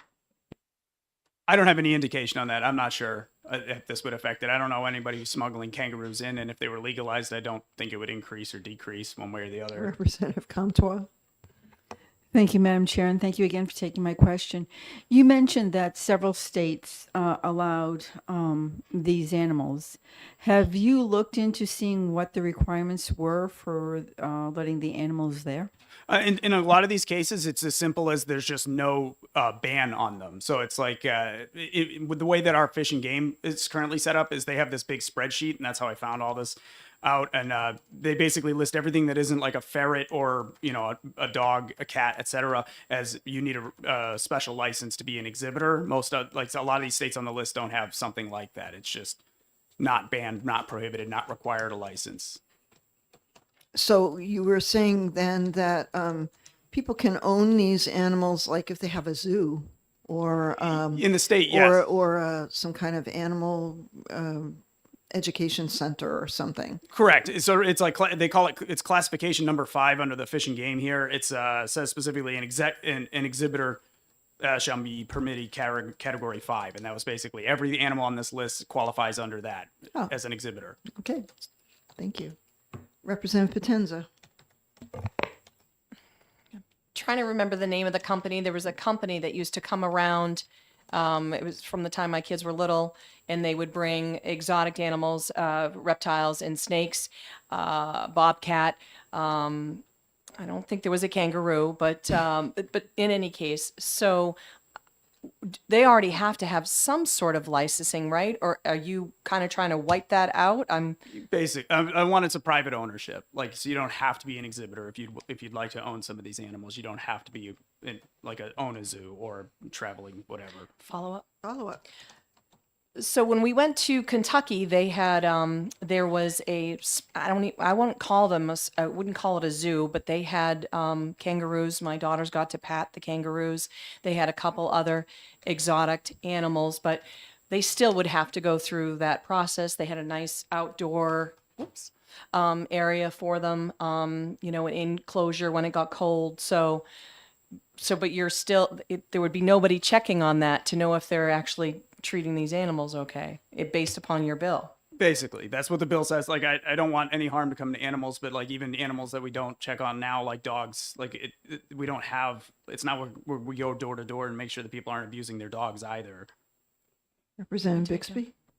So it would seem that that part of the issue here is the question of private ownership. Yes. And I'm wondering if there's anything different between the private ownership of, say, a Tesla versus a live animal.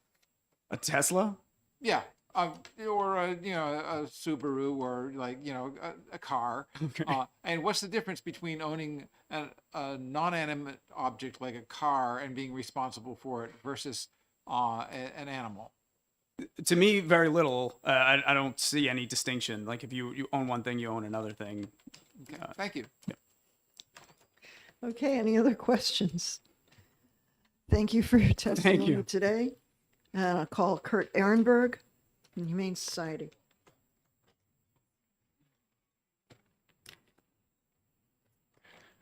Good afternoon again.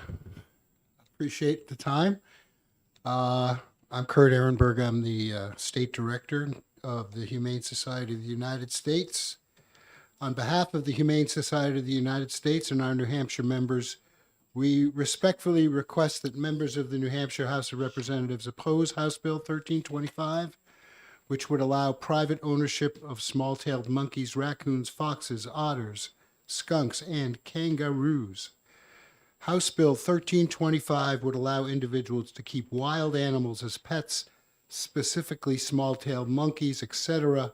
We share the concerns of the Association of Zoos and Aquariums that wild animals should not be kept as pets because the practice is inhumane for the animal, dangerous to people, and supports a cruel industry. Similarly, the National Association of State Public Health Veterinarians does not recommend ownership of non-domesticated animals by the general public, quote, because of the potential for human injury or disease, as well humane considerations for the animals. Individuals who lack the expertise and resources to provide proper care often buy exotic pets on a whim at exotic pet stores and at expos, from out of state, online dealers, and at cruel exotic animal auctions. when these still wild animals inevitably become too complex to care for, too difficult to handle, or simply too smelly, noisy, destructive, or aggressive. Owners abandon exotic pets, turn them loose where they will either perish or threaten native ecosystems, or lock them in a cage where they suffer from neglect. Wild animals kept as pets frequently suffer from a poor quality of life. They are typically kept in a barren environment that deprives them of the ability to express natural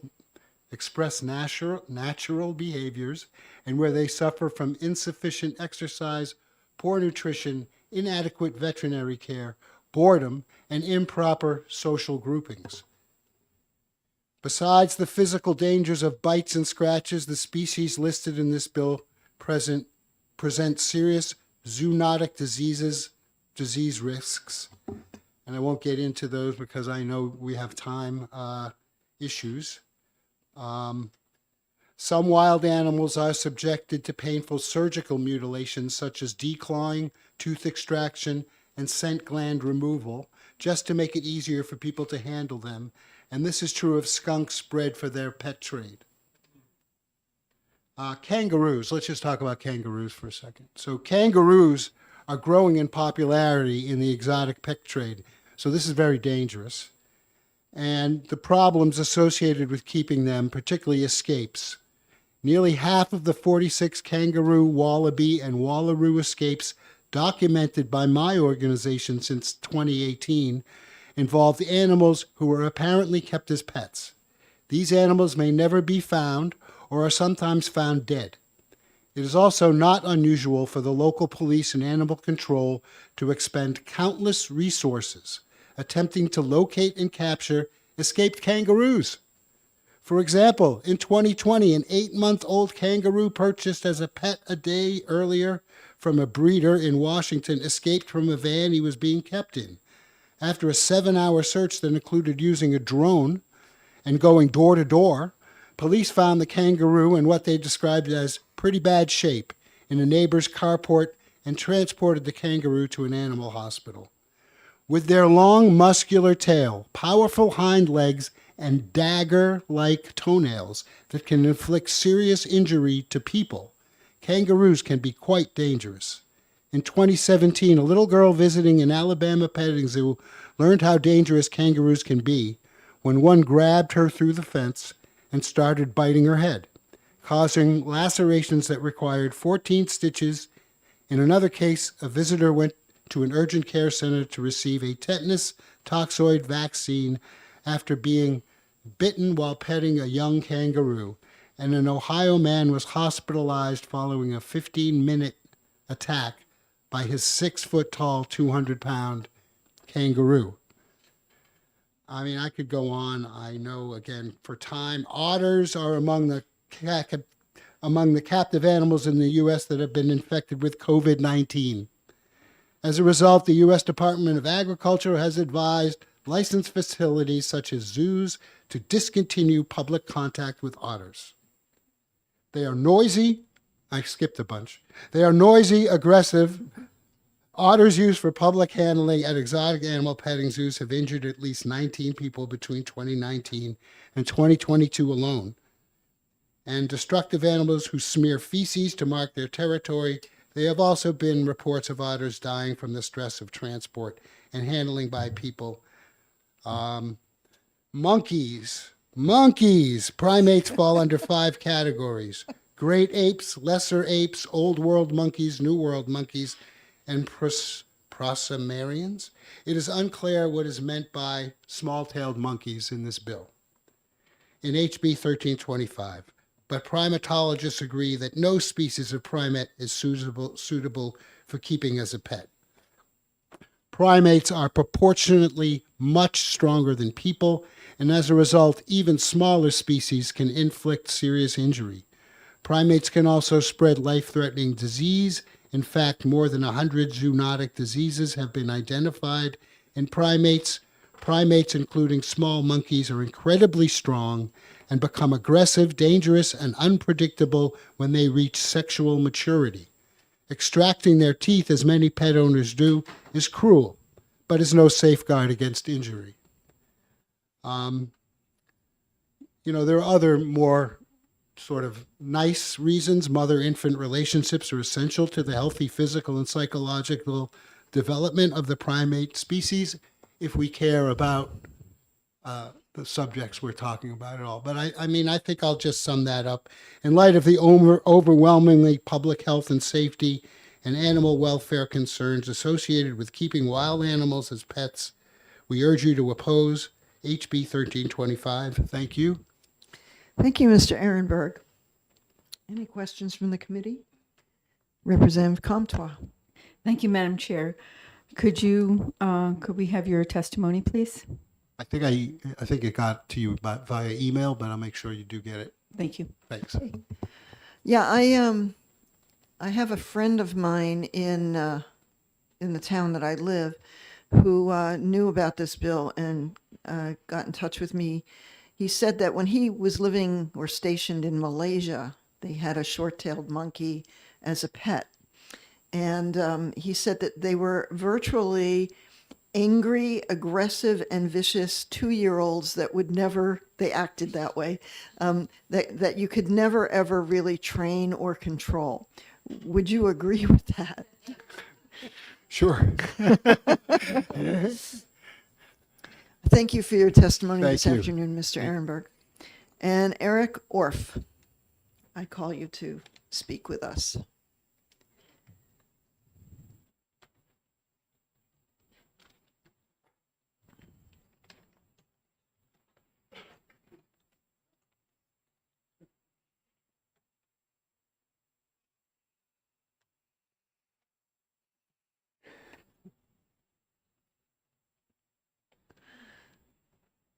Good afternoon again, Madam Chairman and members of the committee. Appreciate your time this afternoon. Thank you. As before, I am here. My name is Eric Orff. I live in Epsom. I'm here as a volunteer representing New Hampshire Audubon today, and I would like to read their statement. Thank you for the opportunity to testify on House Bill 1325 on behalf of New Hampshire Audubon. House Bill 1325 would allow private individuals to own native and exotic species of wildlife as companion animals without permits. There are many reasons why this would be a bad public policy. In the interest of brevity, I will highlight a few. The public trust doctrine, which dates back to the Roman civil law, provides the basis for wildlife management in the United States and Canada. The doctrine asserts that governments hold fish and wildlife and waterways in trust for the benefit of the resources and the public. In New Hampshire, RSA 207:58 provides that it is the best interest of the state and its citizens to regulate, protect, restore, and conserve the wildlife resources of the state under a uniform scheme of management through the Fish and Game Department.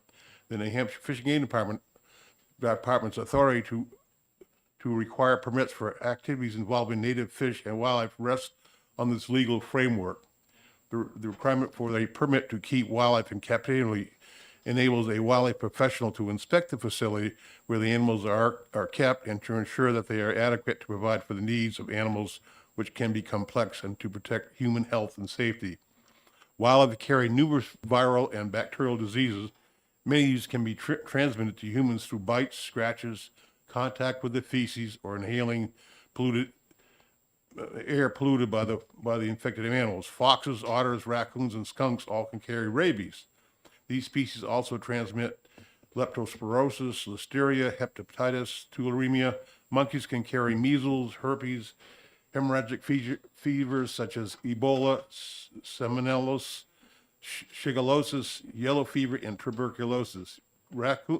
Kangaroos can carry toxoplasmosis, salmonellosis, and Q fever. Safe cohabitation with any of these species will require many more immunizations that are not necessary for dogs or cats. HB 1325 includes no requirement for such immunizations.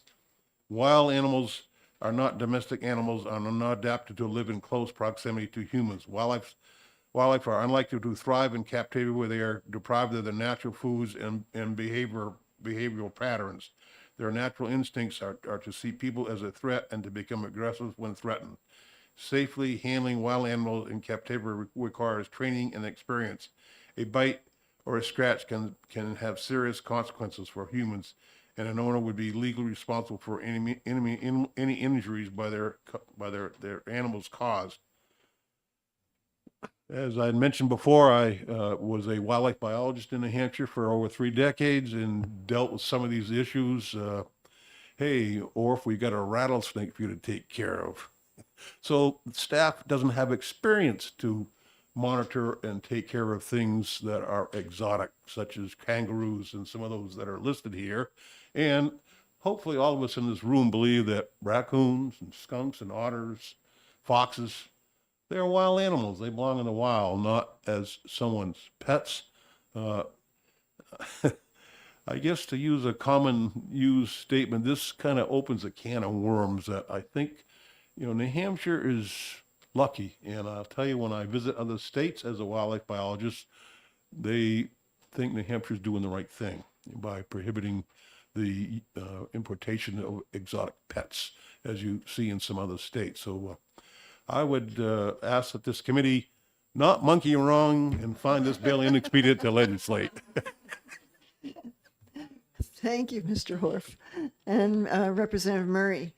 Thank you, Madam Chair. You listed a whole host of zoonotic diseases that potentially could be of risk to the public population. One thing that I was curious about was whether or not you had any concerns around the proper quarantine of said animals. Should this practice increase, that people are bringing these types of animals into their home environments, whether or not that would be something that would be adhered to? Well, we know how people are. As it is, some of these illegal animals are brought into the state and confiscated. And Maria Colby just mentioned to me she has some pet skunks that were recently confiscated by the Fish and Game Department. So it does happen. I know the law enforcement division certainly seeks to find out about the illegal importation of pets and non-domestic animals and take appropriate action. Any other questions? Seeing none, thank you, Mr. Orff. Thank you. And I call Commissioner Sean Jasper to come and speak on HB 1325 with some concerns.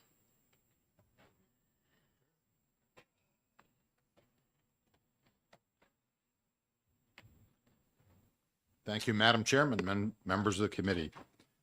I do have concerns with this bill, and I have to say, while this is a policy matter for you, that I would say that passing this bill as written would be irresponsible. Let me start off with, where does this intersect with the Department of Agriculture? With 436 :1, domestic animal means all animals that are kept as household pets. And that's essentially what you're allowing here. Yet the bill doesn't make them domestic animals, because that would bring in a whole lot of other things. What it does, and I'm not sure if this was intentional or not, but it's a great concern, should be a great concern to all of you. It makes these, by law, companion animals.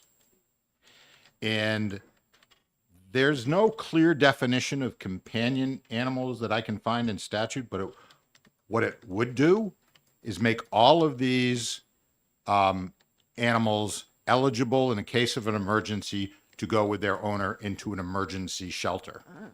You may remember, some of you, that was just recently passed, allowing companion animals to go into shelters. Now these, you would be making companion animals.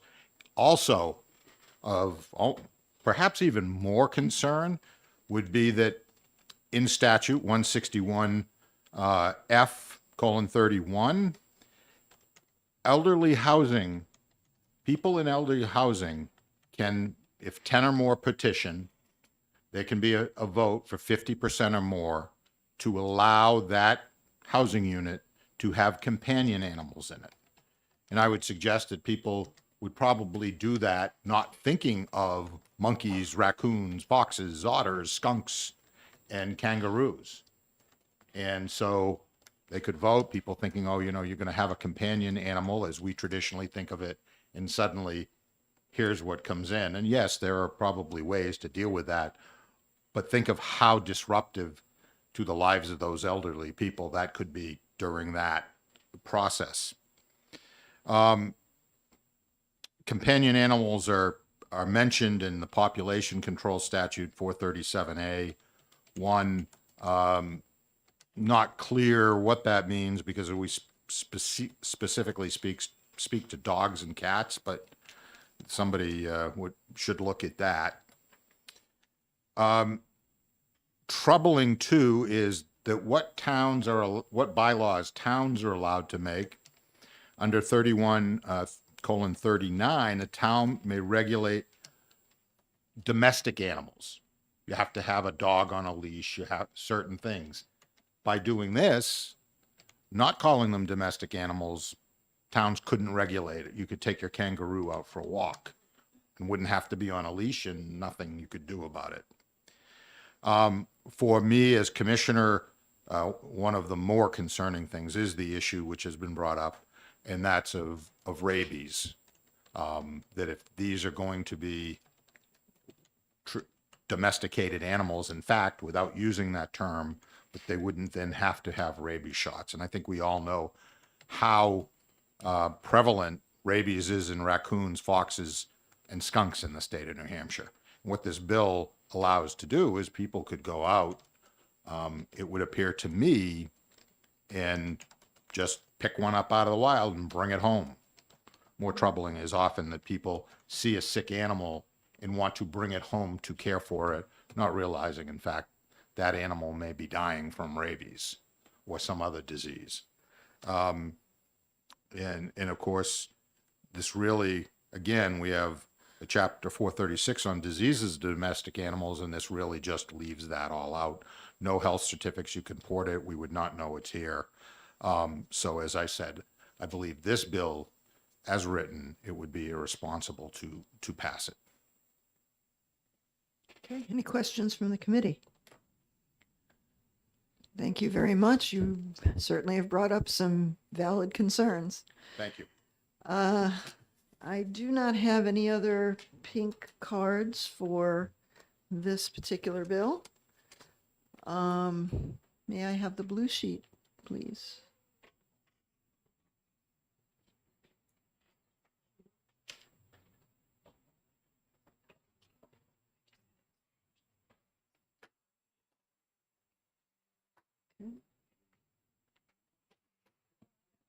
From the online portal,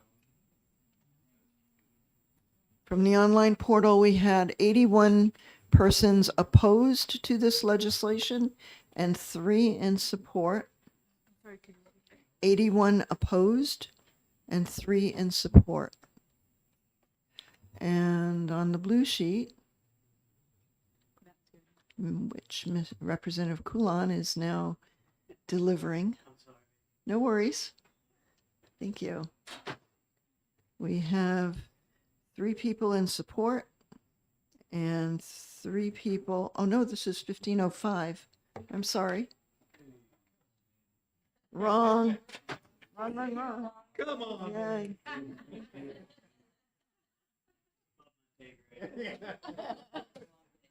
Thank you. We have, 3 people opposed and 1 person in favor. And with that, I'm going to close out the hearing for HB 1325. And I am going to open up the hearing. First of all, I wanted to ask, does anybody need a break? Just a quick 5-minute break, please. Okay.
I'd like our committee members to start taking their seats, please.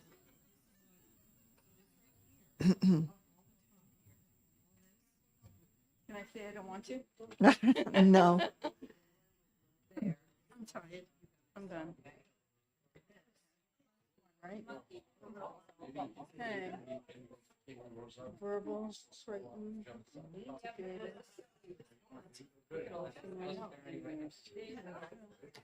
Okay. We all set? Everybody get to their seats? All right. I'm going to open up the hearing on HB 1505, establishing an animal abuse offender registry, and here to introduce the bill is Representative Produm O'Brien. Good afternoon.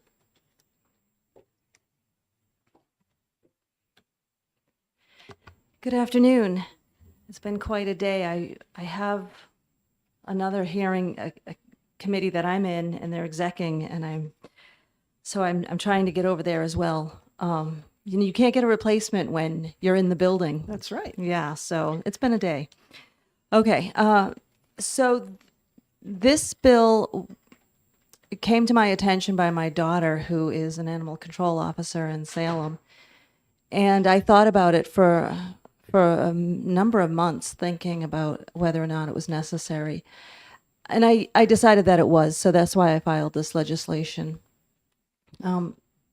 Animal abuse is currently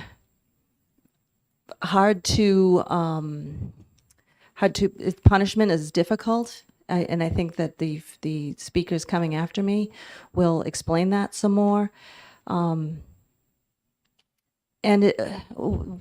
One thing that really stood out to me is how much of a precursor it is to human abuse. I was interviewed at one point in my life on a murder case, and one of the things that the detectives asked me was about animal abuse. And it wasn't really exactly connected to the case, but it definitely was a part of this person's character, and it was something I witnessed. And that's not the only time I've experienced something like that. I also spoke to a lot of sex offenders, convicted sex offenders in this state, with a program that I was with where sex abuse survivors would speak to convicted sex offenders, and this was often part of that. I know it's not comfortable to think about, but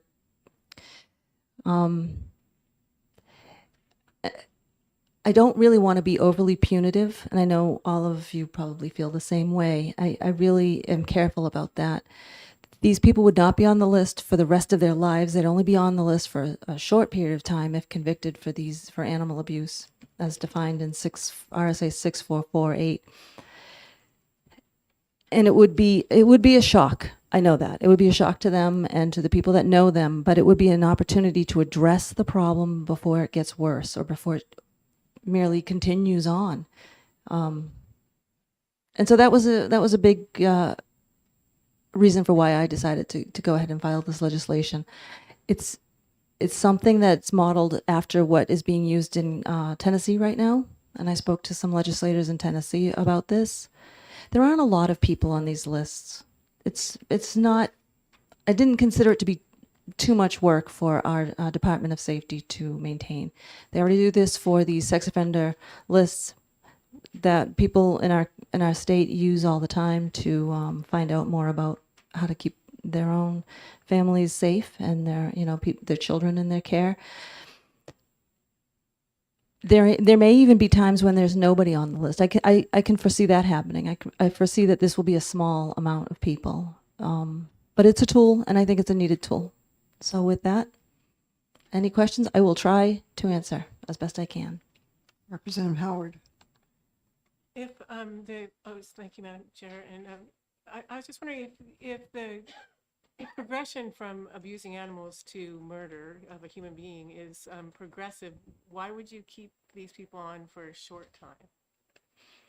Thank you. That's a good question. There really isn't a lot of interest in keeping people on for a very long time.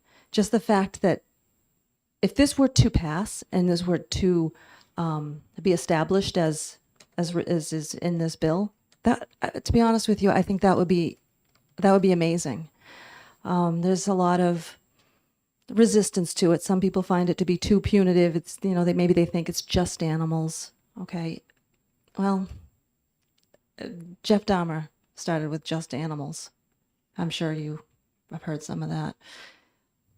Representative Knapp? Yeah. Thank you, Madam Chair. Thank you for being here, and you don't have much time. What do you see the purpose of this registry? What do you see it serving? I mean, do you see it as like a shelter a breeder wouldn't adopt to with such a person? Do you see it as like, what do you see as the end goal of having this?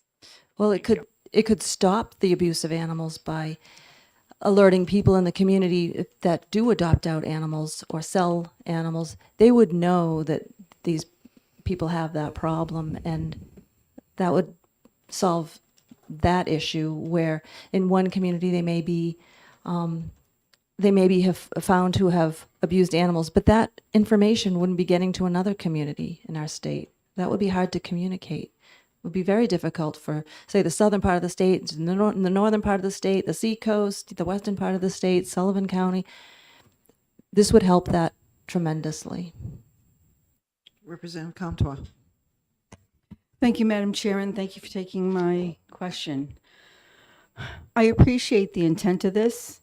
However, in our over several years, what we have learned is that a majority of animal abusers have mental health illnesses. And I am not sure that putting them on a registry would be in the best interest of their mental health. And also, in current statute, in our animal cruelty laws, if you are convicted of animal abuse, you cannot own an animal for 5 years. So are you aware of that? Well, thank you for telling me more of the nuance of that. I appreciate that. I think this would not be, I think that this would be fine. This would be this would be complementary to those same efforts. And I would like to go back, and I know that many of the people may have some mental health issues, and that's unfortunate. And I, of course, don't want to make those worse. But you could absolutely make that argument about sex offenders, and I'm sure it was before that registry was created. A lot of people didn't want to make things worse for them. Well, there are innocent creatures who have no voice here, just as children had no voice when, you know, the sex offender registry was created. They didn't have a voice. That helped to give them one. Any other questions from the committee? Representative Murray. Thank you, Madam Chair, and thank you for taking my question. I did have a question sort of around levels of offense, and I don't see anything enumerated in here that would talk about it's just an offense as an offense, regardless of whether it's one animal, multiple animals, types of harm against an animal. So I was just curious if that is something you had It would be, yes, and I have. And it would be as it applies to 644-8 and that definition. I'm not the best person in the whole wide world. You know, I'm not a bad person, I think of myself. But I think I'd have to do a lot to get on this list. There are some days I'm a little late feeding the dog, that kind of thing. But you have to do things to get on this list. You have to do some negative things. Oh, okay, so I don't think that completely innocent people who are just, you know, forgetting to feed their dog a little bit, I don't think those people are going to get caught up in this. And from what I hear from law enforcement is that education is the first thing they try to do. And it takes a lot before they press charges. I see there's another question, so. Yep, Representative Bixby. Yeah, so just so you're aware, in 644-8, there are two different categories of animal abuse. There's misdemeanor abuse, which is primarily results from negligence, and that's one which is often stemming from mental illness. Someone thinks they're doing a lot of, thinks they're rescuing animals, Right. but they're bringing them into a situation where they can't take care of them. Yeah. The other level is the a felony abuse, which is purposive and intended to be cruel. And without this bill making a differentiation between them, I think that's opening up a significant area of problems. The other thing is that the negligence category is by far the most dominant in terms of what people are found to be doing. Thank you for that question. Negligence is a problem, and you can think that there's less intent to hurt the animal, less active intent to hurt the animal. You could say the same thing about neglect of children. There's less active intent to hurt children, but they still get taken from their home for those reasons. They still go hungry for those reasons. They still don't have a safe place to sleep for those reasons. So animals are in the same category. And it is unfortunate that when it's someone who's not actively trying to harm the animal, they get caught up in this. But if it does help keep that person from collecting more animals that they can't reasonably care for, this is good for the animals. I think it's unfortunate, yes, that these people would be on that registry, but it does help to educate other people that give animals, that adopt out animals or sell animals. They would be given a tool that would help to inform them of how they can keep such cases from continuing. And I think what you're specifically talking about might be animal hoarding, and that is a problem. And it's a very difficult problem to address. I've had to address it with someone that I knew, and it was very difficult to get that help. It was the most miserable thing I think I've ever experienced in my life, having to try to address that. And that was a different state, but it was really hard. It was really hard. Representative Dutsey. Thank you, Madam Chair. I'm curious, the cruelty statutes come under the Department of Agriculture. So why is the Department of Safety listed twice in here as having responsibility? Is there Thank you. something I'm not aware of? Yes, thank you. That's a good question. Because it's modeled after the sex offender registry, and since there's already that program in place, it was not difficult for Tennessee to do it in that same manner. And it's just a small amount of redundancy of what they already do. So I was just thinking that would be the easiest way to go about it, just as Tennessee did. Okay, I'm still unsure about why you believe we need a registry at all. I mean, what's the purpose for having this list? Let me go back to. Is this so that yeah. people won't employ them? Is it so No, people will stay away from them? I mean, I don't understand what this list would be for. Well, you could say the same thing about the sex offender registry. And I was running a certain kind of business where it didn't really matter all that much of a person. You know, there were no children there, maybe a manufacturing facility or something like that. No children, no problem with them ever interacting with children. Then employing them wouldn't be an issue here. Would this keep them from being, such people from being employed? Maybe in the animal care business, yes. Is that a problem? I hope that you can agree that that is not a problem. I think that's good judgment.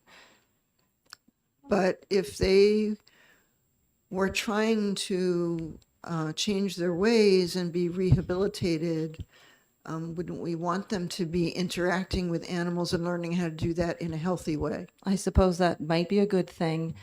It depends on your level of how much you believe people change, how much you forgive them, how much risk you want to take with innocent creatures who can't defend themselves.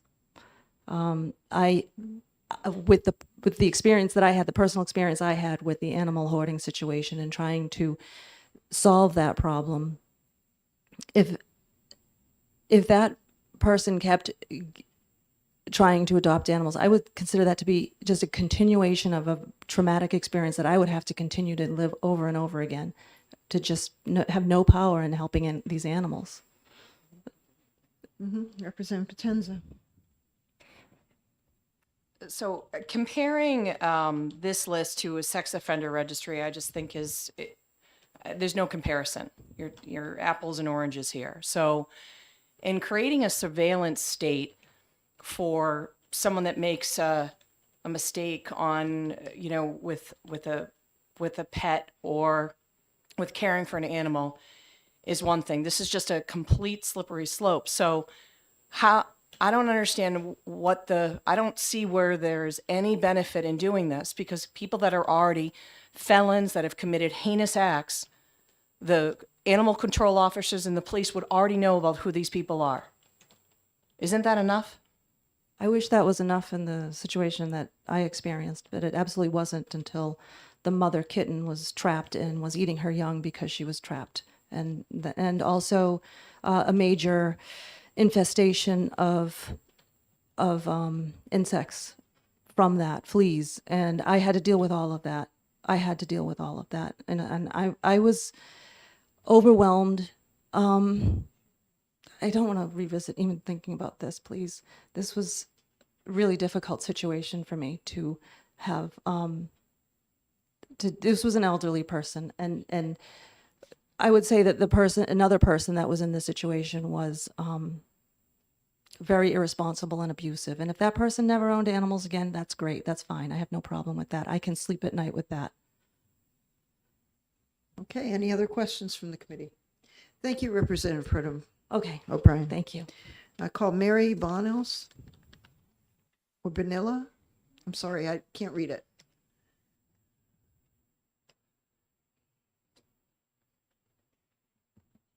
Pardon my slaughtering your okay. name. Is it Benilla? Bonilla. Bonilla, okay. Good afternoon, Good Madam afternoon, Chair thank and you. committee. I represent the New Hampshire State Police under the Department of Safety. I've been on for over 20 years now. We are very neutral in this matter, other than we are looking at some of the things that are written in the legislation that causes us a little bit of concern of how it's written. With the booking photo coming in, if there's no booking photo taken at that time of arrest, whose responsibility is it in order to obtain that photo, or is it going to be okay for that person not to be on there? I know we reference the sex offender registry a lot. They all get their photos taken at the time they're registering to be a sex offender when they're coming out. So it's a little bit different than that. It's also written in here that the registry shall remain on the department's website for such time as determined by the commissioner. That's kind of is there a minimum time frame the commissioner has to keep this website up? We're not sure on that. And then the last, when the individual's name is added to the registry, the department shall notify them if they want to have their name expunged. We think that's something that should fall on the individual, not on the department. In order to provide that notification to the individual, they should just be made aware at the time during the law that if they wish to have their name expunged. And also, what does that expungement look like? We don't have any guidelines set up there in order to say if you're coming off the registry prior to your 2 years or how long you're on, what does that look like? There's also going to be a cost for us in order to do this because we would have to hire somebody. We don't know the extent of how much this is going to take of time. So a program assistant 2 right now would be $136,000 a year, up to $150,000 when you go for the next 4 years as it increases. And we also need a minimum payment in order to provide a database if we're going to be doing this thing. We have people that work for us under other companies, but we're roughing it, education guess, probably $100,000 in order to create this type of database. Okay, thank you. Representative Nab? Thank you, Madam Chair. Thank you for being here and taking my question. Do you, as a representative of the Department of Safety and the State Police, view this as something that would be useful to you? To us particularly, some of us do work in smaller towns that aren't covered, not just in the highways in the North Country. Some may find it useful. I don't know that everybody would find this useful. Any other questions from the committee? Representative Murray? Thank you. Around the concept of the data management and that sort of portion of things, when the photos would be taken or if they would be implemented in that photo, would all of that be expunged? I mean, how does that work? The whole record, or like, I guess that's my question. Would it just be for I guess that's my question. Sorry. Thank you for your question. The way it's written, I assume that the photo and everything on there wouldn't be expunged at that time, just the way this is written here. But again, we don't really have any guidelines for that expungement. Any other questions? Representative Dutsey? Thank you, Madam Chair. From the bill sponsored, it's assumed that there's not going to be a lot of names on this list. And I mean, it seems to me like it could almost be on like an Excel spreadsheet. So where do we get $150,000 for staffing and I think another $100,000 for the database? I mean, let's assume our wildest, we have 50 names on it. The wildest. I mean, a database of 50 would cost like $100,000 and take one full person for it. Well, it's a in order year? to create the database, and right now we can't quantify how many people are going to be on that database. So we have to err on the side of caution when we're doing numbers, because we may need someone in order to watch this and take off the registry. It all depends on how it's set up, but it has to be set up in order for it to be utilized. So the amount it takes to set up that database to be created, because it's a little bit different. Representative Murray? Thank you, Madam Chair. I do have another question with regard to the judicial system and the trial. We know that courts are currently backed up, and so if a person is going through trial and is found guilty or not guilty, do you see there being any delay in the addition or removal of anybody on or off of that database? I can't speak for the court side. I know they get delayed, but there is sometimes a way to set up it that if there's something checked off in that box, that maybe it comes over to the criminal records, but that's something we have to explore when we look at the program. Any other questions? Thank you very much for your testimony this afternoon. We appreciate you coming over. Thank you. Joyce Aravea?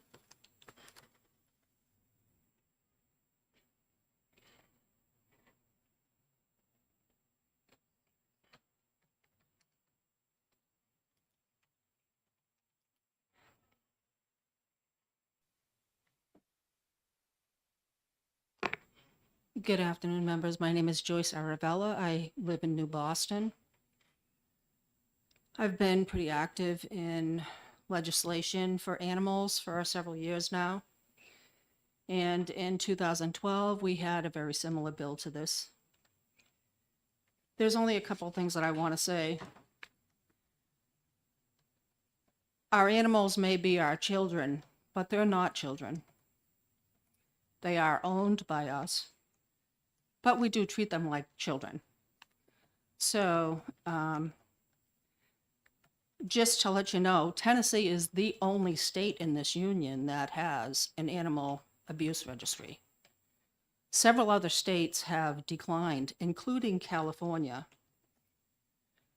So I don't understand the reason for this. This is, at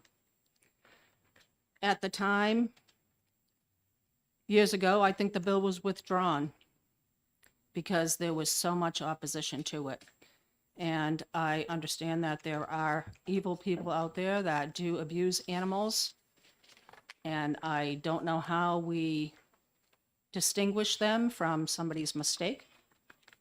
Or do we just, you're pitting neighbor against neighbor. Oh, I saw them smack the dog. Well, maybe the dog was doing something they really shouldn't have been doing. So that's another slippery slope. And that's about all I wanted to say. Thank you. Any questions from the committee? Do you feel that people who may end up on this list would be targeted somehow? Yes, I absolutely do. And in what way? Well, there are a lot of animal rights people that look for these things, and then they go after abusers or people that they feel are abusers. I've also seen other animal abuse registries that animal activists set up, and names never come off them. Never. Once you're on one of those lists, you're on it for good. You could be died, you could have died, but your name remains because nobody follows up on them. There's no There's nobody watching that kind of stuff. And for the state, another big reason why New Hampshire was against it then and still is the cost. It's going to cost a lot of money. A couple of the handouts that I put here is some of the costs. $22,000, and this is something that I presented in 2012. So you know that those costs are at least double now, probably quadrupled, because that was a long time ago. And that at that time, the suggestion was that the Department of Ag make the registry and stay on top of it. And they simply don't have the manpower to do it. So I find it interesting that it has been suggested to go to the Department of Safety now. Somebody thinks they have the time to do it and the money. I don't know. I don't think it's money well spent for us. This is the live free or die state. Even California said no. Any other questions from the committee? Seeing none, thank you for your testimony. Did you have a question? Oh, I'm sorry. Go ahead. I was delinquent in raising my hand, but thank you anyway, and thank you for taking my question. I was just wanted to see. I understand the concern about people who make mistakes, right, or in someone else's perception make mistakes. But what do you think about the fact that for this proposed bill, we're talking about people who have been convicted, right? So the idea that somebody might get caught up in the system for disciplining a dog in a way someone else finds inappropriate. I mean, does that apply in this case, or does it help you at all? Does it make a difference to you that these people would have already been convicted of animal abuse based on current law? So my question to you is, how many people in the state have been convicted of animal abuse in the past 10 years? I Well, don't know, but my question I think response there's was been that one. is that just in terms of people being accused and put on this list, even though they have done something that does not rise to the level of a criminal offense. I'm sorry, can you repeat that? I apologize. I'm obviously not asking it very well, but just does it make a difference that we are not talking about people who have done something that doesn't rise to the level of a criminal offense? They have done something by judgment of law that is criminal by nature. Okay, I think I understand what you're saying. So the one person that I know that was convicted of animal abuse, it was so sensationalized that nobody's ever going to forget that this happened. Okay, so I don't know really of any other people that have been convicted. I'm sure there have been, but I think that the numbers don't warrant us spending the money for a registry. Okay, thank you for taking my You're question. I welcome. appreciate it. Kelly? Yeah, just real quick. So, based upon your knowledge, there's only this bill, in a sense, would put one person on the registry. That's what it seems like to me. Mm-hmm. Okay, Well, considering that's the one person that's been convicted that I am aware of. thank you very much. Okay. Any other questions? Nope. Thank you. And I call Bjarna O'Brien.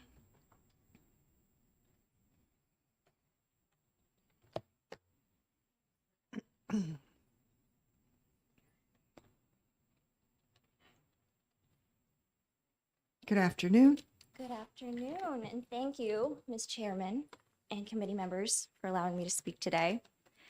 It's interesting, there's a quote by Winston Churchill that really spoke to me in this moment, something that I memorized in my math class when I was in like 9th grade. And it went that for every individual, there's a moment in their life that they come to that they were unaware that they were preparing for. And it's a pity if that moment comes and finds them unprepared or unqualified for that which could have been their finest hour. As strong a statement as that may seem to you, I feel like this is that moment for me. As long as I can remember, animals have been my calling. I'm the animal control officer, proudly serving the Salem, New Hampshire Police Department. In this role, it's both my duty and honor to safeguard the welfare of animals and community members in Salem, New Hampshire. Working as an animal control officer is often considered a calling. It demands unwavering dedication and resilience as we confront physical challenges, mental strain, and the profound emotional toll of our work. From making tough decisions like euthanizing injured animals due to a lack of financial resources, to forming attachments with pets who we know are bound to return to less than ideal living conditions, the risk of burnout and compassion fatigue is a constant companion. Despite these challenges, the New Hampshire Animal Control officers consistently show up day in and day out to aid those in need and pursue justice in cases of animal cruelty. However, the reality is strongly disheartening. Few cruelty cases make it to court, and even fewer result in convictions. Moreover, convicted offenders often face minimal consequences and can easily obtain new animals or continue operating in animal-related businesses due to the absence of a centralized public registry. Animal cruelty isn't just a matter of harming animals. It often reflects deeper psychological distress and may signal a propensity for violence against humans as well. Research in psychology, sociology, and criminology consistently highlight the correlation between animal cruelty and subsequent violent behavior. Recognizing this, establishing a registry of individuals convicted of animal cruelty is crucial for identifying potential threats to both animals and humans. House Bill 1505 proposes the creation of an animal cruelty registry to address these issues. Such a registry would serve multiple purposes. Firstly, it would protect domestic animals in New Hampshire by providing accessible information about convicted abusers. This empowers pet owners, shelters, and rescue organizations to make informed decisions, ultimately preventing animals from being placed in harmful environments. Secondly, it would hold individuals accountable for their actions and deter future instances of cruelty. By publicly listing the names of convicted abusers, the registry acts as a deterrent, sending a clear message that animal abuse will not be tolerated in the state of New Hampshire. Moreover, a centralized registry of animal abusers streamlines the process for law enforcement agencies to gain details on individuals with a history of animal cruelty by convictions. To interrupt my own speech, as it currently stands, unless you show up in our local, the majority of animal control officers in the state do not have any access to that information, meaning that I would not know if you committed animal cruelty a town over if you are not currently showing up in the local in my town. By providing easy access to pertinent information, the registry facilitates investigations into new cases of animal abuse and enables animal control officers and other law enforcement officers to investigate promptly when necessary. This, in turn, helps ensure swift justice for animals. Additionally, the registry would identify individuals involved in illegal animal fighting and puppy mills, further safeguarding animal welfare. Ultimately, beyond preventing future cruelty, the registry promotes positive behavioral change and contributes to the well-being of both animals and New Hampshire communities. It's a proactive step towards building a safer and more compassionate society for all beings. Thank you, and I would love to answer any of your questions. Questions from Representative Comtois? Thank you, Madam Chair. Just a quick question. Are you representing the town of Salem or yourself? I'm representing my own views. I can't speak specifically for my department. Okay, thank you. Okay. Question for you from Representative Germana. Thank you, Madam Chair, and thank you, Officer O'Brien, for taking my question. So I just want to follow up on, as kind of Madam Chair referred earlier to someone who's convicted of an animal cruelty offense, for example, can't own a pet for 5 years, if I remember correctly. So if you could you explain kind of how that works? Because as you're saying, if it's not, if you don't have that information in your town, it was committed a town over. So could you explain to us how current law works in terms of preventing someone who's convicted from getting a pet? Thank you so much for that question. I appreciate it. I like to describe our current legislation regarding that, so RSA 644 Section 8, as a sieve. There's a lot of loopholes, and if you're using it as a bucket to hold water, it's useless. So as it stands, if you commit a crime, and it would be a miracle on itself if the judge decides that they want to remove that animal for 1 to 5 years. It is not a shall statement. That judge has the discretion thereof to make the decision as to whether or not they're going to charge you in a position in which you can no longer have pets or be around pets, so on and so forth. That very, very rarely happens. In fact, in many cases in which I finally get to court with an animal cruelty conviction case, the charge is deferred for a number of years pending the fact that they not do anything that could be considered animal cruelty in that time period. So the likelihood that you actually earn, and I say it strongly, earn the status of an offender in animal cruelty is extremely rare. Not because it doesn't happen, but because most towns don't want to take it to court. Our prosecutors don't always know how to prosecute it, so they won't. Thankfully, mine does. 2, you're very unlikely to actually get sentenced because a lot of those are deferred sentences. And 3, you're very, very unlikely to have your animals taken away. And if that does happen, unless you show up in the local systems in the town that the animal control officer works in, they're not going to know that you have that held against you. So you could show up with a dog in Salem, New Hampshire, having been convicted in Wyndham. Unless I have information on you in our local, I don't know that you can't have a dog. And I'm going to work on education first, as I always do. I always give people the benefit of the doubt to begin with. So that person's going to continue to be treated by myself and any other law enforcement officer in my town like they haven't done anything wrong by forgetting to feed the dog for a couple days. As an Thank you. example. Yes, thank you very much. Representative Dutsey. Thank you, Madam Chair. I understand what you're saying, and Commissioner Jasper has been here many times talking about the toll that animal cruelty cases take on his employees. And I see what you want to do here, except that in order to get on the registry, you have to be convicted. And I hear what you're saying is getting a conviction is very hard. Commissioner Jasper has told us getting convictions are very hard, primarily due to the finances. If a town takes somebody to court, then they have to take possession of the animals, and while the court case is going on, and towns don't want to take on a financial responsibility. So I don't understand, if you have to be convicted to get on the list, and convictions are few and far between, how is this bill going to really help the situation that needs to be addressed? I agree. No, thank you. I appreciate that question, and I appreciate you giving me the opportunity to clarify. So it isn't about necessarily being punitive or punishing somebody who has been convicted of animal cruelty. It's about having a record and the knowledge that that has happened. As I mentioned before, a lot of our animal control officers are not provided the opportunity to go to the part-time academy and become certified officers, meaning the only information they have, if any, is something called the local, which is a small computerized system within each department that gives information about the people who live in the town. Sometimes we'll have information about people outside of the town. For example, you got a speeding ticket in our town. I know your name and phone number now. That's excellent. It doesn't tell me whether or not you can own a dog or whether or not you've hurt an animal in the past.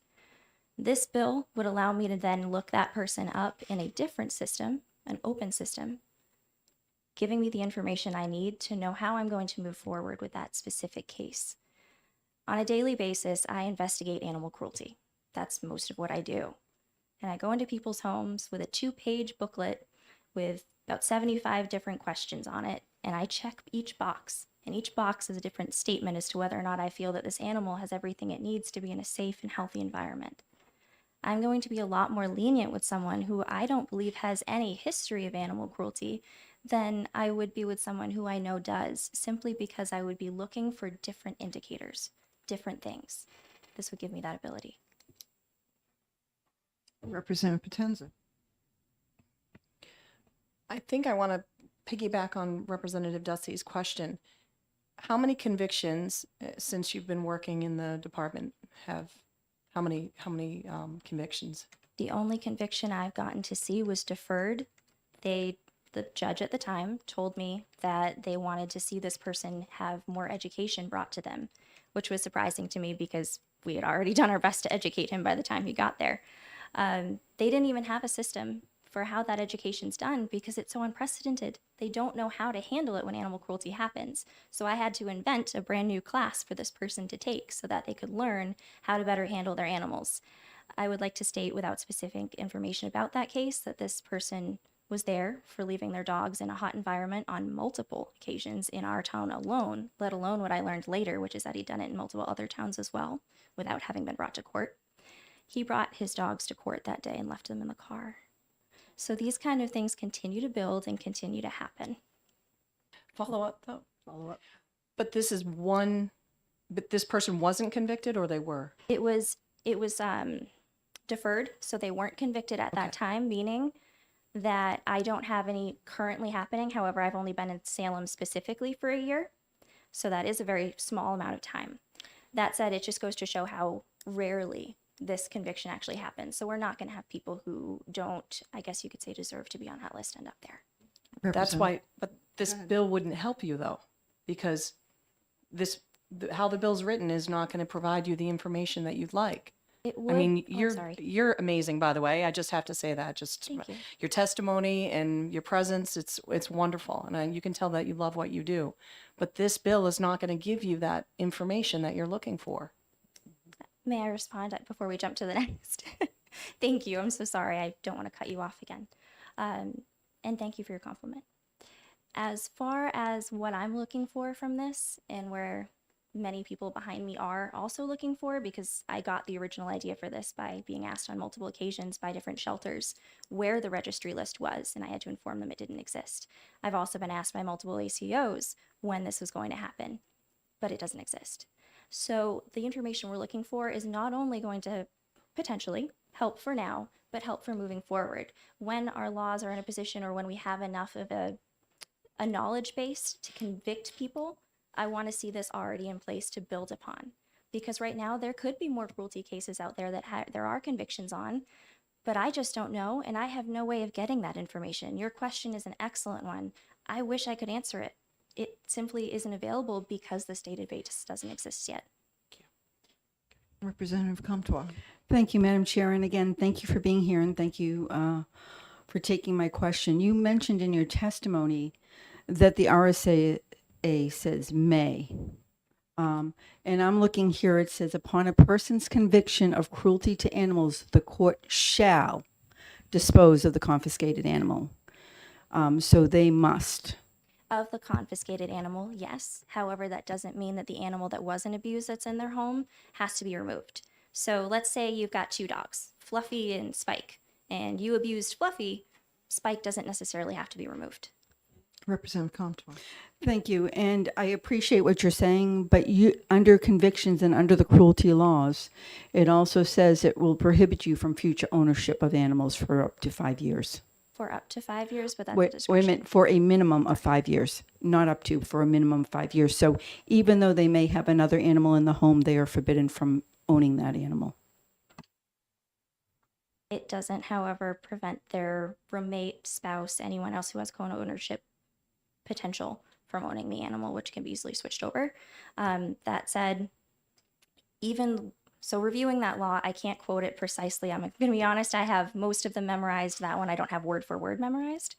From my understanding and how it's been actually acted out in court, the judge has the ability to say whether or not they're going to actually do that. Representative Haskins. Thank you, Madam Chair.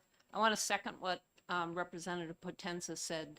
You do a very difficult job and you present yourself amazingly well. I'm curious to how you get called to a given household. How does that happen?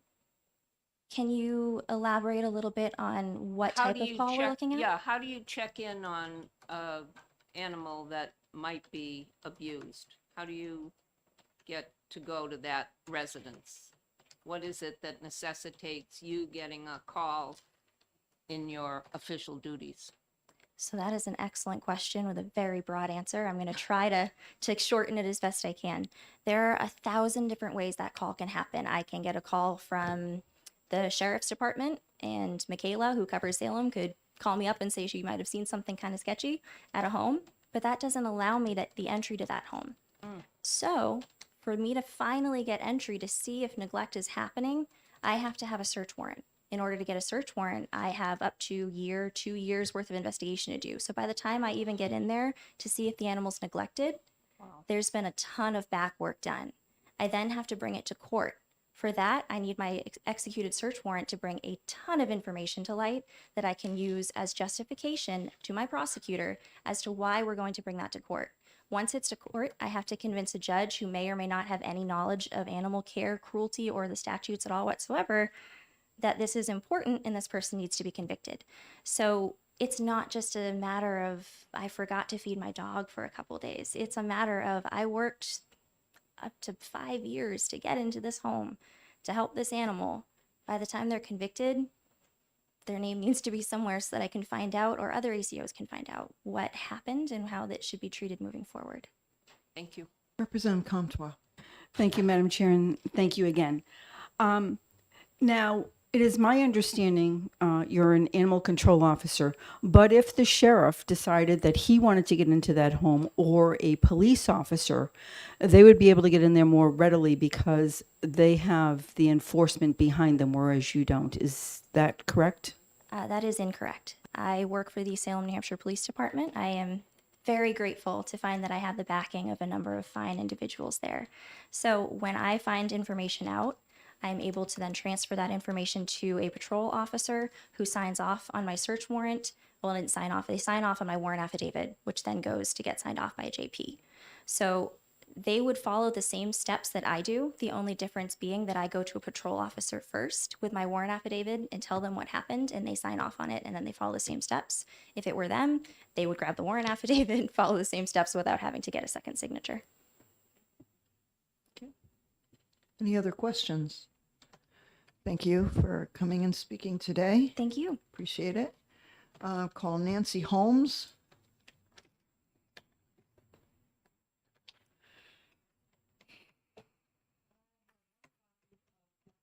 For you because I entered it through the portal, and I'm afraid if I messed it up, you won't see it.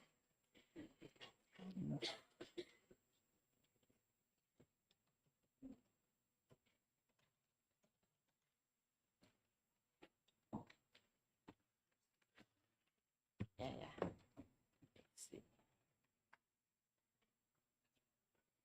Sorry, it takes a minute to maneuver around. My name is Nancy Holmes. I'm here today from New Boston, New Hampshire, and I'm here because every time I see this bill come up, I find I like it less and less. And that has to do with, in part, of course, life experience. The more you have, the more you're apt to find something that you get consolidated on. I have a big background in animals. I've done rescue, I've been a breeder, I've done showing and training and behavior modification, and so I own both dogs and cats. I was an online pet expert for 6 years, so now you get an idea that I at least might know something. Because I'm interested in animals, I follow the local animals for sale advertising, the rescue and adoption network information, and of course, animal news. While I've always carefully screened new homes for pets that I might place with them, that doesn't always happen. I'm speaking in opposition because, among other things, the internet is a dangerous place.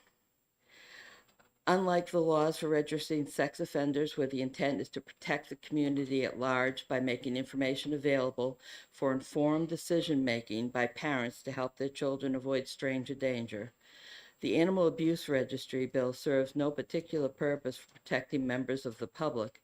Instead, it seems to fly in the face of our perception of the justice system that one can pay one's debt to society and move on with life.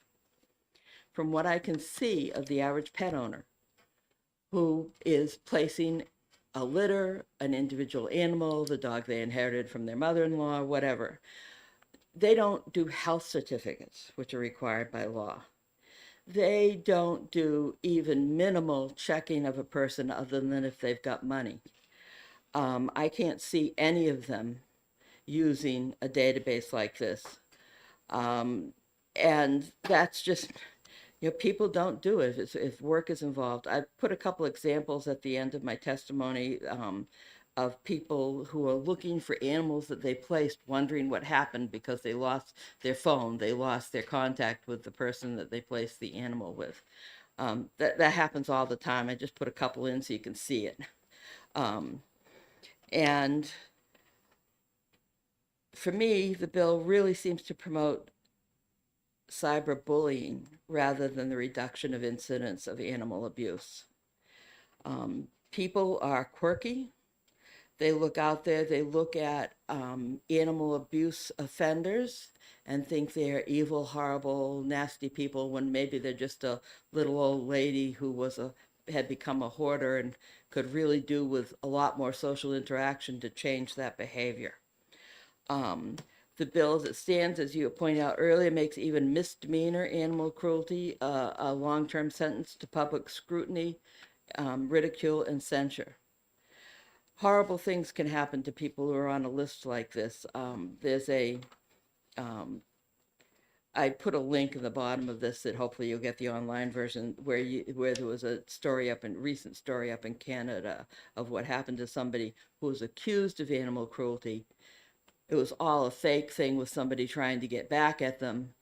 And this person was really maligned all over the internet. So it's the kind of thing where this can happen to people, even if they have been convicted of animal cruelty, they were animal cruelty. Will this help them get past it? What does this do to help stop this from happening again? I don't see anything that it does.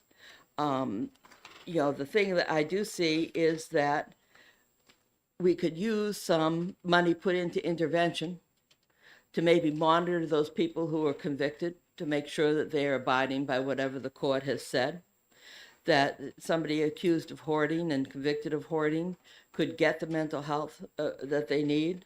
I know some people with a situation where they're particularly like livestock, where it's gone to animal cruelty, the people just had no money. They couldn't figure out what to do with the animals. They had no money to feed them. Okay, so I just can't see the people who have been in a bad situation or have a mental health issue or whatever. I can't see them put out there to be a target for anybody who decides they want to handle them. I think, just making sure like somebody like a hoarder gets the social services they need. Somebody with an anger issue gets the anger management training they need. And I suppose, with this bill, it depends on your goals. Whether you feel that public shaming or help with rehabilitation is the best choice for working on this problem. I personally think trying for rehabilitation and monitoring is a better deal. And I hope you find this bill inexpedient to legislate, just as it's happened every other time it has come up that I've seen. I'd be happy to answer any questions. Representative Coulon. Thank you, Madam Chair, and thank you for your testimony today. I just had one question for you, and it's, do you think that a program or registry like this could have the potential to be weaponized against people that might not be guilty of animal cruelty? Well, as hopefully the people who would be on it are only the people who have been judged guilty by a court system, I would say, yes, it has a strong potential to be weaponized against people whose circumstances we don't know. We don't know why they ended up getting convicted. We don't know what has happened in their lives. We don't know if anything could be changed to make it different for them. But I absolutely believe that putting people on a registry like this and having it open to everybody to view is putting a target on those people's backs. And I, for one, would find it really hard to find that somebody's house had been burned down or their kids had been attacked or whatever because they had this conviction. If you really are worried about what other people have been doing, you probably should open up, let me see if I can find the correct name for it. It's the New Hampshire Criminals Records Unit, maintains information on offenders. And if you're really worried about what everybody else is doing and that everybody should know about it, then maybe we should just open up that which is already in place and say, okay, you can look up anybody and find out if they've ever done a crime. Been a drunk driver? Hey, your neighbors are going to know. I don't see that as being any different than what you're saying for the animal abuse. I really believe that this is a way to down the road see terrible things happen to people who, whether or not they deserve it, shouldn't have it happen to them. Representative Germana. Thank you, Madam Chair, and thank you very much for taking Sure. my question. I think there are definitely some good arguments to be made as to why it's not ideal to have this just an open, I think perhaps the comparison with the sex offender registry is getting us off in a direction we shouldn't be going in. But can you envision a tool for law enforcement like Officer O'Brien that would help them do their work, something which is not as outward facing, because it does seem to me, again, based on the officer's testimony, that often we're talking about people who are known to local law enforcement and who have had, a number of incidents, and that's important for officers to have when they're investigating. So could you see the usefulness of a tool which is specific to law enforcement? Well, they've got one. They've got a criminal, I'm sorry, I can't remember that darn name, the Criminal Records Unit. And you can access that. You have to pay a fee to access it if you're not a law enforcement member. But I believe a law enforcement member can access it to look somebody up to see what their record is. Now, whether that's open to civilian animal control officers, I do not know. But this is the thing. I just can't see, number one, the numbers on this database are probably low. Number two, as was stated, the people whose the courts have been lenient with and say, okay, we're going to defer these charges as long as you go 5 years without having any more charges brought. Those won't be on a database anyway. The charges are deferred. And those are the people that you would probably want to be keeping track of. So I don't see any real utility to this. And in my experience, the animal shelters keep a list of people they don't adopt to. I can't say it's still happening. I can't still say it's still always that way and that every shelter has it. But I know that the shelters have been keeping individual lists of no adoption to. Okay, thank you. Sure. Any other questions? Thank you. Oh, Representative Dutzer. Just want to make, you made a comment that this could be cyberbullying, but, I haven't seen it in a long time because I don't think they do it in the newspapers. They probably do it online. But, in the newspapers, there always used to be a police report and who was picked up on DWI and who was picked up on, some sex offense and everything. So this is nothing new. This has always been, it's always been public information. It's not that it's not public information, it's the reach. Whereas before, you maybe only saw that information if you read your local newspaper or read your local police logs, and not everybody seems to publish those. But now, somebody in Minnesota can decide that this person here abused a husky, and therefore they are going to come and kill them for that because they like huskies. You just don't know. It's the reach. It's one thing for your neighbors to find out and shun you and give you a hard time. It's another thing that you cannot control who was viewing this information and what they decide to do about it. And I think that's a pretty scary situation.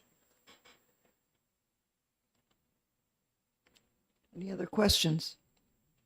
Thank you for your testimony this afternoon, Ms. Thank you Holmes. for having me.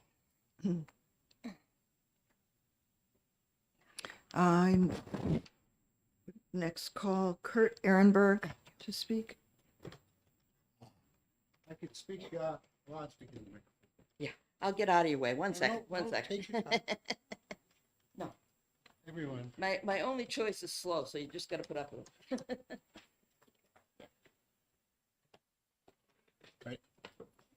I'm still Kurt Ehrenberg from the Humane Society of the United States, and I'll be brief. I do think that the great work that's done by the animal control officers in this state, there aren't enough of them. There's not enough support for them.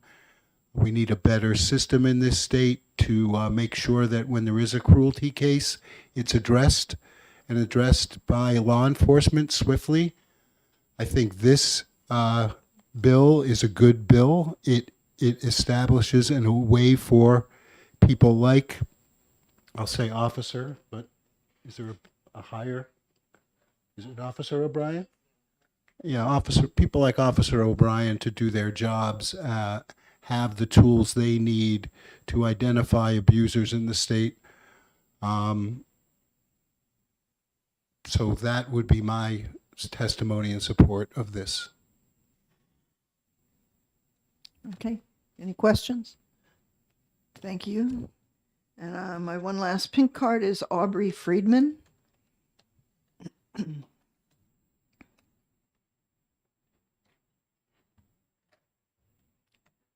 Madam Chair, committee members, Aubrey Friedman. I live in Bridgewater, private citizen. I've owned dogs and cats. Don't have any pets right now. I speak in opposition to this bill. I did a little research. My first gut feeling when I saw this bill is, I don't think this is a great idea, but let's see what the research out there has to say.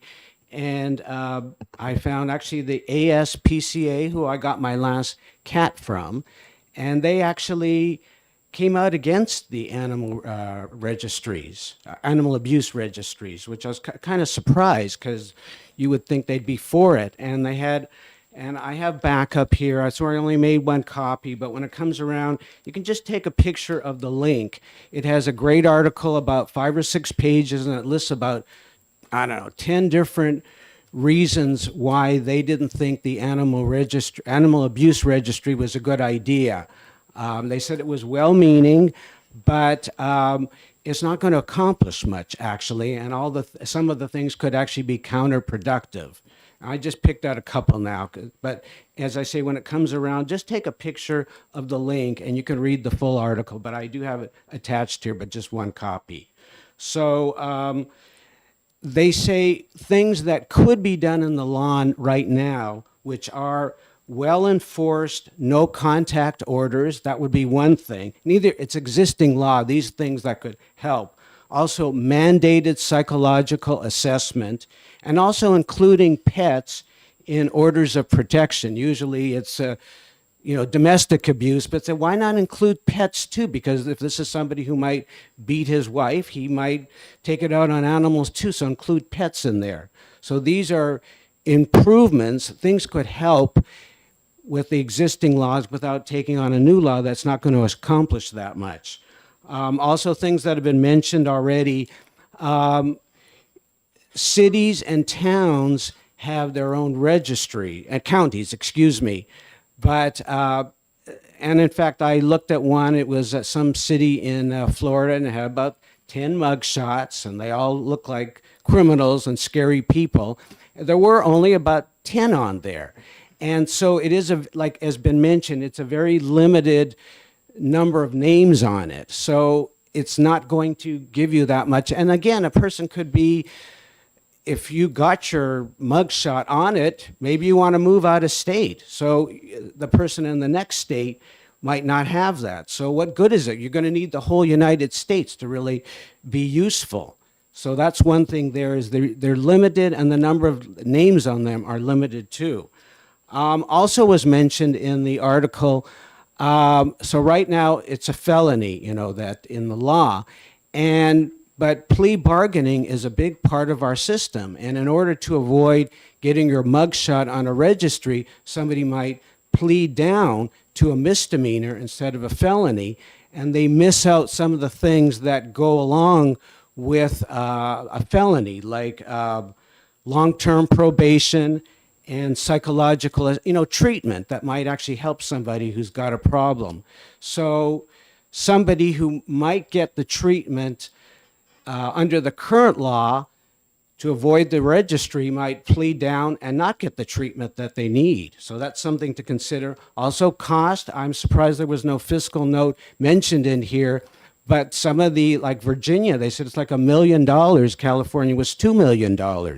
So, and as somebody mentioned earlier, there is definitely a cost to keeping up this kind of registry for a very small number of names. They do actually charge the offenders fees to keep their names on the list. You have to pay, but the number of fees is so small, there's no way it's going to cover it, and it ends up being a cost to the taxpayers to keep this up. And let's see if there was anything else here. Also, a lot of people are getting their animals not from like puppy mills, shelters or pet stores. They're getting it from people they know. So you're not actually going to be covering where a lot of people get their animals from. And also, by the way, the bill only mentions dogs and cats, What about livestock, birds? There are other, wildlife, whatever you call it, that could also be abused, and that's not covered in the. Why is it just dogs and cats? So you're missing a lot. So all in all, I just don't think it's well-meaning, but I don't think it would actually do much to a cost to the taxpayers, and might even be counterproductive. As was mentioned, some people might actually come after you if they see your mugshot in there, so forth. So I don't think it's a good bill, and that's why I oppose it. Thank you. Any other questions from the committee? Seeing none. Thank you for your testimony today. Is there anyone else who wishes to speak on this bill? And we need your testimony. Can I have the blue sheet, please?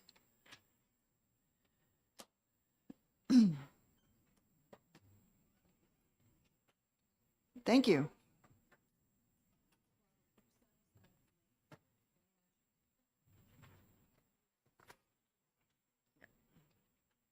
Okay. For the record here, we had 3 people in favor of this bill and 4 people, 3 people against. From the blue sheet, we had 3 people in favor of this bill online and 11 in opposition. And with that, I'm going to close the hearing for HB 1505. Thank you, everyone, for participating today. I would remind the folks from our exec session this morning, we need committee reports. And I guess I'm going to need some from Representative Bixby and Representative Murray and Representative Brulard. I'm going to need one for HB 1132 on the Brownfields bill, and Representative Germana as well. So if you can get them to me tonight or first thing tomorrow morning, I'd appreciate it. 3 support, 11 opposed. And I guess we are done for today. I thank everybody for their time and attention, and we'll see you tomorrow.